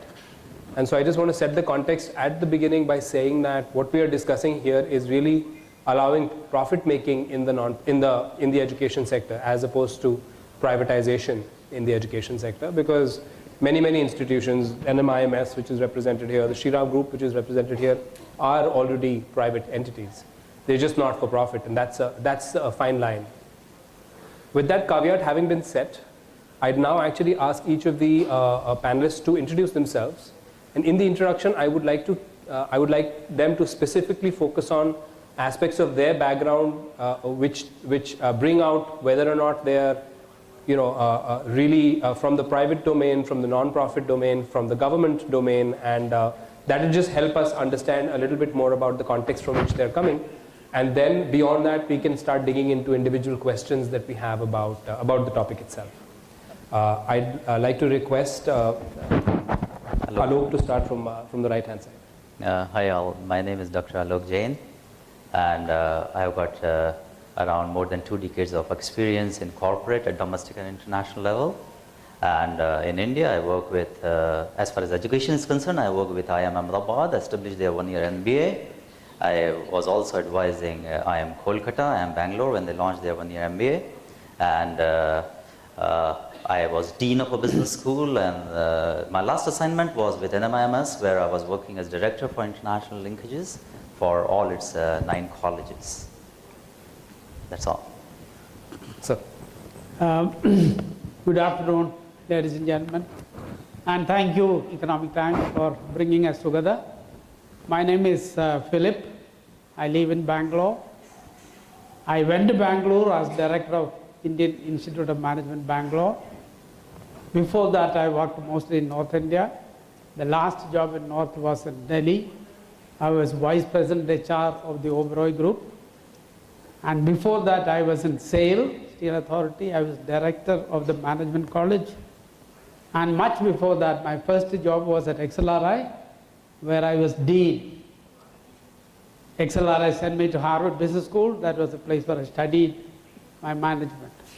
Currently, I am the president of Xavier Institute of Management and Entrepreneurship in Bangalore, which also has a branch in Cochin, which will soon open another one in Chennai.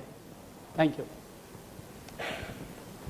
I'll reintroduce myself. I'm Madhuri Parthi. I have been heading RAN International Schools for around 17.5 years and opened schools with them through the length and breadth of the country. And thereafter, I was with Educom for around 4 years, again managing their schools pan-India and starting new schools. And now I am with Sriram doing the same thing. Good afternoon, everyone. My name is Sushil Sukhwani. I'm from the private side of the education industry. I run a company called Advise International. I've been doing that for the last 24 years. And primarily what I do is help students find opportunities to study predominantly abroad. Now, we currently are supporting admissions at some institutions in India, but about 98% of it is about helping students study abroad. Thank you. Can I take a second? Thank you. Can I take one second? Please.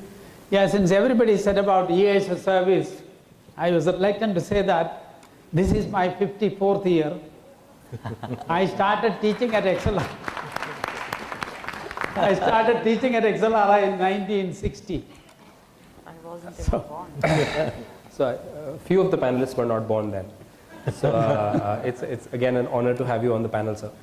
I'll also give a quick introduction to myself. I was until recently with HCL Learning. I am now an independent consultant, and I'm doing. Come back to the topic here, and before we move forward, I wanted to, just explain or give a framework within which I see privatization or for-profit education in this country. There are really 2 basic drivers why we even talk about this point in this in a forum such as this. The first is that there is a profit motive. I don't think there's anything fundamentally wrong with having a profit motive. The profit motive, however, is driven by certain factors which will include things like payback, what is the segment that we would address, what is the kind of schools that would be set up, and so on and so forth. And then there are the regulators, the people who really decide whether or not this profit motive will be allowed in, how far they'll be allowed to go, and that is, for lack of a better word, let's just call it the national interest. And what is the national interest as far as education is concerned is that there should be high quality education which is equitable, which is available to everybody. And so there's a kind of tension here. On one hand, there's the private lobby which says, please allow us to grow, to expand, to bring in capital, because capital and labor are the 2 critical pieces for good for any investment or industry. And like the panel in the morning, I understand there was a discussion about how to set up one good school in an urban or semi-urban environment could cost you north of 50 crores. Clearly, with that kind of monetary requirements, there is an argument to be made about why you should allow certain degree of privatization and for-profit education in the industry. On the other hand, the government is very scared or very nervous about unethical behavior, about questionable ethics, and so on and so forth. The consequence of this tension seems to be that the private people have found ways to get into the business. The for-profit players have found way to get into the business of education anyway. And the government is doing a bit of a kangaroo act by saying that, we're not allowing it. It's all non-profit, and for-profit is banned. Okay. With that context now, I actually want, and it's the same is true for college as much as it is for school. I don't think there's there are minor differences, but I don't think that at the fundamental level there is a vast variation. Now, having said this, the first person I want to ask a question to is Sushil. Sushil, you are involved in the activity of channelizing students to study abroad, which means you clearly have relationships and a good understanding of education overseas. Can you tell us a little bit about your experience with for-profit academic institutions overseas, and whether they are good, they're bad, they're ethical, they're short-term? What has your experience been? It would be helpful, I think, for everyone in this room. So when students actually are looking at studying abroad, it's very important to see that they're going to a very well accredited, recognized institution. So when you're looking at accredited, recognized, the comfort zone is always more with the government, non-profit kind of organizations, because that's the way we've all grown up to believe that that's safer, that's definitely authentic, and that's high quality.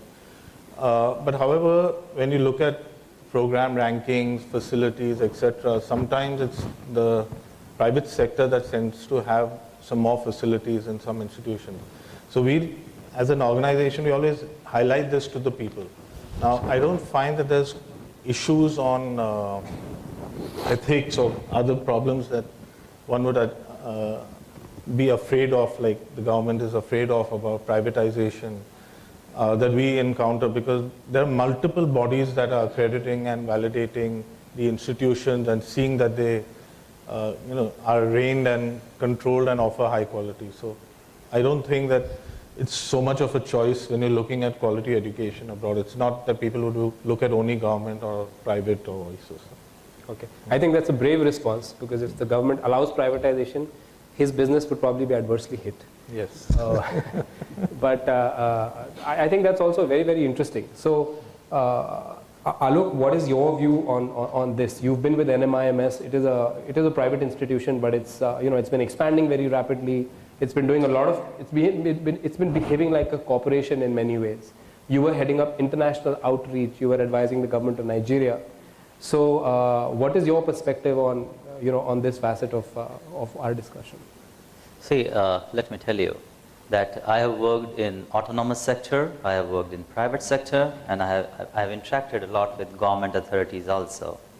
So to say this is good or this is bad, it's very, very difficult. Everything has its own strength and weaknesses. But yes, when we talk of privatization, yes, we should. There are so many things, because first of all, quality has a price. Like today we are doing this event in a 5-star hotel. Now what if it would have been given a cup of tea in a plastic cup?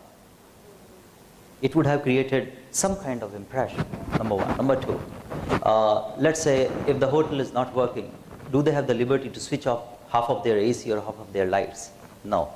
So there is a certain quality and certain benchmark which needs to be maintained. And privatization brings a lot many good things. And one aspect is pricing, about which there is always a debate, and I should put it in this way that India is a big society where you have urban area and you have rural area.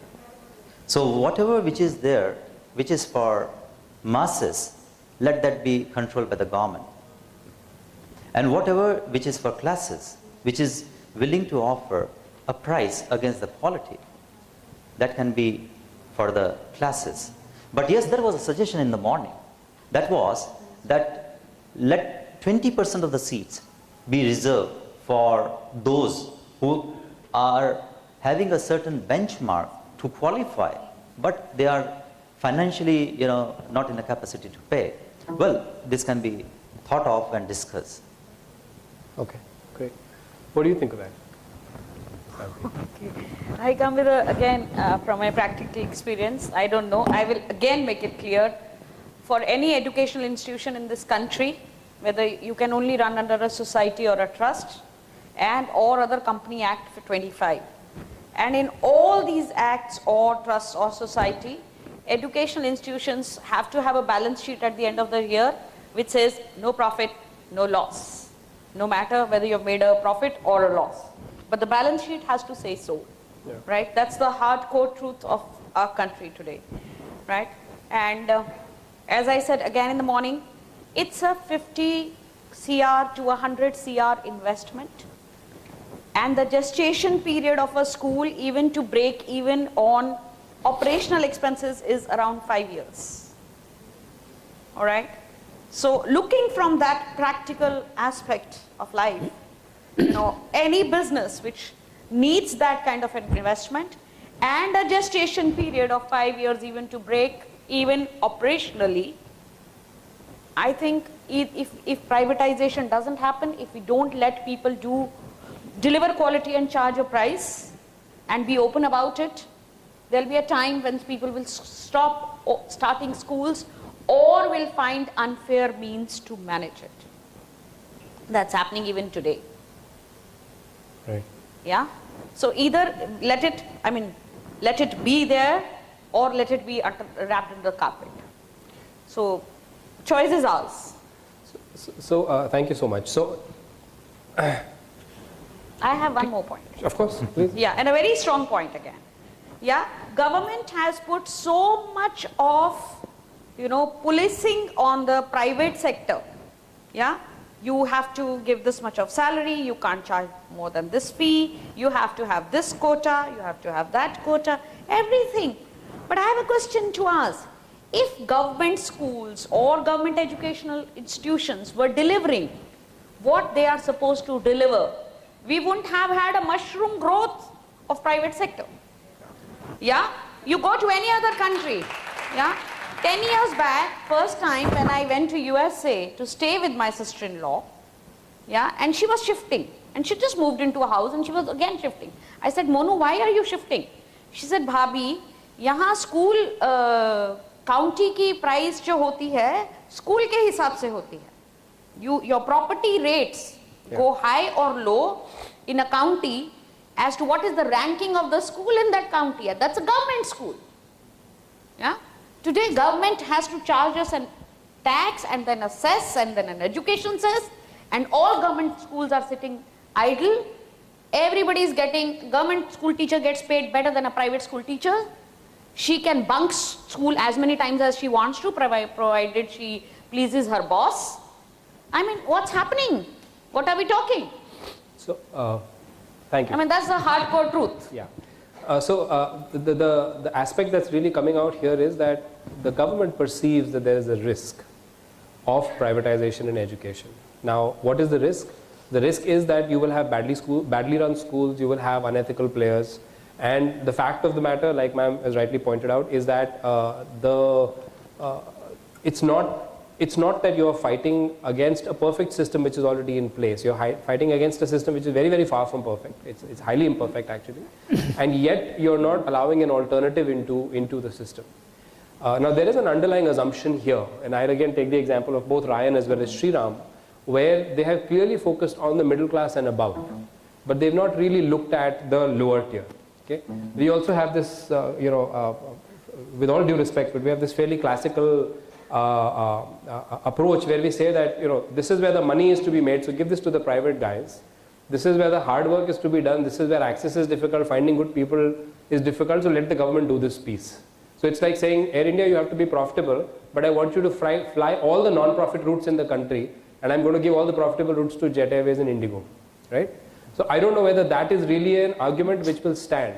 So the question, and I'd like to pick on your expertise for this, is can you suggest to us or give us some parallels or examples where we have seen good, profitable companies working in the lower strata of society, servicing people who are, probably the bottom of the pyramid, but where private enterprise, private education and investment is also making a difference to lower middle class, to people in slums, as opposed to necessarily only the guys, where as opposed to a 100 crore school, you could also have the potential of a 10 lakh rupees school.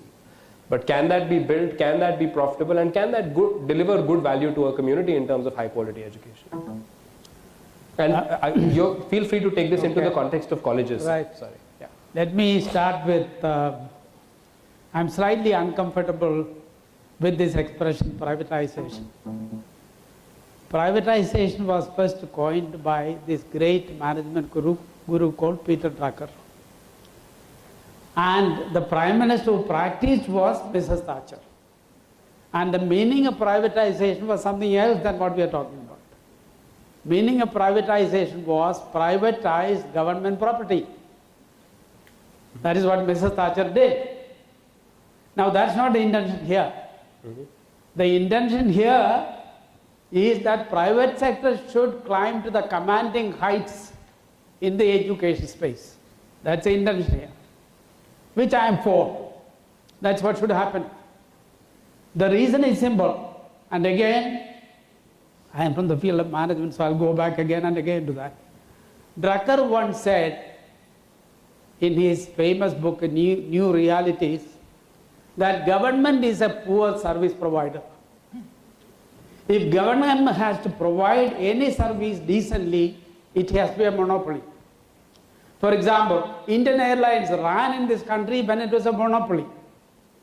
Post office ran well when it was a monopoly. Telephones worked when it was a monopoly. The moment competition came, it's all collapsed. Likewise, in education, the moment there is competition, government institutions will not work. Somebody will say, how about IIMs and IITs? I am manager one, so I'll answer that separately. So leaving that out, government is a poor service provider and government is bound to fail. I have said that every government school or college is programmed to fail. And asking about what will happen if rampant privatization, I said nothing can be worse than a government school or a college.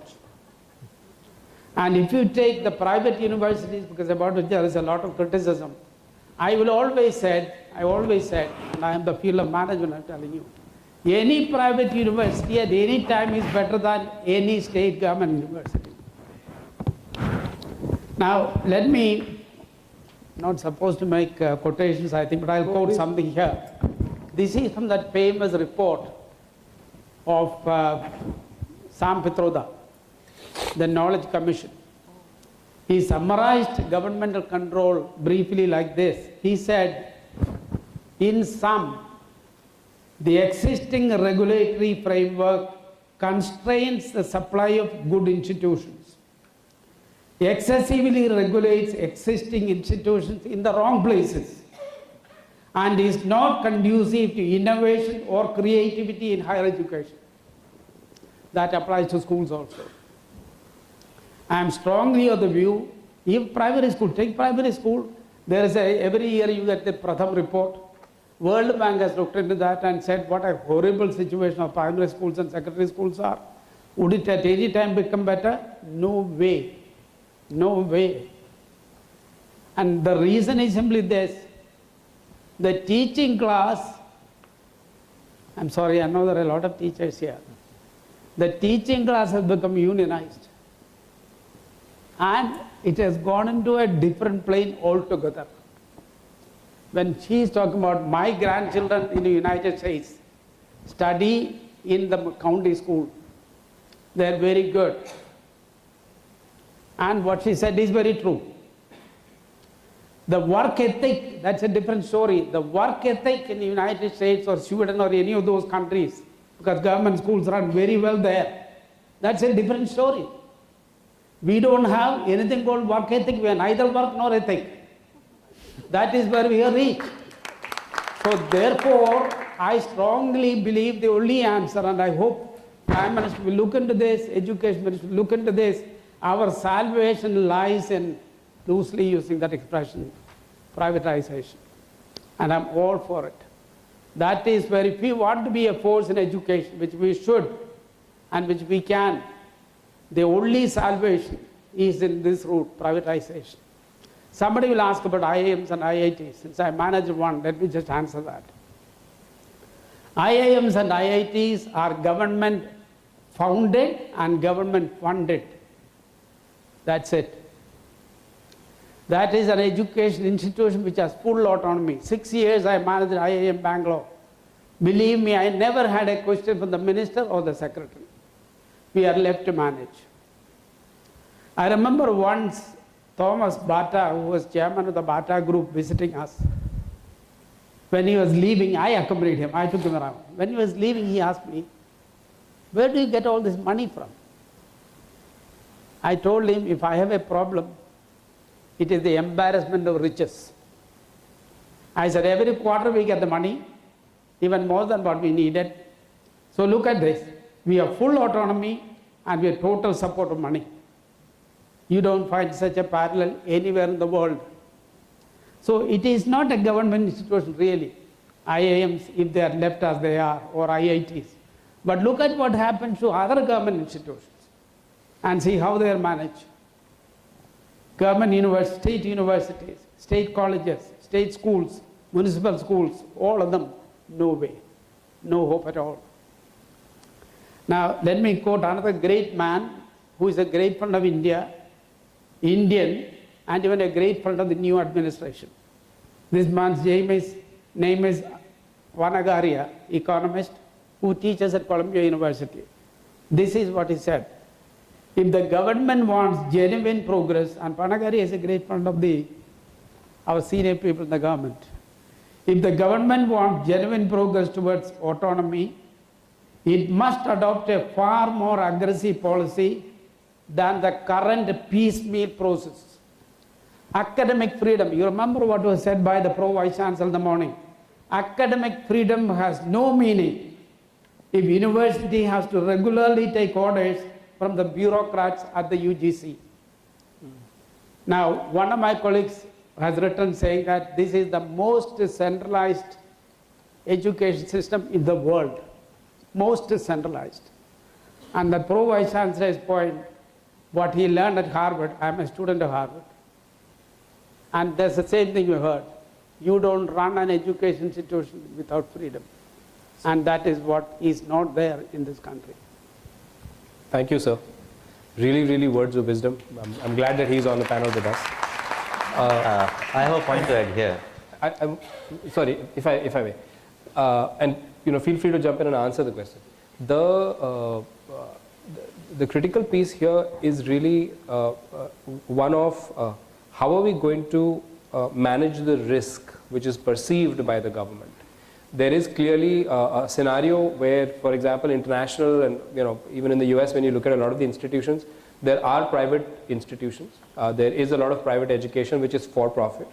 There is an accreditation and a regulatory mechanism which is in place which allows for the regulation to be kept on, focused on, like you rightly pointed out from the NKC report, it's focused on the right things instead of being focused on the wrong things. And it's a completely functional system where the private and where the for-profit and the non-profit are working hand in hand and creating capacity, creating good quality educational institutions, and so on and so forth. Where did you? I was actually coming to that for that question with the two of you. Is what do you think needs to change in the regulatory regime of India so that the government becomes more comfortable, becomes more open to the idea of for-profit institutions delivering basic education in this country? Very quickly, when UGC came into being in 1956, I think, we had some 30 universities or so and some 400 or 500 colleges. Today we have 735 universities and we have 36,000 colleges. How on earth, I spent all my life, these 54 years in management, how on earth can any institution manage 36,000 institutions or control or regulate or monitor or 735 universities? Now again, Peter Drucker has said about some interesting thing which India should learn. He said there should be a sunset clause when you start some of these things. Sunset, that will end. UGC came in 56, it's going to be 60 years now. It works not the same way, it has become more militant in terms of control, if I can use that expression. Now the first thing to be done is the National Knowledge Commission of Sam Pitroda did recommend disbanding of UGC. Yeah. Disband UGC. Yeah. My answer is this. Pitroda said we should have 1,500 universities. Even 1,500 universities is nothing for a country like India. Now, I would suggest this because I remember in the morning there were questions about would you recommend something. Yes, I would recommend this. Let government don't start any more universities. Let all the universities that come to be in the private sector. And that's again easy. There are a large number of colleges. Say for example, if you take Sri Ram here or to Delhi. Now, first class college, it can be converted into universities tomorrow. St. Stephen's there can be converted into university there tomorrow. You don't need anything. You only say you have all the facilities, you are a university tomorrow. Now, so let the new ones, universities, be in the private sector, and whatever government can invest, let them invest in their existing universities, existing colleges, existing schools, and make them good, make them functional, and leave the rest to the private sector. And the question which the chairman kept on asking, could that be profit driven? In America, there are a number of universities for profit. It may be a revolution here, but the revolution has to come. We cannot keep our head down below like an ostrich and say, all right, we are still charity. No, the charity is all gone. An MBA student who comes to me, is he coming for charity? Or an engineer who goes to study for engineering or architecture, is going for charity or what? All that was Bangam, it's okay several years ago. But there is no more. It has changed. In the change situation, what we need, I'm very strong on that. Now believe me, I worked in government, I worked in IIM Bangalore. It's government institution. I worked in private sector, I worked in public sector, I worked in private sector education. And in this group, I am the only one who founded an institution. This institution which I am president, I founded it with zero money. I had no money, but people helped me. And we are one of the finest in the country today, from nothing. But we had no, when he talks about ethics, we have no capitation, we have no NRI, we have no management quota, nothing at all. Private sector means unethically run. We are more ethical than any other institution in this country, I can tell you. Now, so private sector doesn't mean all that bungam which people talk about, exploitation, corruption, and all that kind of things. No, not at all. Not needed. We approved it. Sure. Yes, sir. Thank you very much. I find a lot of merit in what Professor Philip says. I have one point to add here, that privatization is fine, autonomy is fine, but it's not like a grandmother handing over the key to the daughter-in-law, saying that, okay, my job is over. There should be certain checkpoints, whether the things are happening in the right direction or not. For example, if the government allows private sector to come into universities. Sir, can I interrupt you Yeah, for sure, a sure, moment? sure, sure. Harvard University has no checking. MIT has nobody to check. There are no UGC in the United States. All that universities are run independently, autonomously, freely. There is no one sitting on top of that. Please continue. I hope you are aware about what is happening inside Harvard. Yeah, I know, I studied there. That was long back. What's happening today? Nothing is going wrong. Okay. Nothing. Go ahead. Go ahead, doctor. Nothing. Well, you must have read in the newspaper today. You must have read in the newspaper today. IIM Ahmedabad has increased the fee. When we had started 1-year MBA, see that is the healthy debate. So when we started 1-year MBA, that time the fees was 8 lakhs, 800,000, and it is from 2006. It is 2015. In 2015, it is 28 lakhs. Where is that money going? Where is that money going? Faculties are getting 6-pay commission, a little more than that. What did you say? Faculties are getting 6-pay commission. Yes. Or a little bit more compared to private. Lot more. Then, you know, I'm not talking of research, publication, consultancy and all. That is shared. I'm talking of basic salary. Here, whosoever is sitting if, everyone wants the comfort of government and salary of private. Tell me if you disagree. But if you want private facilities, then you have to, deliver equally. And certainly there are certain checkpoints which are required. Whether the government kind of approach, which is being, facilitated with private, facilities, then there should be a check. Otherwise, things will go astray. I completely agree with you. So this is the same tension that we started off talking about, which is playing out here, right? There is the free enterprise, pure capitalistic, we can do no wrong kind of perspective saying regulation is all bunkum and we actually don't need it, and you can trust people's instincts and people's conscience to do the right thing. And then there is an argument which is being made which says that, no, I think there is some role for regulation, stuff can go wrong. So for example, even if you let's look at a more recent current example for us.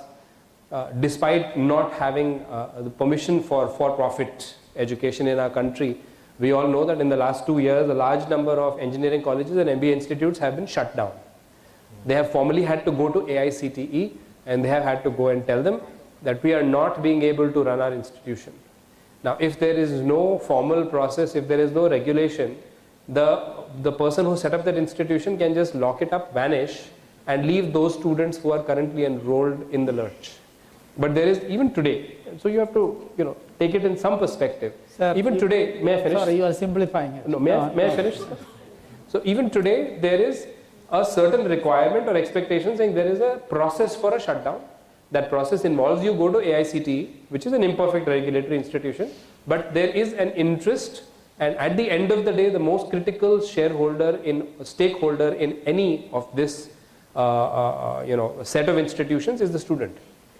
The student's interest has to be safeguarded, and that can never be compromised. And I think my personal opinion, now not as a panel chair, but as somebody with 1/3 of Sir's experience in the education space, my humble opinion is that if you purely leave it to the instinct of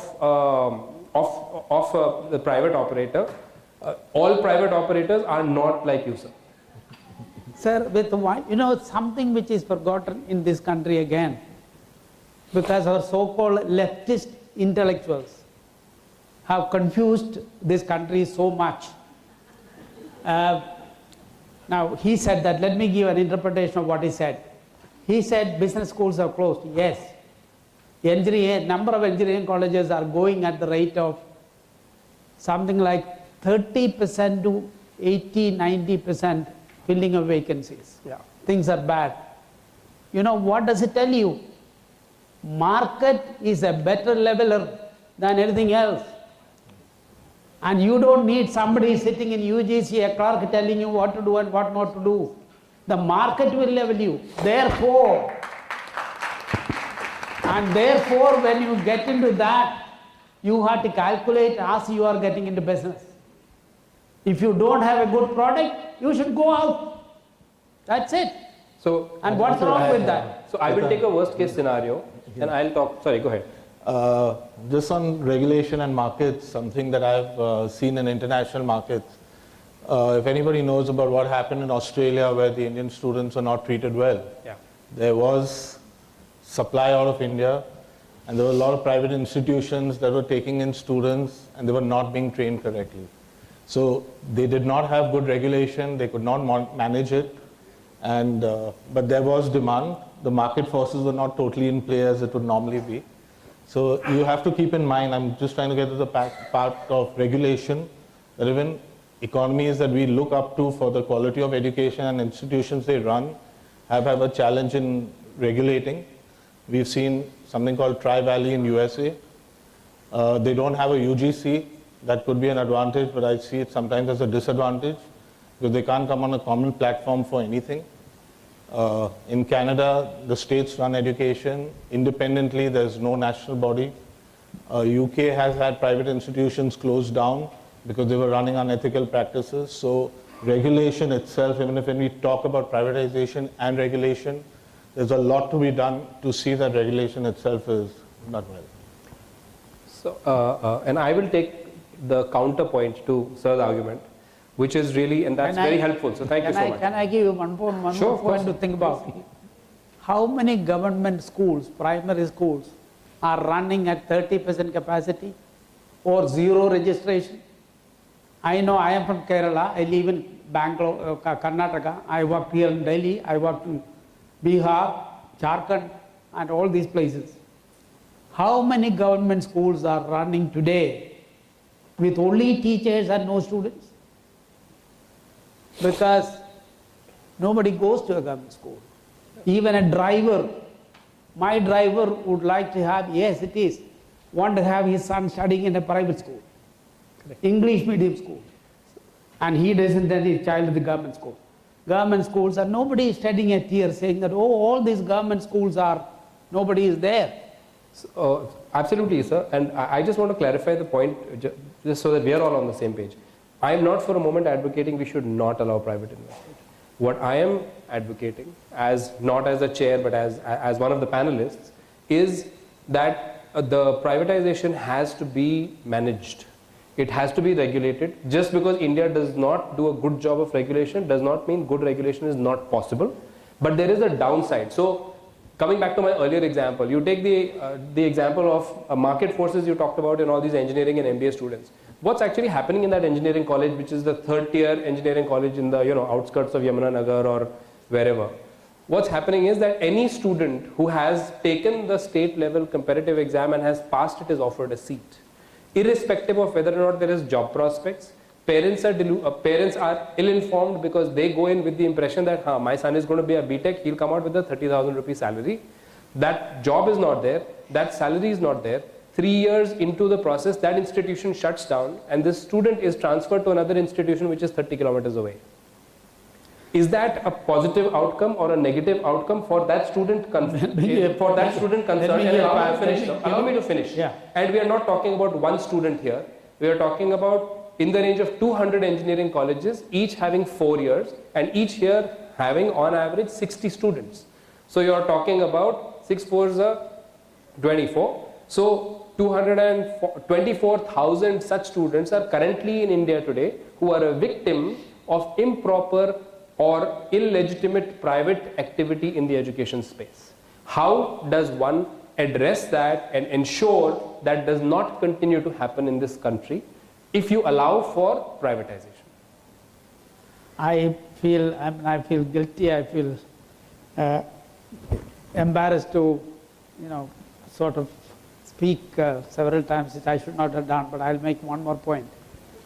I have been in this field for several years,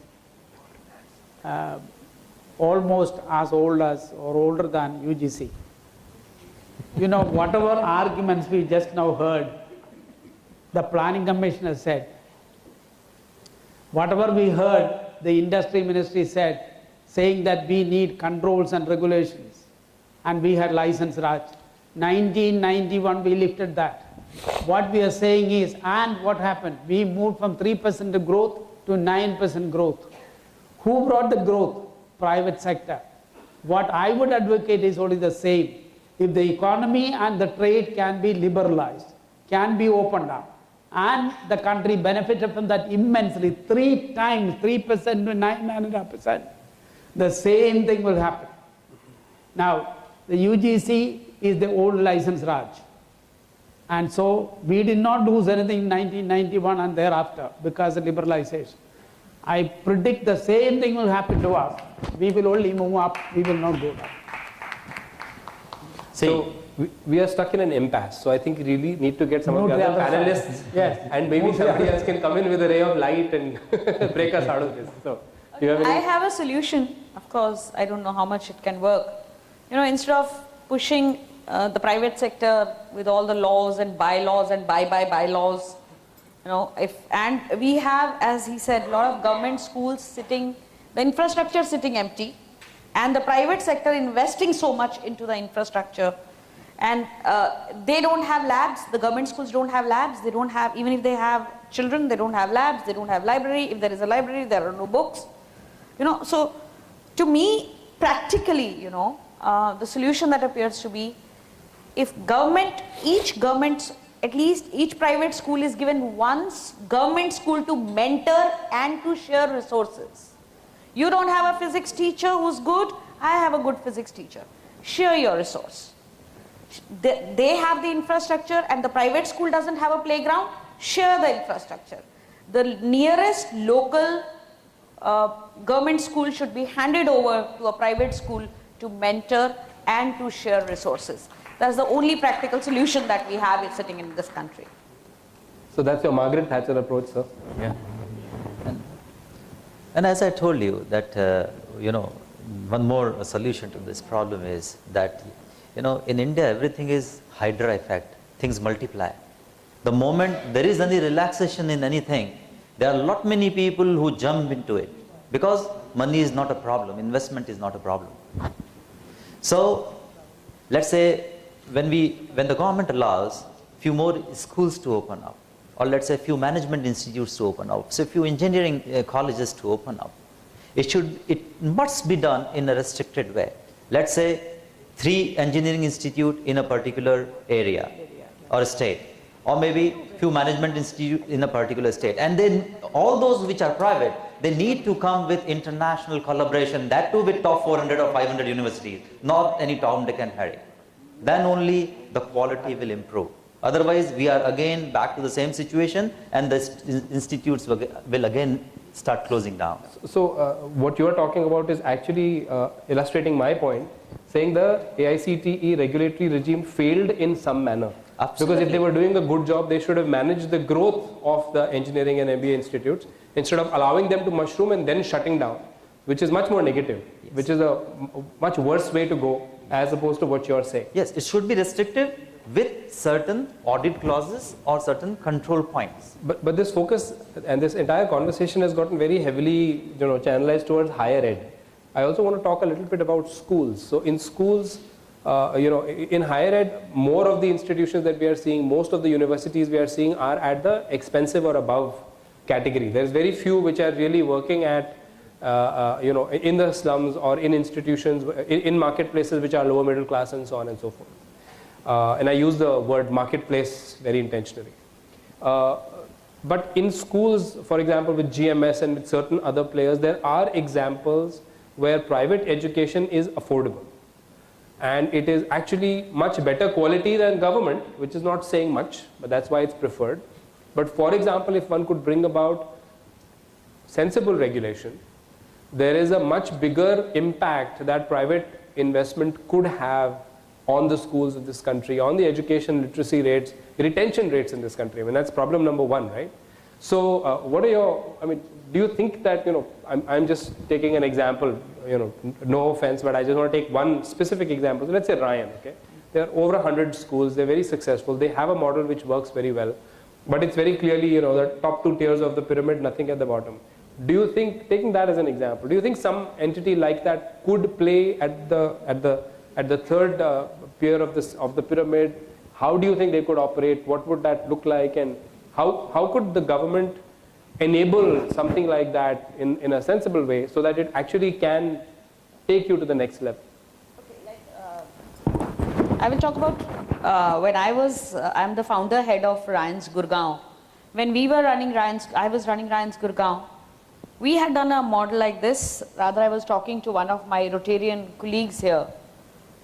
When our infrastructure would get empty at 2 o'clock, yeah, because schools are till 2 o'clock.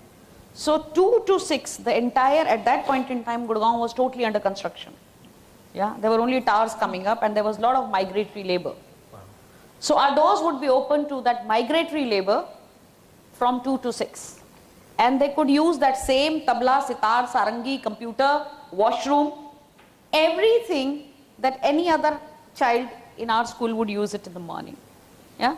So I think this partnership, this utilization of the resources, optimum utilization of the resources is the correct answer to all the problems that we are stating. Sorry, so let me clarify.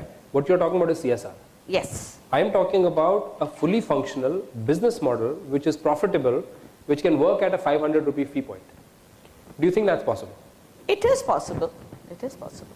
And how can the government enable that? Government has to bring down the real estate rates and provide infrastructure. Well, the government won't be able to bring down the real estate rate.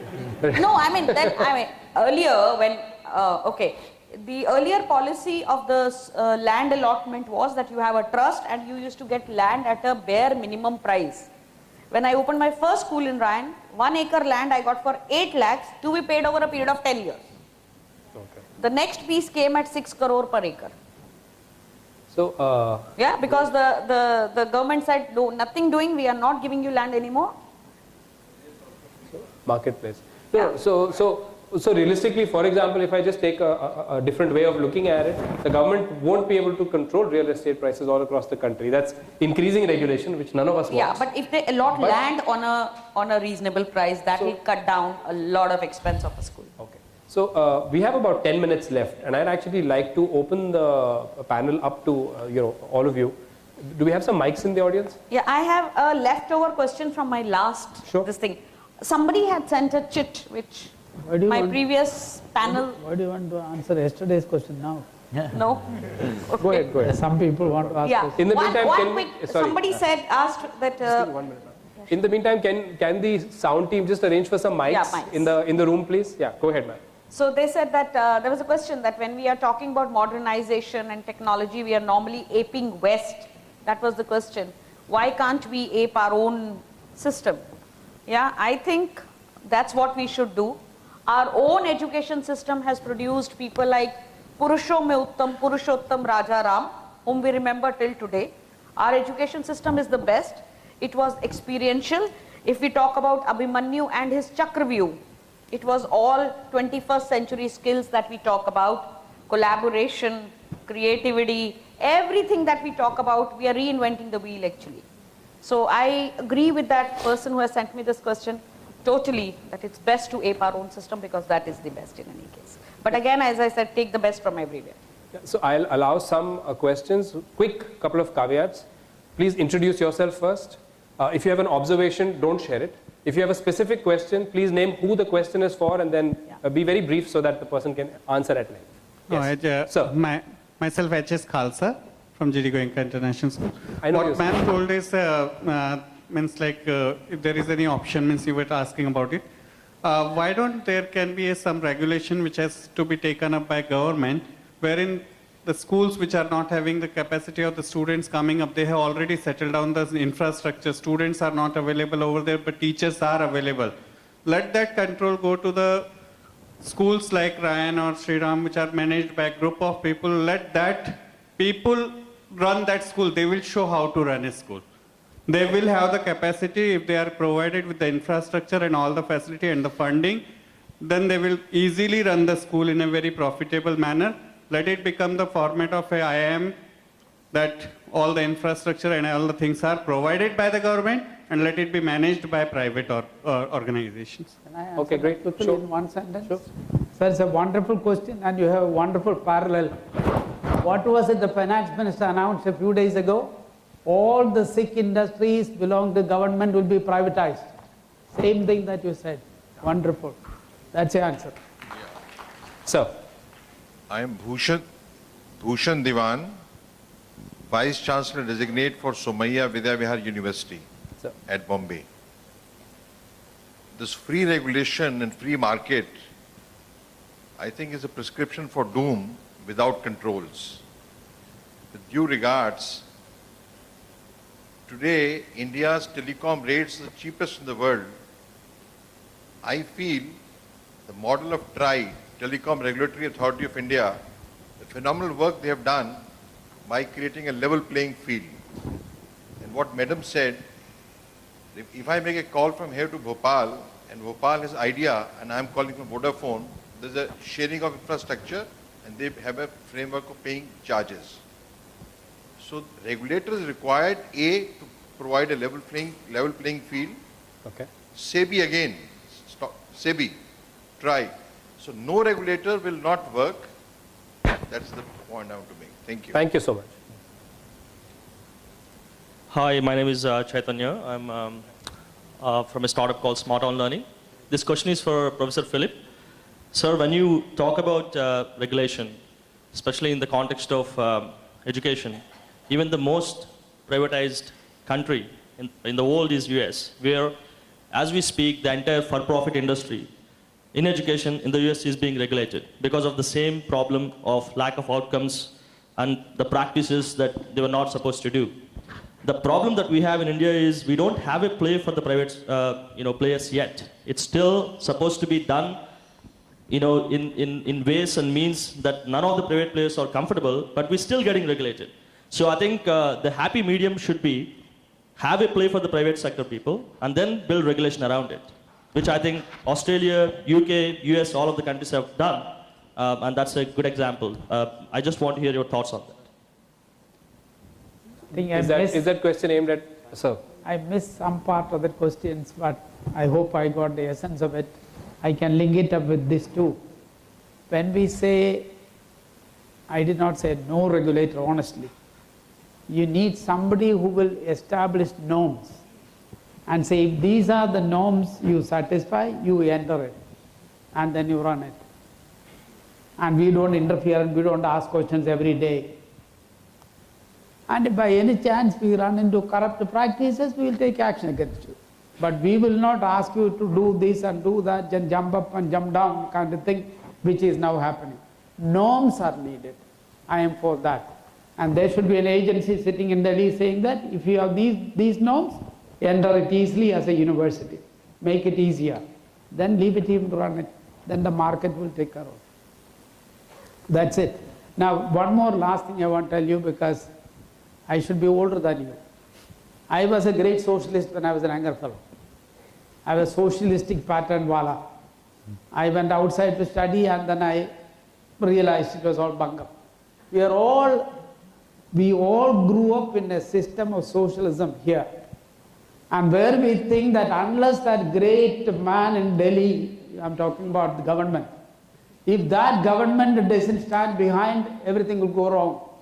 That is not the way in which a democracy is run. One last point I will tell you. Look at this index, these two indices. The ease of doing business and the corrupt practices, most corrupt countries. Which are the most corrupt countries? Socialist countries. Which are the most uncorrupt countries? The democratic market-driven countries. Look at the list, go back and look at the list. So I would say this, corruption goes along with controls. Less controls, less corruption. Rajaji said this 50 years ago. We did not follow it, but now I think we are learning to follow. I am Dr. Sarama Matthew from All India Khilafat College. I am a teacher educator. My question is for Mr. Alok. You were talking about mass education and class education. Are we going to create again elitist group of people? We are already having a bad experience of untouchables in our country. If we are going for something like that, will we be creating a society that is divided in itself? Oh, that's a very, very controversial, situation. And let me tell you, since we are very, very short of time, I do not say that higher education rolls out some high-end classes and maybe lower education, it rolls out low-end. Water finds its own level. Talent cannot be stopped anywhere. Okay. Now let me ask you a very important point which we missed is about the rankings. When it comes to education evaluation, we judge the universities and institutes by their global ranking. And we are all crying that none of the Indian university or institute is in global, top 10 or top 20 or top 50 or 100. Why? Because those who are supposed to deliver academics are more into administration. And when they do administration, they say, sorry, we could not get time to do the quality research. So if the research is not happening, if the publication is not happening, if the global standards are not met, how can we get in global rankings? So that is a very important point to be thought. And when it comes to privatization of education, I think that is the point which the private players can really very sincerely look into it. They know the trade, they know the tricks of the trade.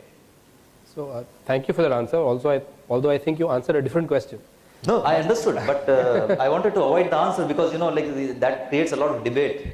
So, and we are very short of time. Well, I don't think anybody in this room is scared of debate. Answer that. Of course, 15 seconds. Madam, I have thought of some of these questions, and again, something which the government can do is give what is called, you have heard food vouchers, no? Instead of food vouchers or like food vouchers, give education vouchers and give it to these children, family, under the Aadhaar card and say, go and study in Delhi. Here is the voucher for you. So we will give this to you. Government, instead of running the schools, do this and allow these children to go to private schools. He pays full fee because he has his voucher. I tell you, running a government school more costly than doing this. Great. And that will take care of your fear. Thank you so much, sir. I can barely see you, sorry, there's a lot of light. One last question and then we'll have to call it quits. Go Now, ahead, it should be, I'm Renu Trivedi from KB College, Thane. It's a painful fact which I'm presenting here. It's a sort of a summary for what everything has been said in past 1 hour. We have missed out a medical profession over here. And I would just like to state a fact that there are merit holders in the 12th standard who have missed out the medical profession.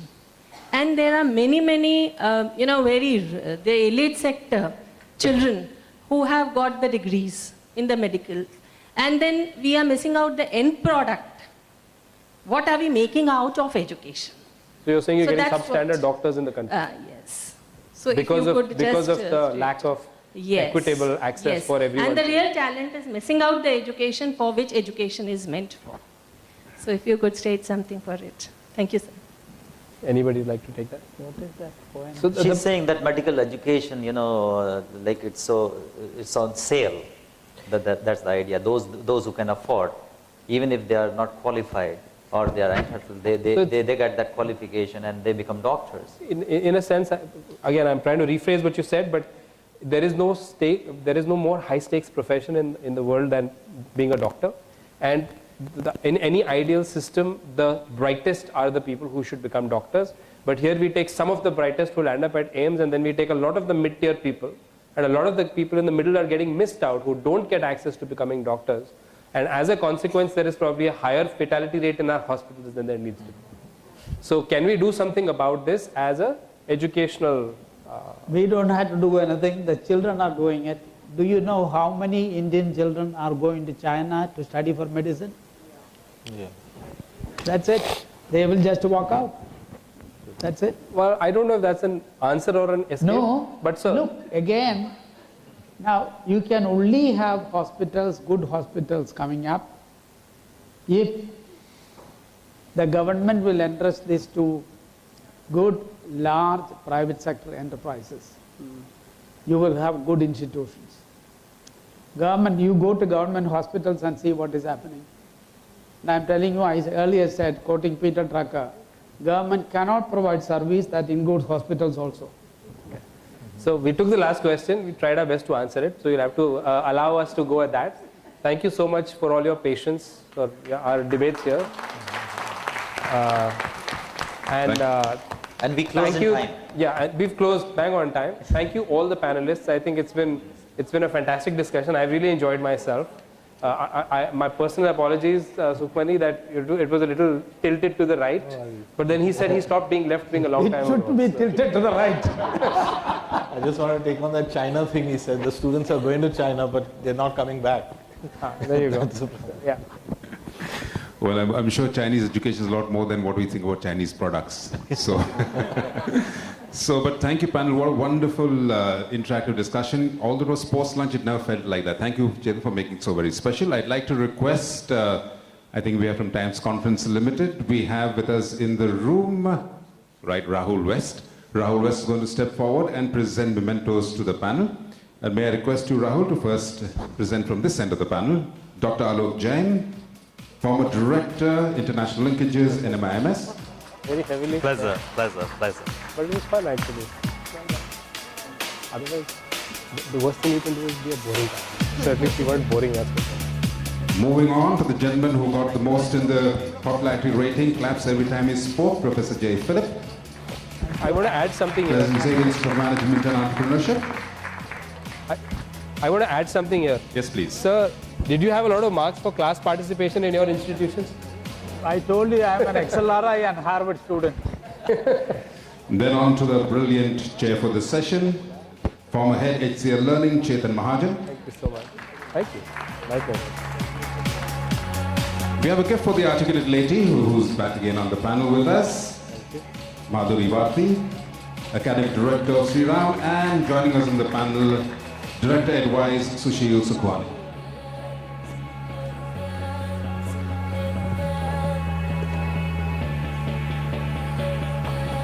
May I request Mr. West in the panel give us a memento photograph? It was an absolute pleasure, sir. I must have the last word. Thank you, audience. Thank you very much.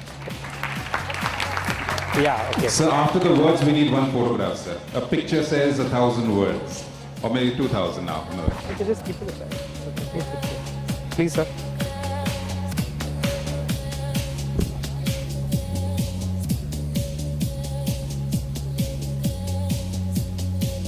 Ladies and gentlemen, brilliant panel. Give them a big round of applause one more time. Thank you, gentlemen. Thank you, ma'am, for making it so very interesting. And now on to the final over, ladies and gentlemen. And this panel is on sports education, the importance of physical education, which cannot be gainsaid. To chair this panel, please welcome on stage Sujit Panigrahi. He is the CEO and founder of Fitness 365. Yeah, I'll take it. Yeah. While our panelists are being seated, of course, our associates will rearrange all the water that's required, and their panel will also be mic'd up at the same time. On the panel, we have co-founder and chief evangelist, Tenvek, Vasant Bhardwaj. They're not going to understand. Can I have a picture with you, sir? Yes, sir. Sure. Thank you. Yeah, please. There's no point debating. Thank you. Oh, thank As you. Mr. Bhardwaj steps forward, it's now time also to welcome from associate sponsor Edu Sports, its CEO, Saumil Majumdar. I'll give you my card. Sir, Bangalore, sir, I should. Oh, take it.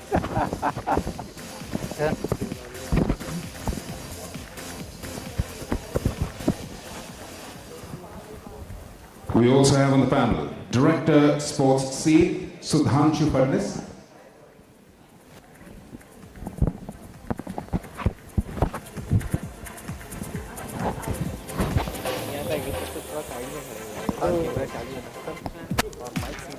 Still show rather that you were still involved with India's national game, cricket. So as I said earlier, this is the last over, and the last over is always expected to be quick and fast. So ladies and gentlemen, we need to focus on what's happening on stage, because this is going to be an extremely important over. In many games, it's a make and break over.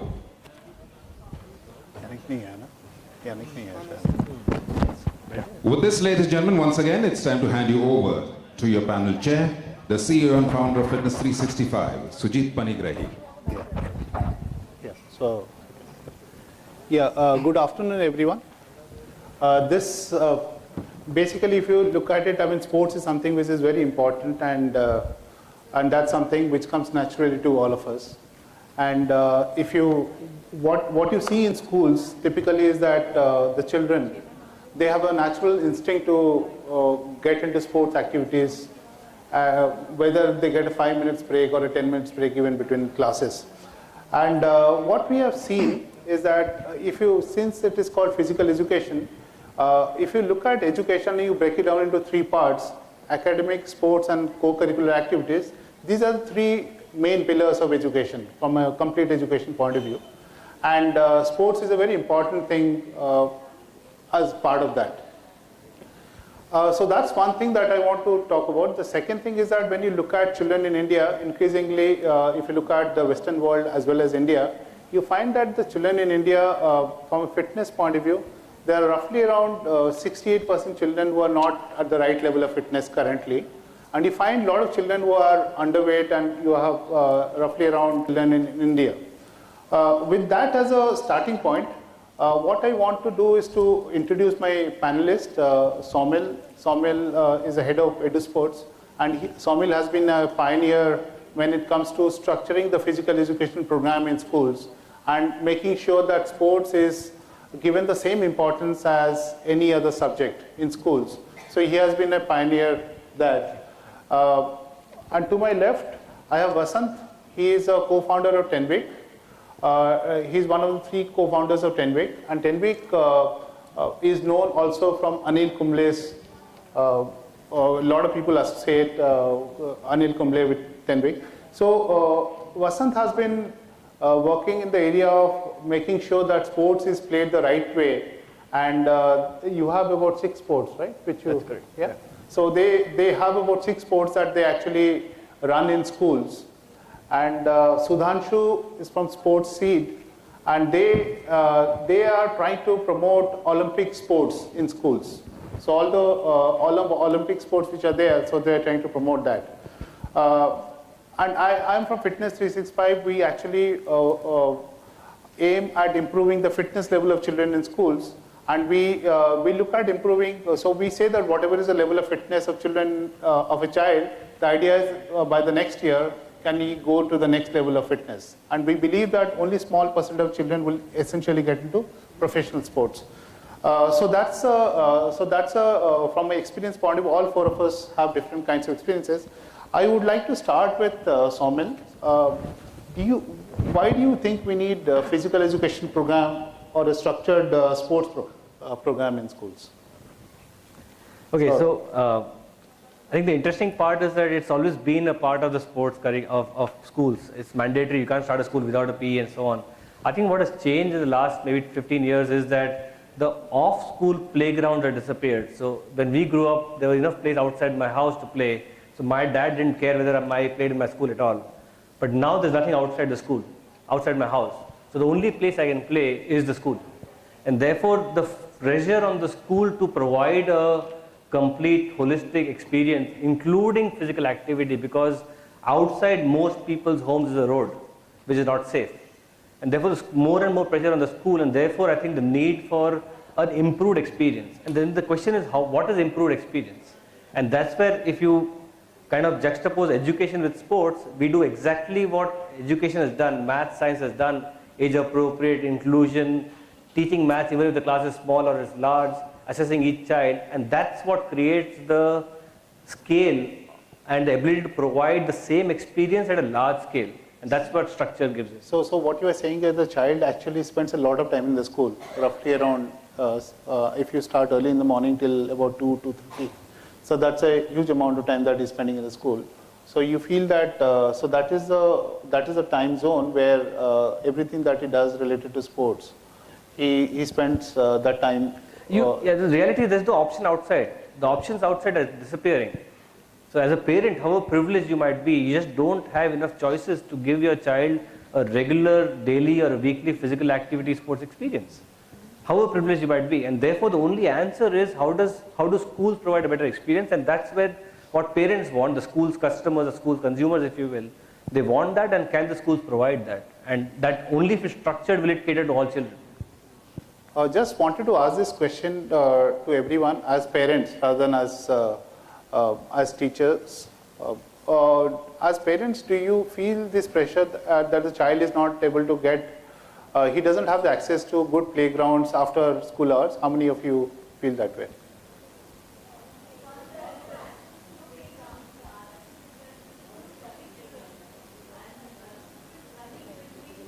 Tuitions. Can someone give mic?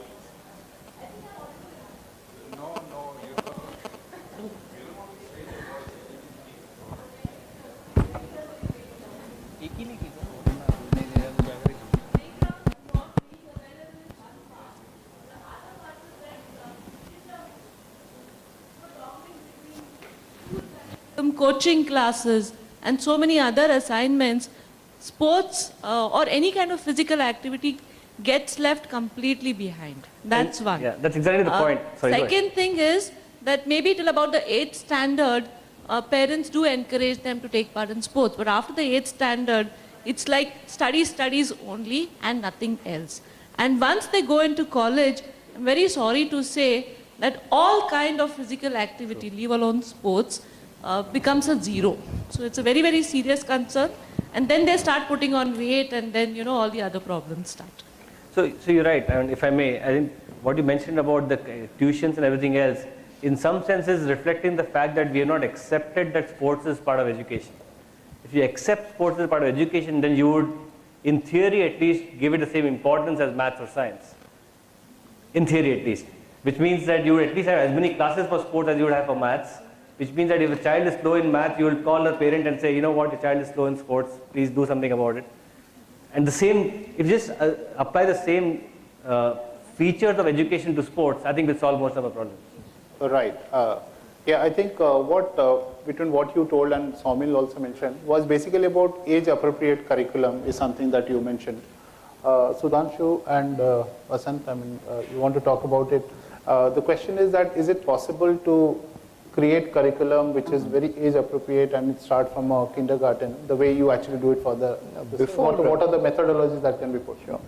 So before we get into even a discussion on age-appropriate curriculum, in fact, I want to provoke some thought in the audience here, given that all of you are educators and belong to institutions that have the onus of making well-rounded citizens out of individuals who come into your institutions. Whether it is the erstwhile Soviet bloc, socialist-related countries, or the democratic nations of the world, which count themselves among the high-achieving, developed sporting nations in the world, you would find that sporting excellence, which translates to, a huge number of medals being won at Olympics, actually coexist with the very definition of a developed nation. And taking a cue from Professor Philip, who was talking about market-driven economies and things like that, you will appreciate that whether it is the United States or whether it is China, and interestingly, you will appreciate that China came into the Olympic fold only in the 80s. And we've been there since possibly the Olympic movement was conceptualized. I think we were among the founders of the Olympic movement. China so far from the 80s has won about 270 odd Olympic medals. And India, with about nearly 100 years of history, has earned a little over 20 odd medals. If we don't address this space, I don't think we are going to get anywhere as in the path of India becoming a really seriously developed nation. So where does the onus lie? The onus really lies in among us who form this ecosystem of educators, because the captive audiences lie with us. And if we don't introduce this as an important element of grassroots, initiatives for young children, I think we are going to be left behind as a nation. That is my first view. Okay. So I think I'll pick up a thread from what ma'am asked, as well as what you were referring to. I'll just take a journey back to 40, 50 years, and if you realize that what Saumil also mentioned, it has always sports in the form of physical education or some other form has been a part of our education system, and there have been a lot of government reports, right from for example, if I could quote Radhakrishnan report, which came out in 1950 to proudly, let's say, the Kabe, which was the center. What I was referring to was that sports in the form of physical education being integral in principle for a very, very long time, where right after independence, reports like Radhakrishnan report or the Central Advisory Board for Education coming up with reports in 60s and then in 90s reiterating sports to be part of curriculum on a compulsory model. Having said that, there has been, I will not venture into touching the government part right now. Probably Sujit will bring it on in the later part of the discussion. But addressing your concern, ma'am, that how do you make it compulsory also, especially because you have a lot of other areas which need to be covered during those 6 hours of school education, as well as children facing this whole issue of how they would come back to the school campus, or they do not have play fields or playing facilities outside of the school. I think collectively as a society, and I'm not talking about people like us who are service providers or or the schools who are actually, in my view, the platforms where this whole thing can be delivered at a very, very huge scale. We all need to think that would you, for example, for the lack of any of these constraints, or rather the presence of any of these constraints, throw out a subject like mathematics? You wouldn't, right? So that's the question. Sports, education, and you know, thanks to my friend Somil, who probably coined this term sports education for the Indian market here.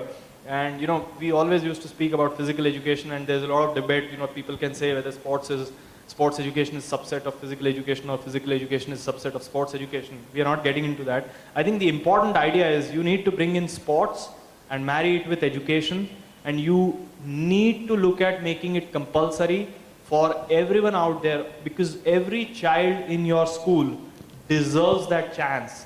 It doesn't mean that just like, you know, every child who studies mathematics doesn't turn out to be a mathematician. Similarly, every child who's going to play is not going to become a superstar in sports. But that doesn't mean, you know, you cut down on the sports periods or do away with some opportunities which could be made available to them during the school hours. Yeah, just a question. I mean, what from the audience point of view, what do you think are the basic benefits of having a good PE program? I mean, so I think a few things, you know, and I think all of us out here, you know, we run sports education service providing organizations with different philosophies. But I think one thing which is common to all of us is fitness. And when I say fitness, it is in a larger context. I am not referring only to physical fitness. You know, we are talking about fitness when it comes to, you know, a child who's you know, getting molded, how he or she is going to fit into the society, how he or she is going to, you know, contribute back to the society. So fitness also comes from that. We are sitting on a huge pile of, you know, below 25 year olds here in India. 35-40% of our population is below 25, and you know, it is all about developing those human resources and really creating the fitness from that point also.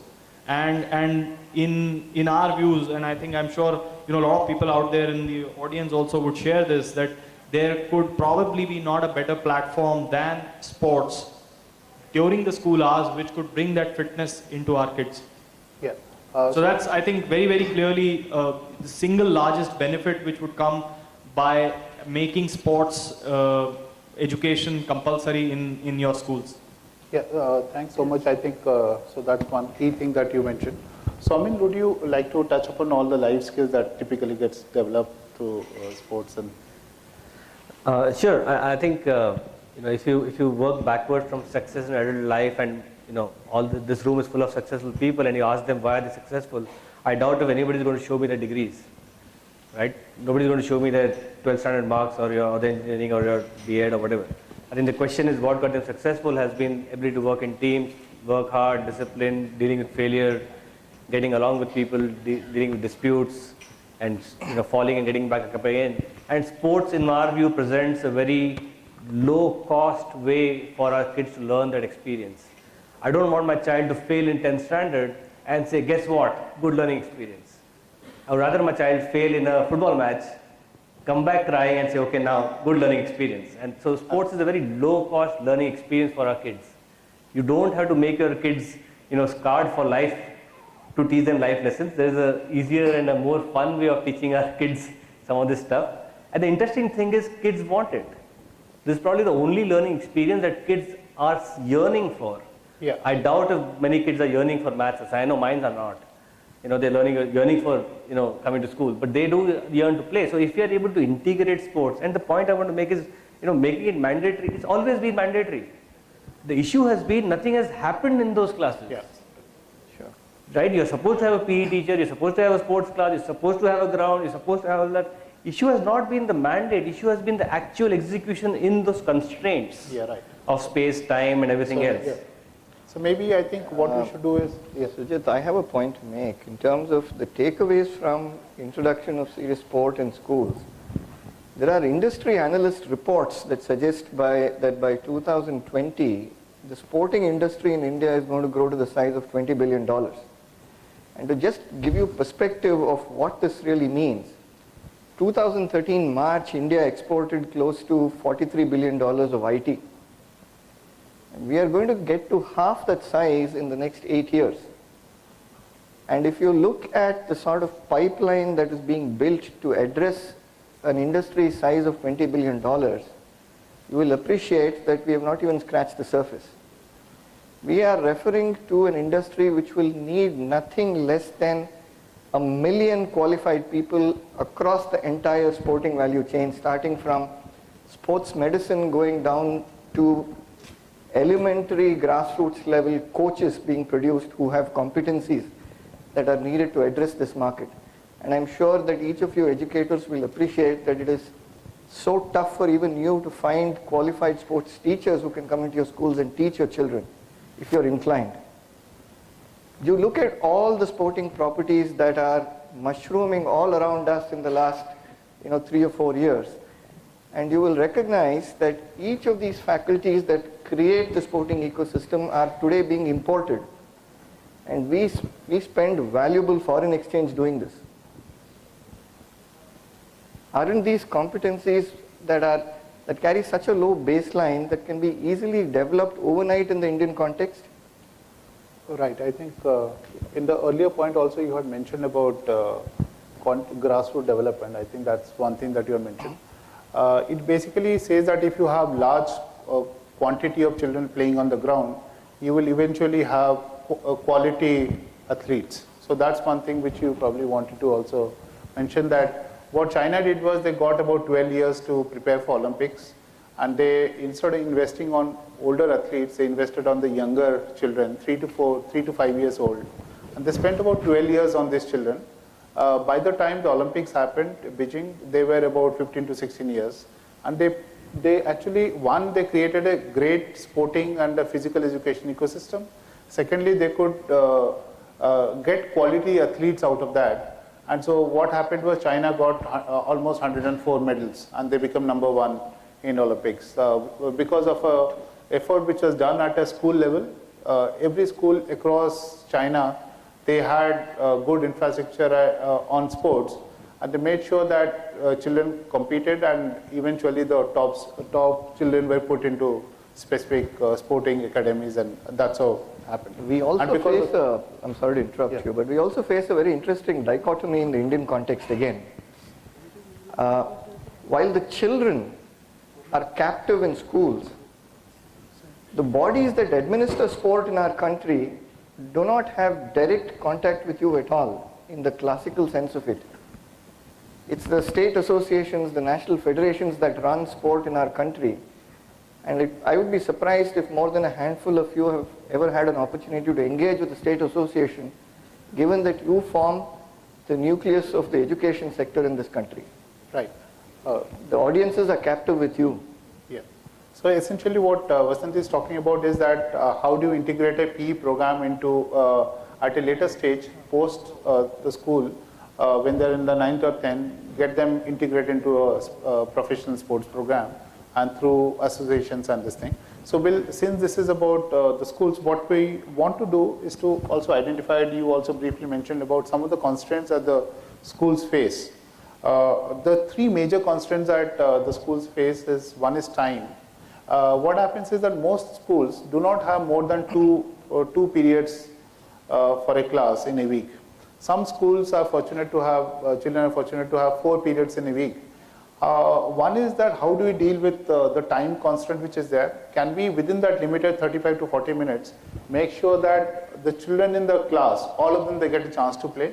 What are the best practices with respect to that? So maybe we can start with the time constraint first and then get into the other 2 constraints, which is to do with space on resources.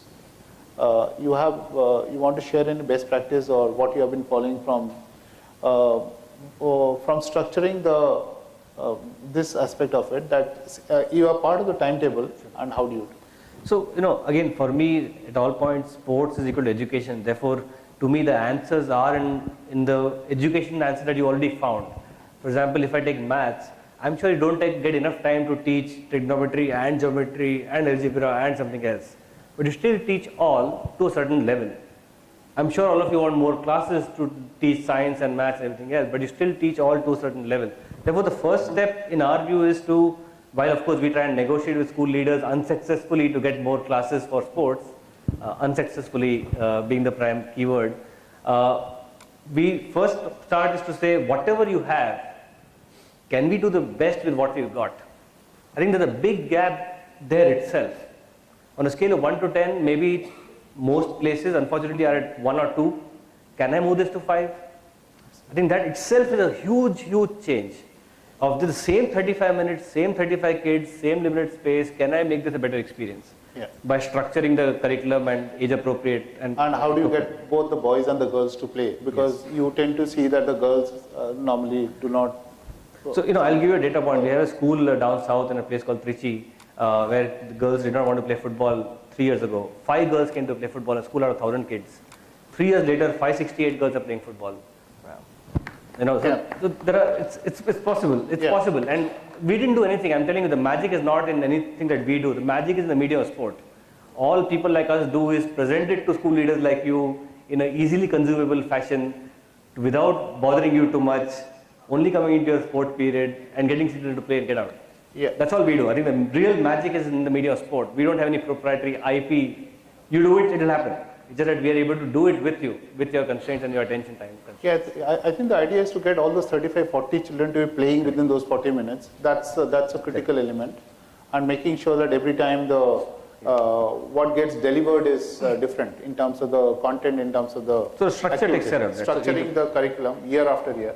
So Sujit, just picking up on the thread from Saumil, I just wanted to add one more thing here, that it is also about, it's not just about the children or the students or a professional agency coming and doing it. It's also about having that impact in the entire ecosystem. So all of you as school leaders as well as school teachers for other subjects, what probably a formal, or rather I wouldn't say a structured program for sports in the limited constraint of time, space, etc. would do is, and that's what our experience has been with some of the schools which we do, that it has a brushing effect on the other teachers, other staff as well. So there are points where they get engaged into sporting activities in different manners through what we do in terms of, whether our lesson plans or whatever. So, just as a question to the audience, I just wanted to ask that, which, for example, in case of badminton, because that's a sport which I used to play, do you think will be the country which will have the highest number of top 100 players in the world? Right? Everyone, I think, would think China, probably. But that's not right. It's India at the moment. India has the highest number of top 100 players in badminton currently. Right? Now, this is what I'm trying to say is that, this is also part of that education. So once you start working out and having a formal structure around certain things, the whole ecosystem grows in terms of not, I wouldn't call that knowledge, but yeah, in terms of, growing up on each other. So your students therefore get encouraged about certain things which they were probably not getting encouraged earlier. Yeah. Vasant, you want to talk about, since you actually endorse the 6 sports that you're doing, within the school hours and the constraint in terms of time, how have you been able to handle this?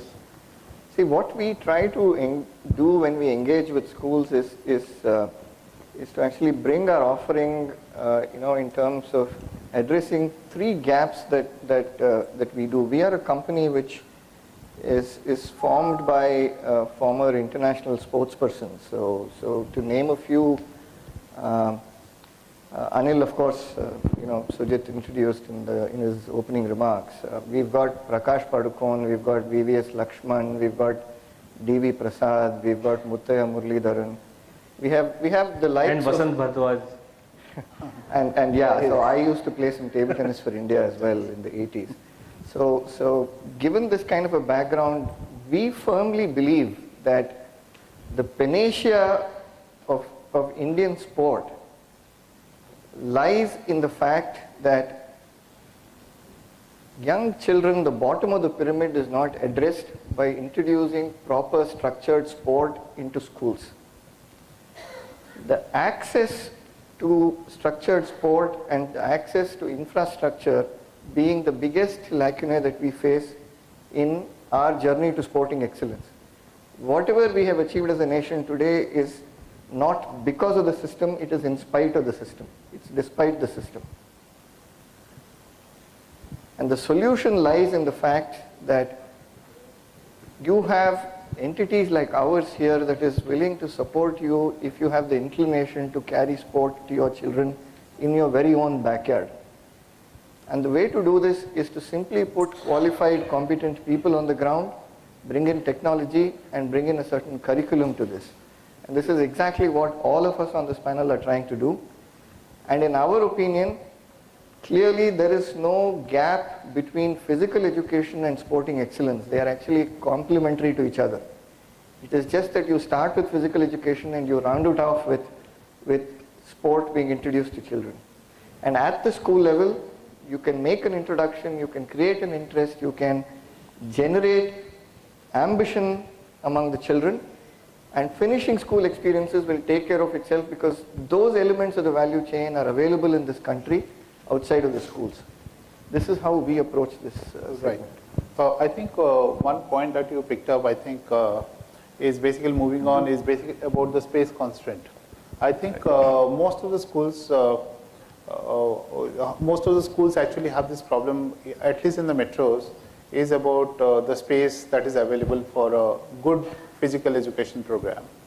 But what has happened is that because of this constraint, there are organizations like us who have also started, and also there are internationally, there are similar issues also. And so what has happened is a lot of innovation which has happened in terms of utilizing that little space for doing some of the large sport activities, and similarly also creating multi-purpose grounds. So I just wanted to get a feel from everyone in terms of what have you done and what are the things which are available from resolving this particular issue. So I also respectfully differ slightly from Vasant on this whole excellence piece, and both of us have had debates on that. And my submission is that while excellence is a fantastic goal that we should have, I am not sure if school is the right forum for excellence, as much as school is not necessarily the right forum for maths to only for IITs. School is the right forum for maths. That the goal is not only to create excellence, goal is to make sure the whole school learns maths the right way. Similarly, our view is sports is meant for all children to play and make sure all children develop the right skills and fitness to play for life and fall in love with play for life. Excellence is a serendipitous output. If it happens, fantastic. But that's not the starting point, that's not a design principle. If it happens, great. And to some extent, if the school facility is provided, and some of the schools that you folks come from, I guess, do facilitate excellence, fantastic. But the design of the in-school program is, in our view, meant just like the design of the maths program, to get all children to learn. Yeah, just basically play one sport for life. I mean, whether you do it at a professional level or play for life. Play for life is something that you can. Yeah. So on the space constraint part, what we did was very simple. We broke up the sports experience, and I'm sure it's the stuff that you guys do as well, which is into 3 parts: skills, fitness, and gameplay. And most of the time, we found that sports get confused with gameplay, which means if I don't have a big football field, how can I play football? If I don't have a basketball court, how can I play basketball? And in the process, I have met almost 400 schools in the last 5 years where people have said no sports because no space. And we said, well, okay, this is the space you got, we can do something here. And she looks at me as if I'm an idiot saying, how can you play here? This is not a sports ground. So then you have to break it up and say, okay, the skill for sport can be taught here for 90% of sports, 90% of skills. If you the look at fitness for sport or 90% of sport can be taught here in the small space. The gameplay can happen after school. So that's how we kind of distinguish. Yeah, it's about, if you look at cricket also, the amount of time that is spent on the nets and doing practice on improving the sports skills and also doing fitness is much more than the actual play. So it's only when you actually need to have a match, you need a large ground. But if you have to develop skills in terms of batting skills, bowling skills or fielding, you don't need large grounds. Same with every sports, whether it is football, basketball. I think that's a myth which is there, that you actually need large grounds to be able to conduct sports. To conduct sports, of course, I mean, I met a gentleman out here from a college, I don't remember his name, mentioned that some of the best players in this country in terms of talent actually comes from there. What they have done is they have tapped into resources which are close by for the matches and everything. They have tie up with different associations and the clubs. But in terms of practice is what they actually do in the school, I think, in the college and the school. I think that's important. No, I articulate probably less better than Saumil does, but I actually mirror what he said in terms of taking sport to everybody and then picking up talent. Otherwise, you can't pick up talent. So I sort of mirror his views. I've always done my racket do the speaking, so I will allow that to Saumil. Having said that, in terms of space constraints, I recall a conversation that I had with Prakash Padukone when he once said that, we should not exclude a school from a badminton program if they don't have an indoor hall. He said, I started playing badminton in an open air, space with just a net tied across, because talent will find its own way of getting displayed wherever you put a child with a racket and a shuttle. I think Sunil Gavaskar also did gully cricket, right? Absolutely. So there are lots of such stories, and I don't think space per se is really a constraint at all in any context. Yeah, I think some of the schools also in Delhi, I've seen is that they have converted the rooftop into playgrounds and for smaller. So I think, just to add on to this, so while there are ways of innovating and using or utilizing available infrastructure in school, there is also an element of bringing in different types of sport or a variety of activities, because all of them won't require a huge space. So like Saumil said, one is you could break them into these three components. The other is to look at, what are the things which you could do. So for example, we do a school in Kerala and another school in Rajasthan, and both the places, they have not only space constraints but also season constraints. So there are 4 months of rains in the school in Kerala, whereas extreme heat in Rajasthan, where they are not able to do any outdoor sport. And as part of our program, we've introduced, things like, we are doing a couple of martial arts. There is a program around jump rope, which we are doing. Now jump rope, for example, everyone would typically, in all the schools, there would be something around skipping rope, which would be happening. But there is a form of sporting activity around skipping rope itself, which is called jump rope. And it's a full-fledged sport having international competitions and so on and so forth, which could be brought in as an indoor thing.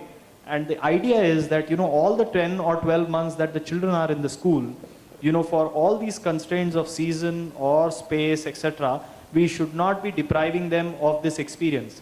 So I think there are ways of doing things around, and I think some of us who have spent more time thinking about it, probably because you have larger responsibility, you are thinking about a lot of things. Probably we are thinking only about a small part of it. We have brought in or tried doing certain things which are more innovative in terms of introducing. So for example, in one of my Delhi schools, we do a sport called Sepak Takraw. They only had a small lawn which was smaller than a badminton court. And Sepak Takraw, which is a foot volleyball sport, has been introduced there. It requires only a net which is the same as badminton net. And it requires a ball which costs you about 300 rupees. So we've just thrown 25-30 balls. Every children come out and do Sepak Takraw. It builds, the motor abilities, it builds flexibilities. It also gives them a lot of fun because they've never seen anything like this before. So it is a huge engaging, element for the children as well in the school. Right. Yeah, thanks. The next bit is basically about resources. What is seen is that since we are talking about the best practices which are coming from outside and it has been adapted to India and all of that we are talking about in terms of structuring the entire physical education and sports, the problem that happens in many schools is that there are existing physical education teachers. Similarly, there are about 780 odd PE colleges in India, which actually, so you have graduates coming out of it, BPEDs coming out of it every year, but there's a gap between what is required on the ground and the skills that they have. So in terms of the skill gap analysis, so what we have figured out is that the skills that are required for doing a structured PE program means that you need to be good in education, in teaching, you need to be good in sports, you have to strike a balance as a PE teacher to be able to play and teach multiple sports sometimes. And there are specific sports coaches who actually need to teach specific sports program, and also being able to communicate and educate that the right way of the right balance between fitness, sports skills and the game skills, all three of that.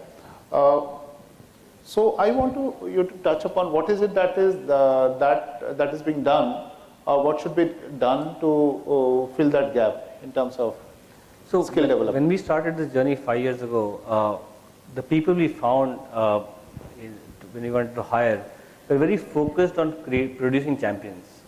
They were very focused on winning medals, and it turns out that also because that was the only parameter that most schools used to determine the success of the sports program. It's like saying my maths program is good only because 2 kids got into IIT. Whether the remaining 98% did something or not is irrelevant. Guess what? 2 kids got into IIT. That's not the way you measure a maths program. You do a far more democratic measurement. And we found that was the issue, that the parameter used to measure the sports program was, in our view, incorrect. That's an important parameter, but that's not the only parameter. In addition to that, we had to present a slightly more inclusive parameter, which is assessment of each child, fitness and skill of each child.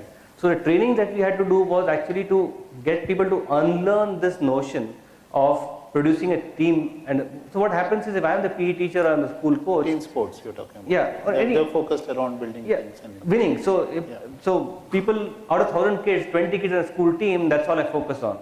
So we had to make them unlearn that and train them on how do you handle 35 kids, how do you engage 35 kids in limited space, how do you use equipment appropriately, how do you assess each child appropriately. And that's a very inclusive notion of sport as against the exclusive notion of sport, which is around winning medals. So just making them move toward inclusion was the big challenge we had. So including all the children was something which was part of this thing. Correct. Apart from this thing. We have also actually opened up certain initiatives on the Tenvic front. So today, the entire team of trainers from the Tenvic stable are all Tenvic certified. And the certifications actually happen through international bodies that are recognized for each of the sporting disciplines that we offer. So for instance, the World Table Tennis Federation, for the very first time in Indian table tennis history over the last 3 years, has come and trained and certified close to 200 people who are today ITTF certified TT coaches. We have similar certifications offered for people across all the other sporting disciplines that we promote today. So that is an initiative that I think will work well in the larger context of sports development in our country. The second thing that we are involved in, and I know that Somil is also doing this, is participating in this national skilling mission, as it is called today, in terms of the National Skills Development Corporation. I'm sure many of you are also associated with that in your own areas of expertise. So that's another initiative that we are contributing towards. So I guess competency development in this particular space has got to be an across the board sort of initiative by all players in the ecosystem if we have to take this movement forward. I had a couple of points to add here in terms of the gaps which we have experienced in the field, and largely because of two fronts. One, because of the portfolio of sports probably we have chosen to handle as part of our sports education program is wide. It covers, like I mentioned to you, some sports like Sepak, etc. So there is one group of areas or sports where inherently you don't have people in the market who could, for example, if you were to opt a program which would bring or introduce archery into your schools, you wouldn't find people who typically would know how to teach archery, and it is as good or as bad a sport as any other sport in the school. So while we are attempting to give that experience or exposure to the child in your school or in our schools, we are finding or struggling to find people who could teach archery. They could be very good archers themselves, but how to teach archery is something which is not known. So that's the skill part of it where we have gap in terms of inherently people not being available. And the second part is from the education perspective itself. So like all of you are aware of the nursery teacher training and so on and so forth, which happens for training teachers for especially handling the nursery children or so on and so forth. Now similarly, do you have a physical education teacher training program? And typically in three broad areas I would think it is required. One, the physical education, teachers' communication with the child itself. What we spoke about, when we are talking about age-appropriate sports program, there is also age-appropriate communication. And especially when it is a sports or a physical activity, it has to differ with the child of the age of the child.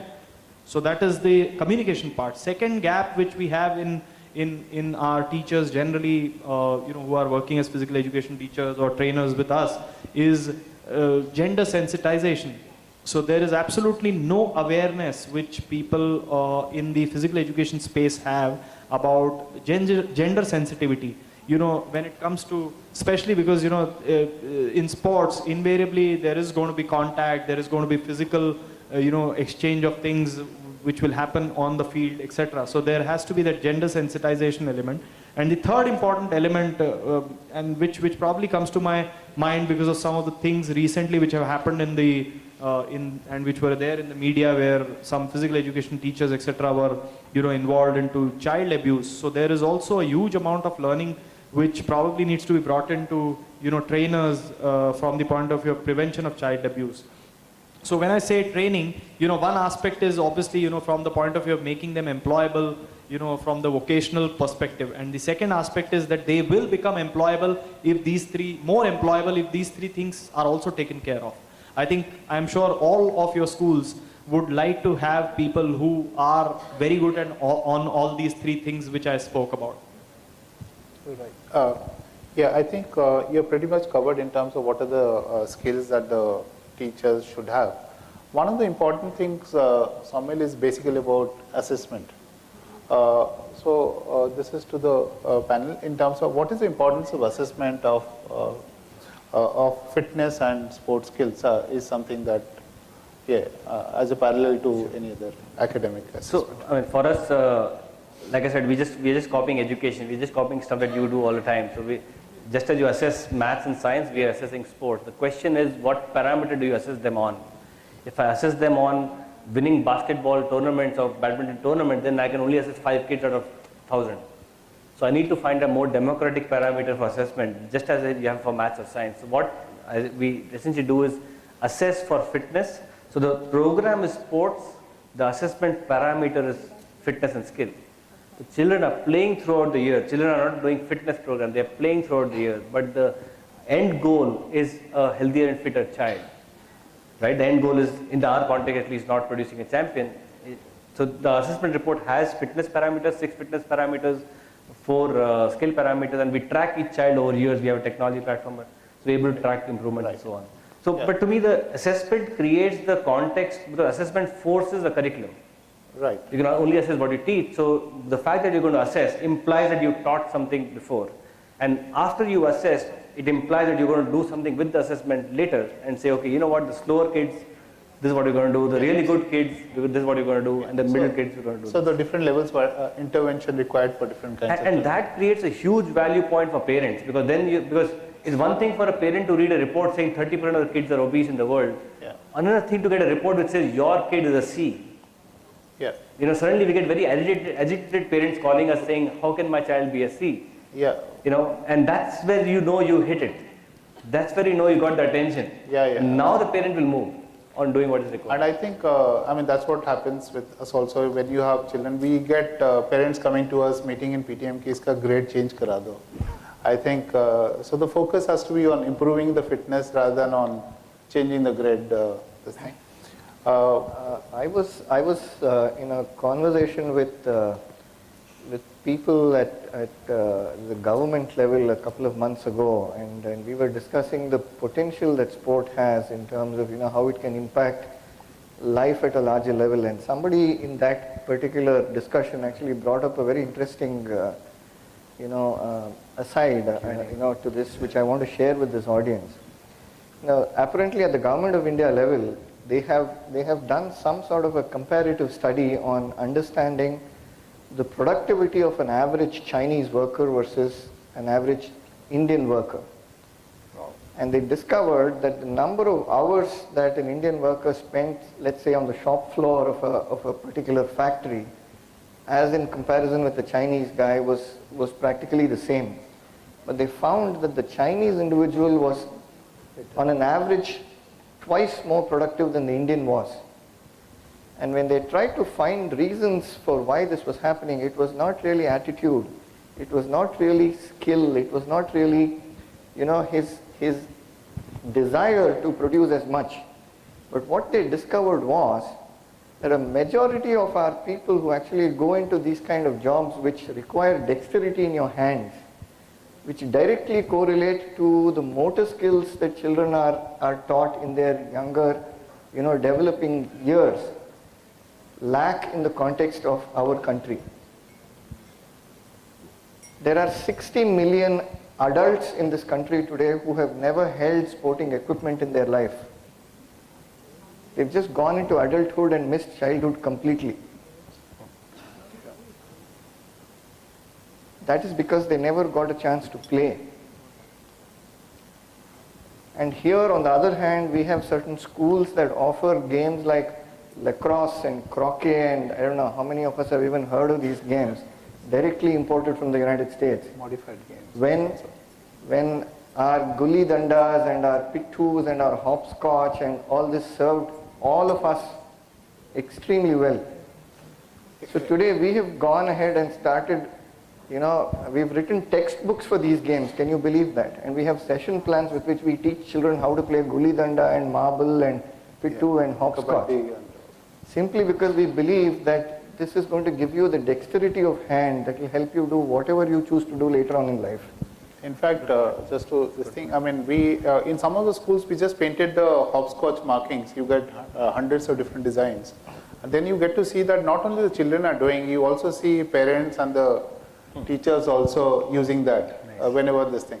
So it's a very small thing, but this very Indian. The entire health ministry and its staff in the government of Kerala today plays hopscotch at lunch intervals. Really? Yeah, there is media on that. You can Google and you will see it. Right. So So I just had, I think most points around assessments have already been covered. I just thought, there's one more element which probably, so we are trying to do that, is the participation bit of the whole, assessment. So, for example, there is one grading which is happening for the child, right? But as a group, is the overall participation in any sporting activity for that matter has increased or not? That's something which we are trying to build into our assessment. So there's something which we share with our, schools where we are working, etc. That, from the time that we started working or when the program started, has the participation of a particular group of students really increasing? So that's something which we have brought in, and I think in some ways, I'm sure everybody is doing that, but that's also a group dynamics, the change in group dynamics also needs to be brought in, because in the ecosystem, other than the child and the parent, there is also the school. So the school also needs to understand the importance of assessment for their own benefit and for what it is doing to the school itself. Yeah, I think, just one more element was that as part of the assessment, typically what all of us would do is, one is a sports part of it, the other one is a body mass index or the health indicator, which is essentially a reflection of your metabolism. So one very important element that comes as part of the PE program is the nutrition part of it. So apart from doing the physical activity, what is it that you are eating and how do you consume that is a very important thing that is integrated as part of our program. Okay, so we have pretty much covered most of the stuff. Also, just want to touch upon a few things. One is, what is your experience from a urban India and rural India point of view, and also private and the government school? From a PE program and the execution point of view and the design point of view, what is it that? So, there's a notion that there is no space in urban India and there's lots of space in rural India or semi-urban India. I've traveled to 85 cities myself and I have not found that space yet. So the issue of space is a problem across the country. And children, for a child, what matters is whether the play space is within 100 meters walking from my house. Doesn't matter if there's a big playground 5 kilometers away, because my dad is not going to pick up and drop every day. So the micro environment is still not conducive for children to play across urban and semi-urban areas. So across both classes, we are finding schools having to answer parents' questions about how will you get my child to play, even if he's not in the school team, what program do you have. So it's not a function of urban or semi-urban. So it's basically about setting the expectations right. It's a requirement irrespective of socioeconomic category, irrespective of kind of level A, B, C, tier 2, 1, 2, 3 cities. So what we are talking about is making sure that the outcomes that we expect from the PE program, as long as that is set right, whether it is rural India or urban India. So the demands are the same. Demands are the same. Parent is the Constraints same. may be different. The child is the same. The issues are the same. The obesity is the same. Absolutely. Nothing is different. Right. I endorse his views. Yeah. Okay. So with this, I would like to throw it open to the audience. Any questions from anyone? Yeah.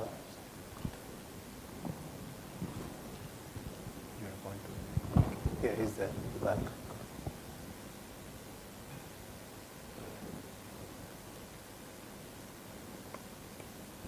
Thank you very much. I never played in my life. Never too late to start. So I really felt very bad when you asked me saying that got into adulthood without childhood. That's true. Yeah, actually, it's true that, no, it's wanted, it's liked by kids. But how do you put the sports? Embedded part of education is the biggest issue. Actually, that's where the sports specialist might be a failure. How do you embed sports part of education? That's going wrong. It's not that it's not right, it's not required, it's skillful, it's health, it's required, medals are required. Yes, yes, yes, and yes and yes. But how? That was the thing. I got disappointed basically. You would have made all of us to play at least for a minute so that at least would have done it. Remember the childhood. After lunch, all these people are just sitting there, standing here. But you at least asked us to stretch. Good point. So this embedding part is missing in the whole system. We have not embedded it. We are talking about it. We are thinking about it. Sports are required for leadership. Sports can be our life skills. We are selling sports as a sports. Today, yoga is not sold as a health system. It's for spirituality, it's for X, Y, Z and everything else. So probably sports should transgress from so-called sports to much more. Otherwise, people don't take it. Actually, I can teach top-class mathematics with the sports. Leadership can be taught. If you say leadership, all management professors will jump at immediately. If you can teach biology, skeleton, all the professors will jump at. If you can teach dramatics, people jump at. Gentlemen, we look forward for a day where you will be able to embed sports part of education. Yeah. Thank you. Can't agree more. My name is Dr. Vijay Joshi. I am a principal at KJ Somaiya College of Science and Commerce. And this is a response to a question which is asked by the sir. I am an autonomous college. So the moment, the day we became autonomous, I think we decided to embed sports as a part of the curriculum. And I think the option is given to a student that instead of 3 credits, you can learn any sports you want. And thanks, we have got 60 acres of land amidst Vidya Vihar. 40% of the students, they have opted for a sports for a foundation course. And then said that they have enrolled and they are under different coaches. I think it's very interesting observation. In the morning, we were talking about integrating technology in education. And in the last session, we are talking about how to integrate sports in the education. I think in the era of an internet aggression and internet addiction, apart from creating all those excellence, bringing them out of their mobile phones and pushing them on the grounds is the first thing every college and school should do. Because that's, and my percentage at the junior college level is 91%. And please believe me, yoga and sports has given equal importance to us science students. I have got 6 national players in junior college, and they are doctors and engineers equally. Thank you. Hey, anyone else?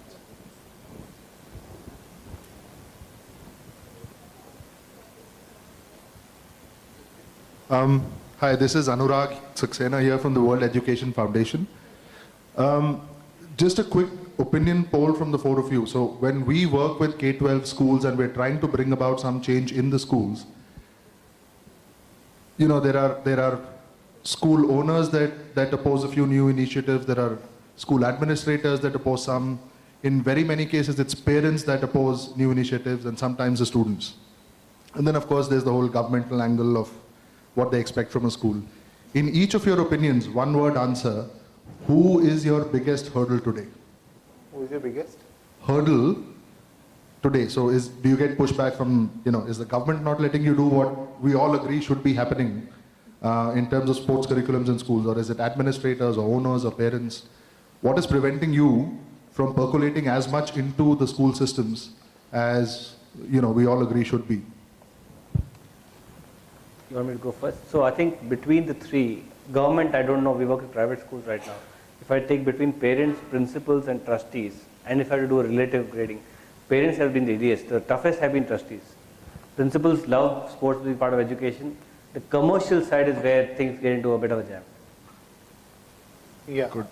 Yeah, I think I would tend to agree with that.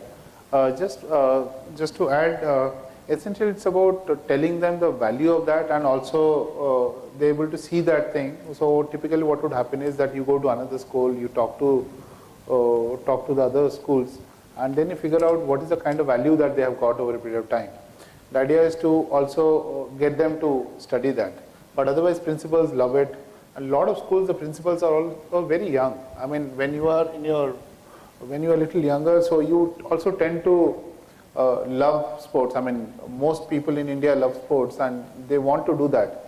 The idea is that how do you go to the next stage? That's when the commercials and other things come up. But it's about education. I think there are a lot of organizations like us who are able to share all the best practices, and now I think things are, so it takes time, but I think that's the right. We are driven by the philosophy for sport that emanates or is visible in the schools that we engage with. We are able to judge that fairly early.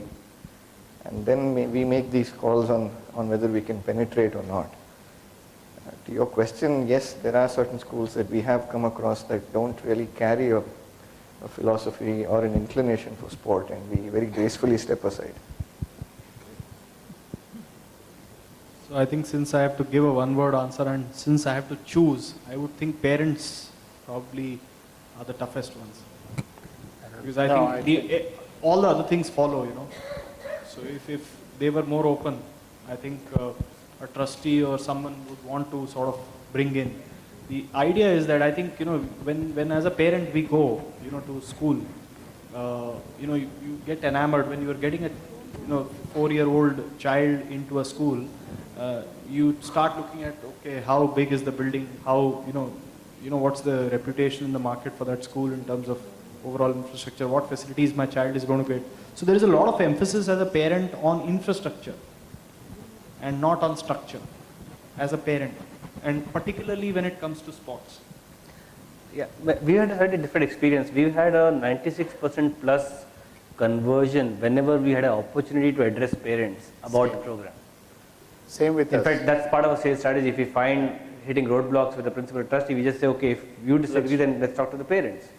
And parents have always said, because it's a question of how we are presenting it to health and fitness of children. Yeah, in fact, we found them to be the most supportive. So I guess it's a question of what. We also run a program. So I think, you know, absolutely right. You know, so in fact, our experiences has been absolutely same.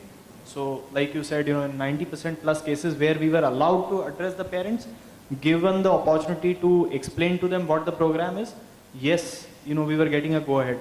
But it's fundamentally, the thinking which probably the school managements or the parents in general have, that the schools are always, extortion machines, and the schools think that for every other thing that they try to introduce, parents will have an opposition, which is where I was coming from. Saying that parents... Maybe that is what is projected, but not necessarily that is the thing. Because when you actually engage with parents, we call it as engage program. That's when we typically have close to 86 to 90% in terms of ticking, saying that yes, they need a program, they are part of. Any other question? Thanks, sir. Yeah, I think we are just overshot by about 2 minutes.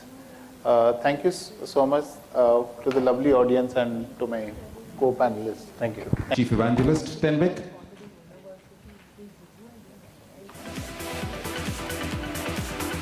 Samuel Mazumdar, CEO, EduSports.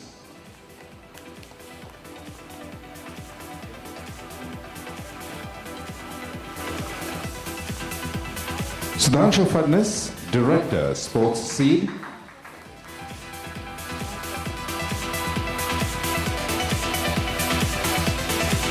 And of course to our chairperson of this panel, CEO and founder Fitness 365, Sujit Panigrahi.